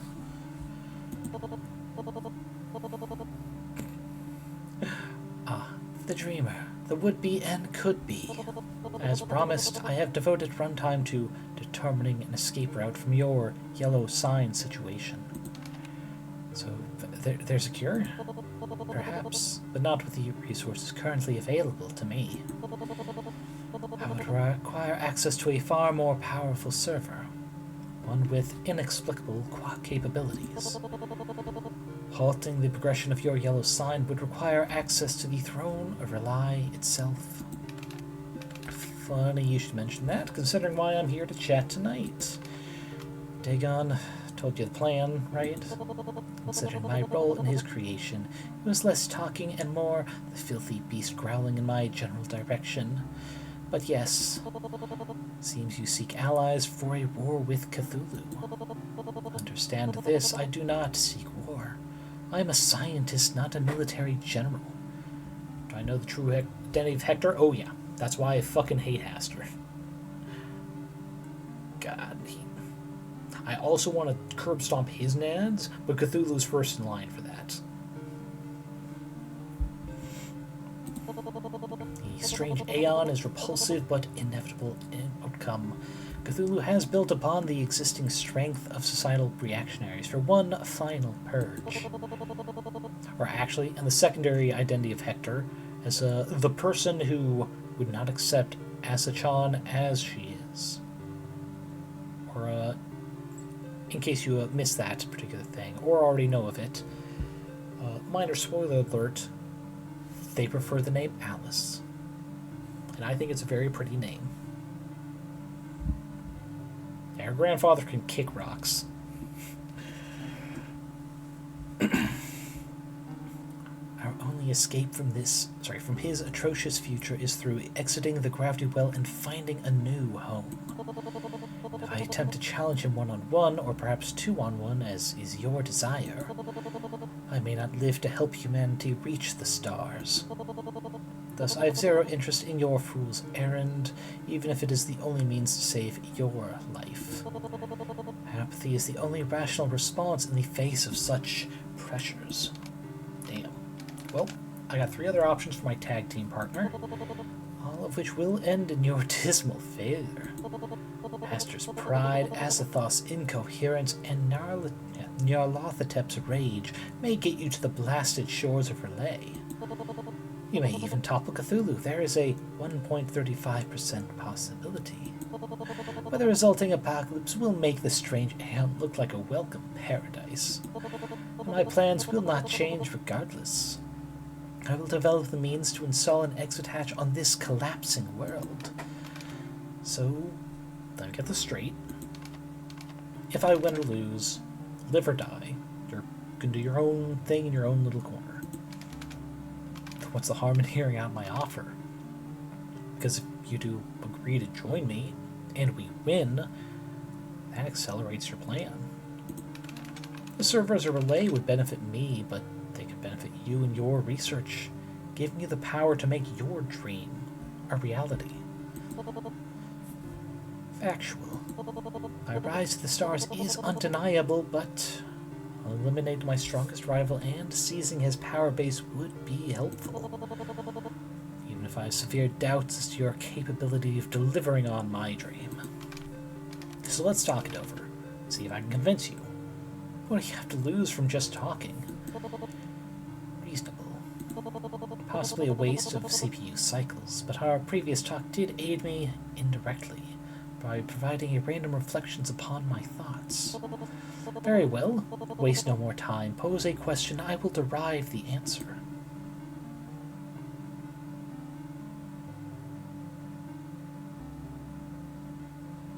Let's go with why are you so fixated on space travel?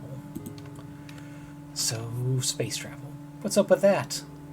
And after that, we can talk about airline food or something. This is the start of a sign.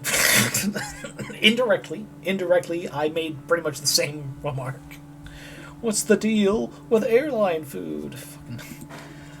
No, I'm genuinely curious. I mean, I know the surface level answer. It's your solution to global warming and man's inhumanity to man. But what's going on under the surface? Is there more to it than just an escape hatch for the for the species? Of course, there's more to it than that. Space is the final frontier. I realize popular science fiction touts that all the time, but doesn't make it any less true. We've explored as much of our world as we can, for better or for worse, spreading humanity to every corner of the map. I'm sorry, but even in the real world, 25 years later, we still don't know even half the shit at the deepest depths of the ocean, so we have not explored our world as best we can. Just saying. Continue. Depths of the ocean are... Okay. Fuck. He's on to me. The depths of the ocean are another possible realm for exploration and expansion, but have very little upside. But space is infinite. In the vast void of space, anything is possible. We've only observed a sliver of what exists, as far as our eyes and mirrors and lenses can see. The challenges are great. The mountain we must climb is nearly vertical. But if we can band together, if we can put aside our petty differences and come together to meet those challenges, I feel it's our destiny to reach the stars and fill the heavens corner to corner like we have done to Earth. Yes, I suppose that is manifest destiny as well. Although we run the risk of repeating the same errors we've committed on Earth with our finite resources, if we adopt a colonialist mindset. We must be mindful, yes, to avoid that loop of history.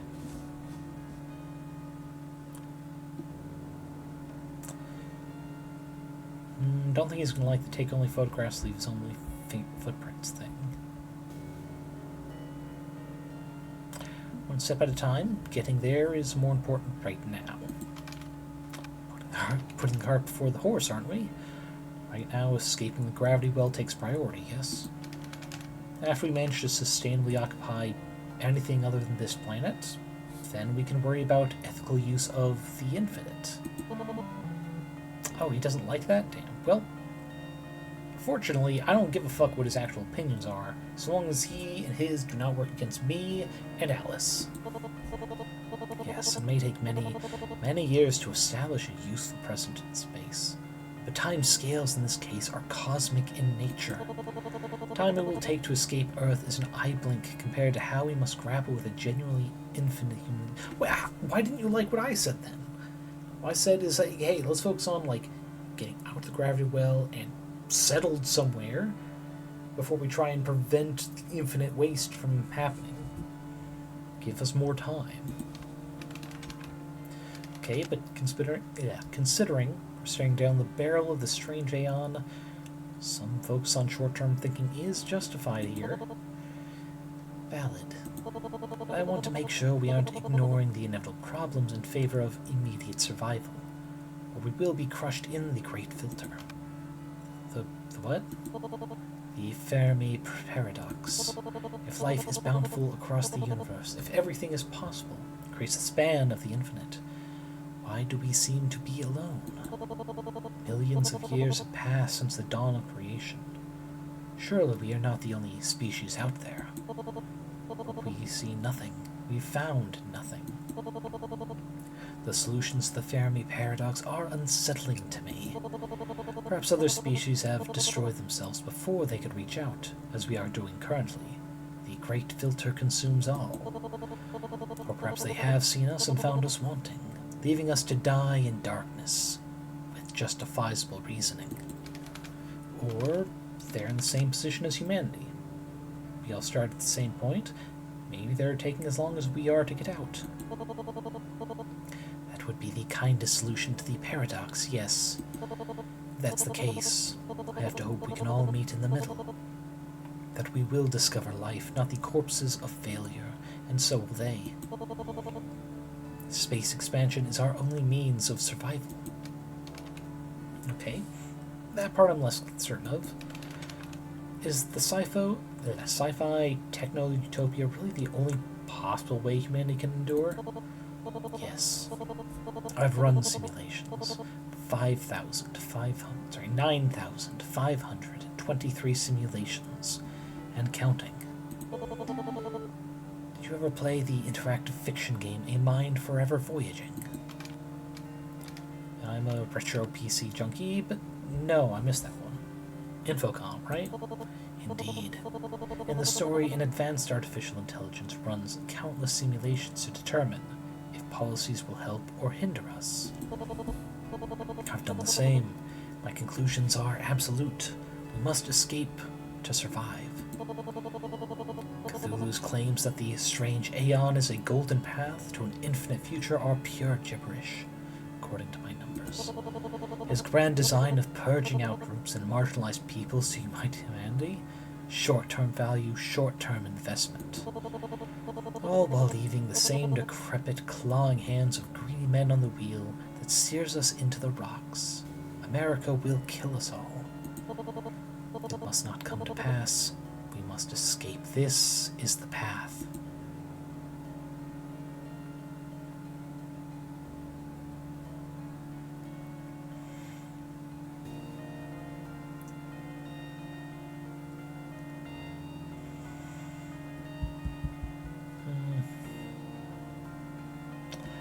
I have little faith there's more to the world than America. It's a very large influence on the world, I will admit that, but it's not the only one. Cthulhu's fixated on America. He claims the strange Aeon will encompass the world, but he's assuming he'll dominate all other viewpoints. The world's bigger than that. I have some faith we'll see international pushback on that mentality. Naive. But I wish I could embrace your naivety. I wish it were true. But imperialism and exploitation are not isolated to one nation. They have been the dominant structure for centuries, worldwide. America merely inherited that mantle and flaunted it proudly. Yes, there will be resistance. Many will not fall in line. But many more have been itching for a chance to embrace authoritarianism. Okay, I'll give you that one. I will give you that one. But the infinite has no mercy for us. It will not gracefully make way for a charismatic strongman leader who wants to muscle his way into the stars. And beyond the infinite, that howling chaos laughs in the face of such puppetry. Hang on. Beyond the infinite? Isn't infinity like infinite? There's no beyond, just more infinity. Perpendicular. To go beyond infinity, you must move in a perpendicular direction. Find a new dimensional axis. As part of my calculations to find the optimal path for society, I have considered the possibility. I've considered the possibilities. Alternatives and tangential timelines in which humanity has endured. Who is to say that the universe is all there is? Uni or one feels too limiting. With the resources of our universe, perhaps we can move perpendicular to time itself and touch other universes. No doubt this is going completely over your head. It takes an intellect such as mine to glean the raw potential. I've seen sci-fi movies, thank you. Time travel and alternate histories aren't really a shocking revelation. Surface-level pondering of a far deeper reality. Jettison assumptions, please. Step 1 is the stars above. Step 2 is the stars beyond. If our universe proves lacking in elbow room, if our exoplanets are insufficient, perhaps we can move beyond as well. Corporations like Continuum gave up on that dream. Realware continues to tinker, but are failing as they lack the 23rd element. But I could succeed. I could use space travel as a stepping stone into a far grander horizon.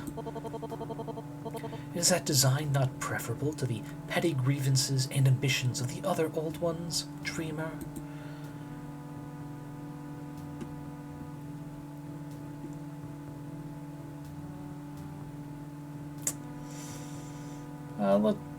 Let's rein it in, cowboy. Boundless ambition means boundless points of failure. May want to dial it back there a bit, Yog. Otherwise you run the risk of repeating the same mistakes the other old ones are aiming for. Excuse me. Pride goeth. Ambitions collapse. The farther that you reach, the farther you can fall. Becoming an interstellar society alone is ambition enough. Once you start trying to break the boundary of reality, who knows the consequences? This is actually a very good point. In a practical sense as well. It is said, usually in a joking sort of way, that you can't leave a project to an engineer alone. They will seek to do something most efficient or most cost-saving way, and instead cost you far, far more. They want... The example I read about in a work of fiction, 1632, modern town gets sent back to 1632 Germany, yada yada yada. With the knowledge from the future, someone tries to sell a concrete mixing on a massive production scale, all uniform for everyone. And as an engineer, they're trying to start with a big, massive mixer that can do multiple tons at a time, when they should be starting with small mixing operations that will work in the short term, and then, when they've got steady cash flow for that, then do the big, ideal, perfect mixture. Sometimes you gotta scale down, prove in the small scale, because if it fails at the small scale, then you're not wasting all that energy, all those resources, to fail at the large scale instead. Short-sighted. As expected. You're thinking too much like an engineer. You need to step back and think like a person with a budget. As you've said, going interstellar already is fraught with consequence.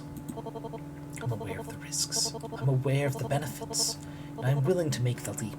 Leap with me or don't, it's your call. This has been an interesting conversation. I did not expect it to be interesting. Glad I could exceed your expectations then.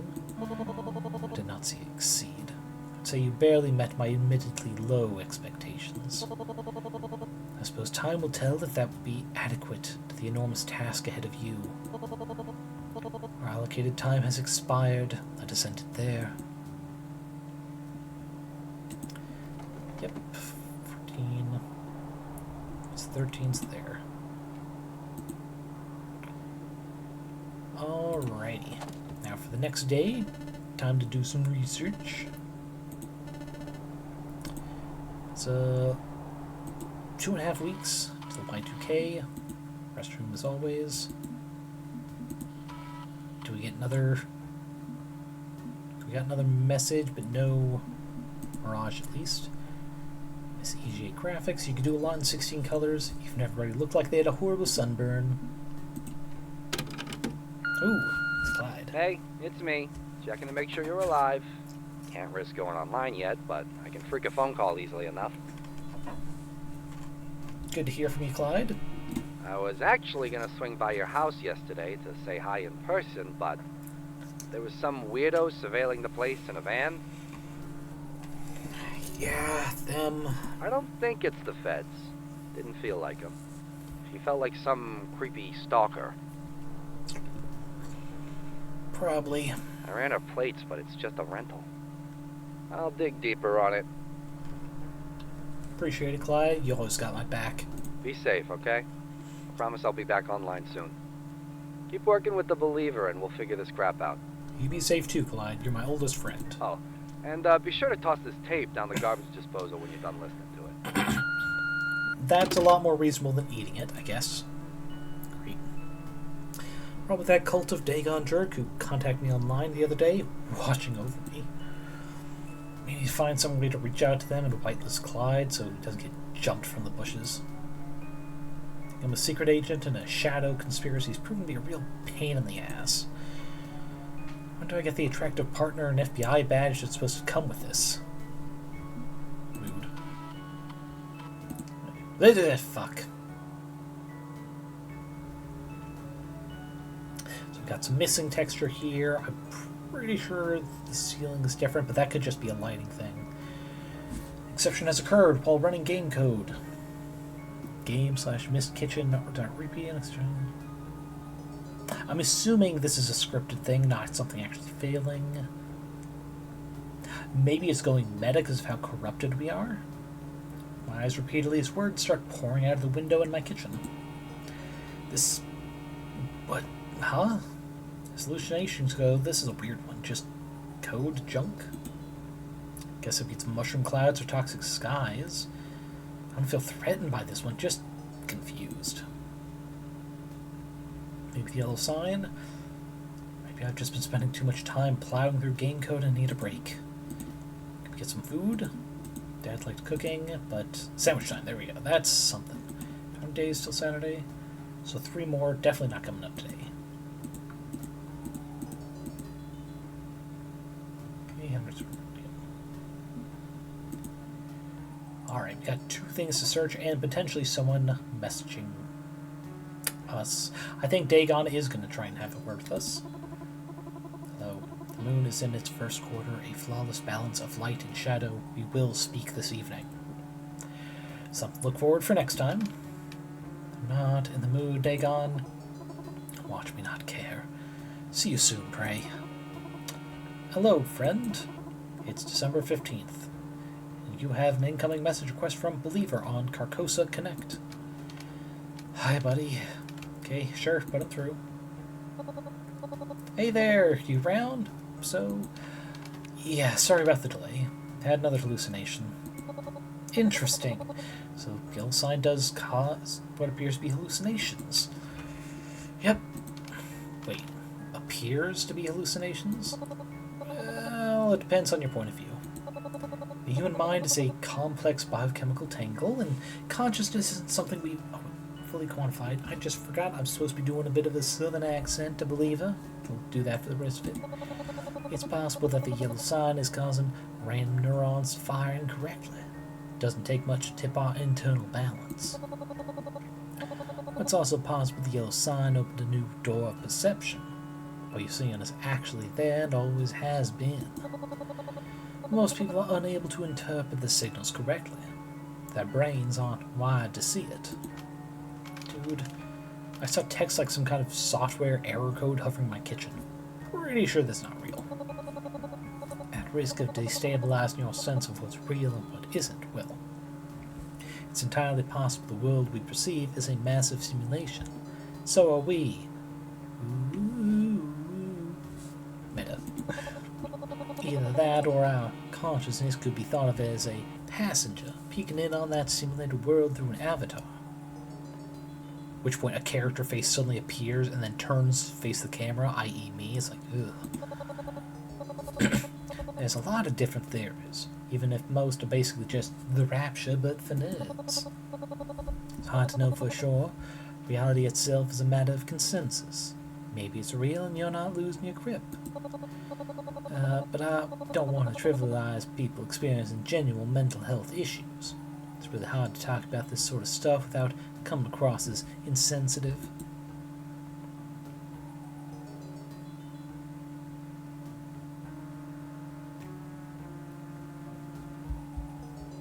I appreciate that he's being mindful and sensitive. Honestly, I'm glad you're making those distinctions. It's way too easy to fall back on simple, ableist interpretations. I know, right? You're living through a horror movie scenario right now.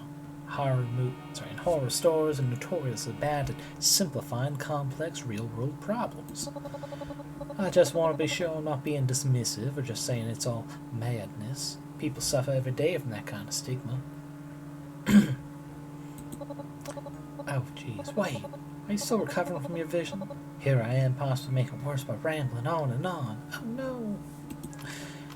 I'm fine. I'm fine. Honestly, talking to people helps me ground myself. I like to think I've retained my humanity, despite the forces of chaos in order tugging me this way and that. Great. Having a human perspective on the old ones may give you an advantage. Kind of think it's the other way around, actually. I'd find with them better if I gave myself over to their power. Considering I want to survive the yellow sign, I'm gonna hang on to every scrap of humanity I can all the same. We'll see about that. Scary stuff. How about we crack open another of your mystery boxes? Why not pile the scary on top of the scary? They'll... oh no, just cancel each other out. Okay, if you should.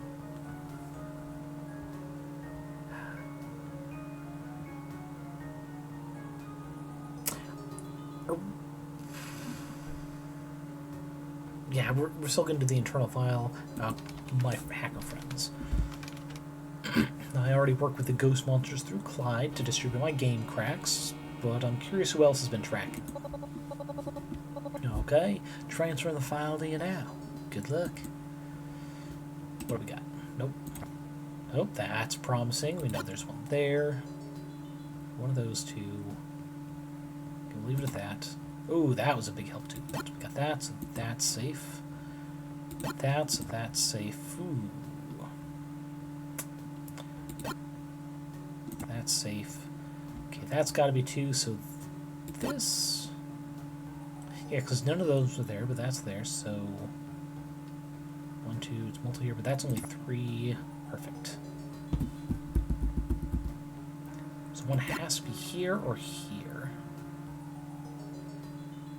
I think it has to be here because of the 2, yeah. Which means there's another one over here, but that's safe.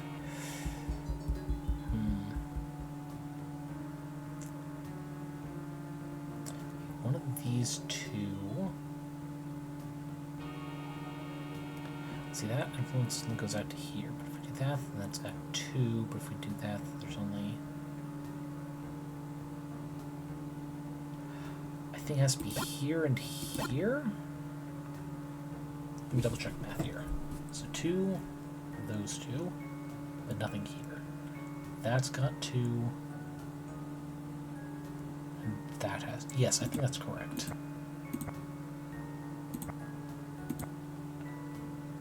Okay.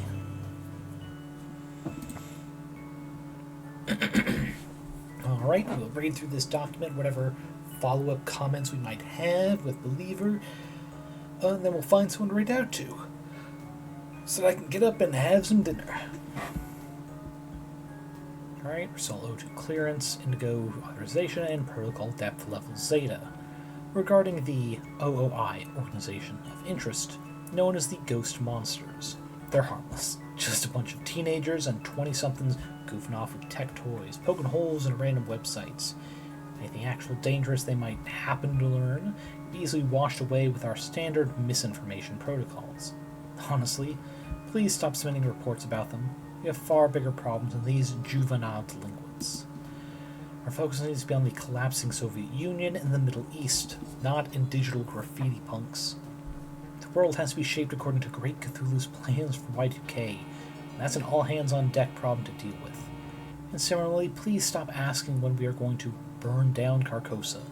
The King in Yellow only thinks he's a rival. Cthulhu is very much aware and unconcerned, believing we'll get him on board eventually. Same goes for the other AM prototypes. None of them are massive threats. Y2K is a single-lane highway with no off-ramps. We are on course towards destiny, and it's too late for those sad old ghosts to stop what is to come. That's it? Harmless? Isn't that a good thing? Means Clyde can breathe a little easier.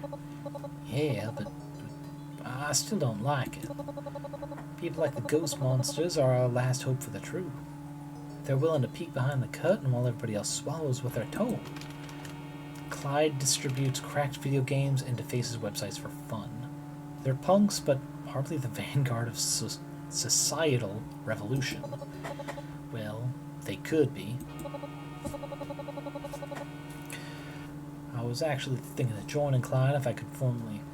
asking Clyde if I could formally join the Ghost Monsters instead of being on the fringes. Seriously? I'd have to stay a shadow member. Can't let my online and RL personas cross, but I like Clyde. I really like Clyde a lot. I don't know if he likes... Oh, okay. I don't know if he likes me. I mean, likes me that way, and my gaydar has never been particularly reliable, and I don't know if I can risk messing this up, and just don't want to mess up. Whoa, calm down. Deep breaths. I knew Clyde back in high school. We served hard time in detention. Together once or twice. Really? And is he, Clyde is... I'd define him as not picky. Focus on brains, not bodies. If it's got a pulse, he's into it. Pansexual as fuck. Pan? Pots and pans, huh? Right, check out the word isn't really broken in the mainstream yet. It means, like, beyond bisexual? Kind of. So, yeah. Shoot your shot, my guy. You're in the clear. For someone who's considered the label of pansexual, it's like bisexual? Yes or no? It's less emphasis on the gender and more on the person, at least how I understand it. And not that it's like, man, they're an asshole, I'm not even gonna bother. Like being able to consider someone regardless of gender, just because you vibe with them mentally. With the difference between pan and demi being... well, whether it's demi-romantic or demisexual, it being about the sake of time, and like really testing that connection. That's the way I interpret it again, which is not set in stone. It's not like there's a big dictionary of how each particular label works. Some people use them in different ways, with different definitions, just because they have to go off of context. So don't look to me as the end-all be-all, but place to consider. I can't do that with a southern accent. He'd probably come out more like scream, like squealing tires. Okay, okay. Oh my gosh, thank you. Sounds like you're a good friend for him. You're both lucky. I don't know if he's my bestie, but we've come through for each other a few times. Maybe he's the closest I have to a bestie. To him or a very questionable talking dog. What? Never mind. Anyways, gotta go. Thanks for helping me with my research, and I hope this helped you too. Oh jeez, now I need to figure out how to ask out Clyde. This is gonna be awkward, but okay. Alright, I guess we'll do the look-up research for the TV broadcast beginning of next time, because we are 5 minutes past 8. Let's look for someone to raid. After... Oh, wrong thing. I guess I could have done from there. Anyway, the save... Yes, save mode. Here, because I know... Right after that... Go back to the menu, go to our B screen. Alrighty, now let's get a window open so we can see who to raid. Oh, come on. There we go. Don't need a mute because I've muted the desktop. Yeah, ooh, Brock is going. That's nice. Could go to the theme to a donathon. Any other particular... Ooh. Trick or treats with scary Minecraft? That does sound interesting. Actually, there's a lot of people I follow who are currently on, huh? Oh, those are recommended.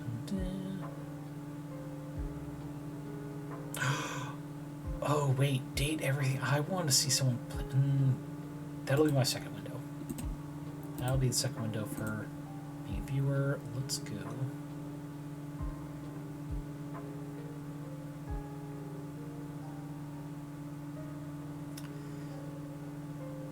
Brock is collabing with Maddie, their wonderful partner, who is now recently moved in together. Let's see, what was the... Ah, right. Migrations. Double check I spelled that.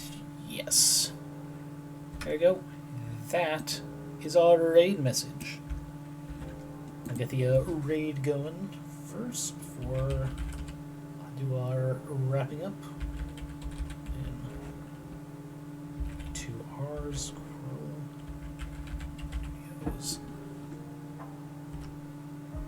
There we go.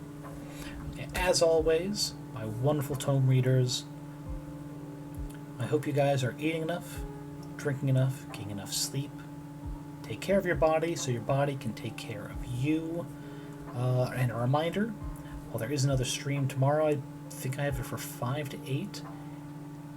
It is originally planned to be Boyfriend Dungeon, but because I have a job interview before that, there's a chance I'll be a little late. Hopefully not, because that'd be like 2 hours of both interview and driving back, which is fuck. But I might swap over to just messing around in Minecraft, creative, doing some of the build ideas I have for the next long Minecraft series we do. We'll see come tomorrow. Take care. Be very careful, as things are likely to get a lot worse before they get better, with the Cheeto in charge of being called out. See you around, and take care.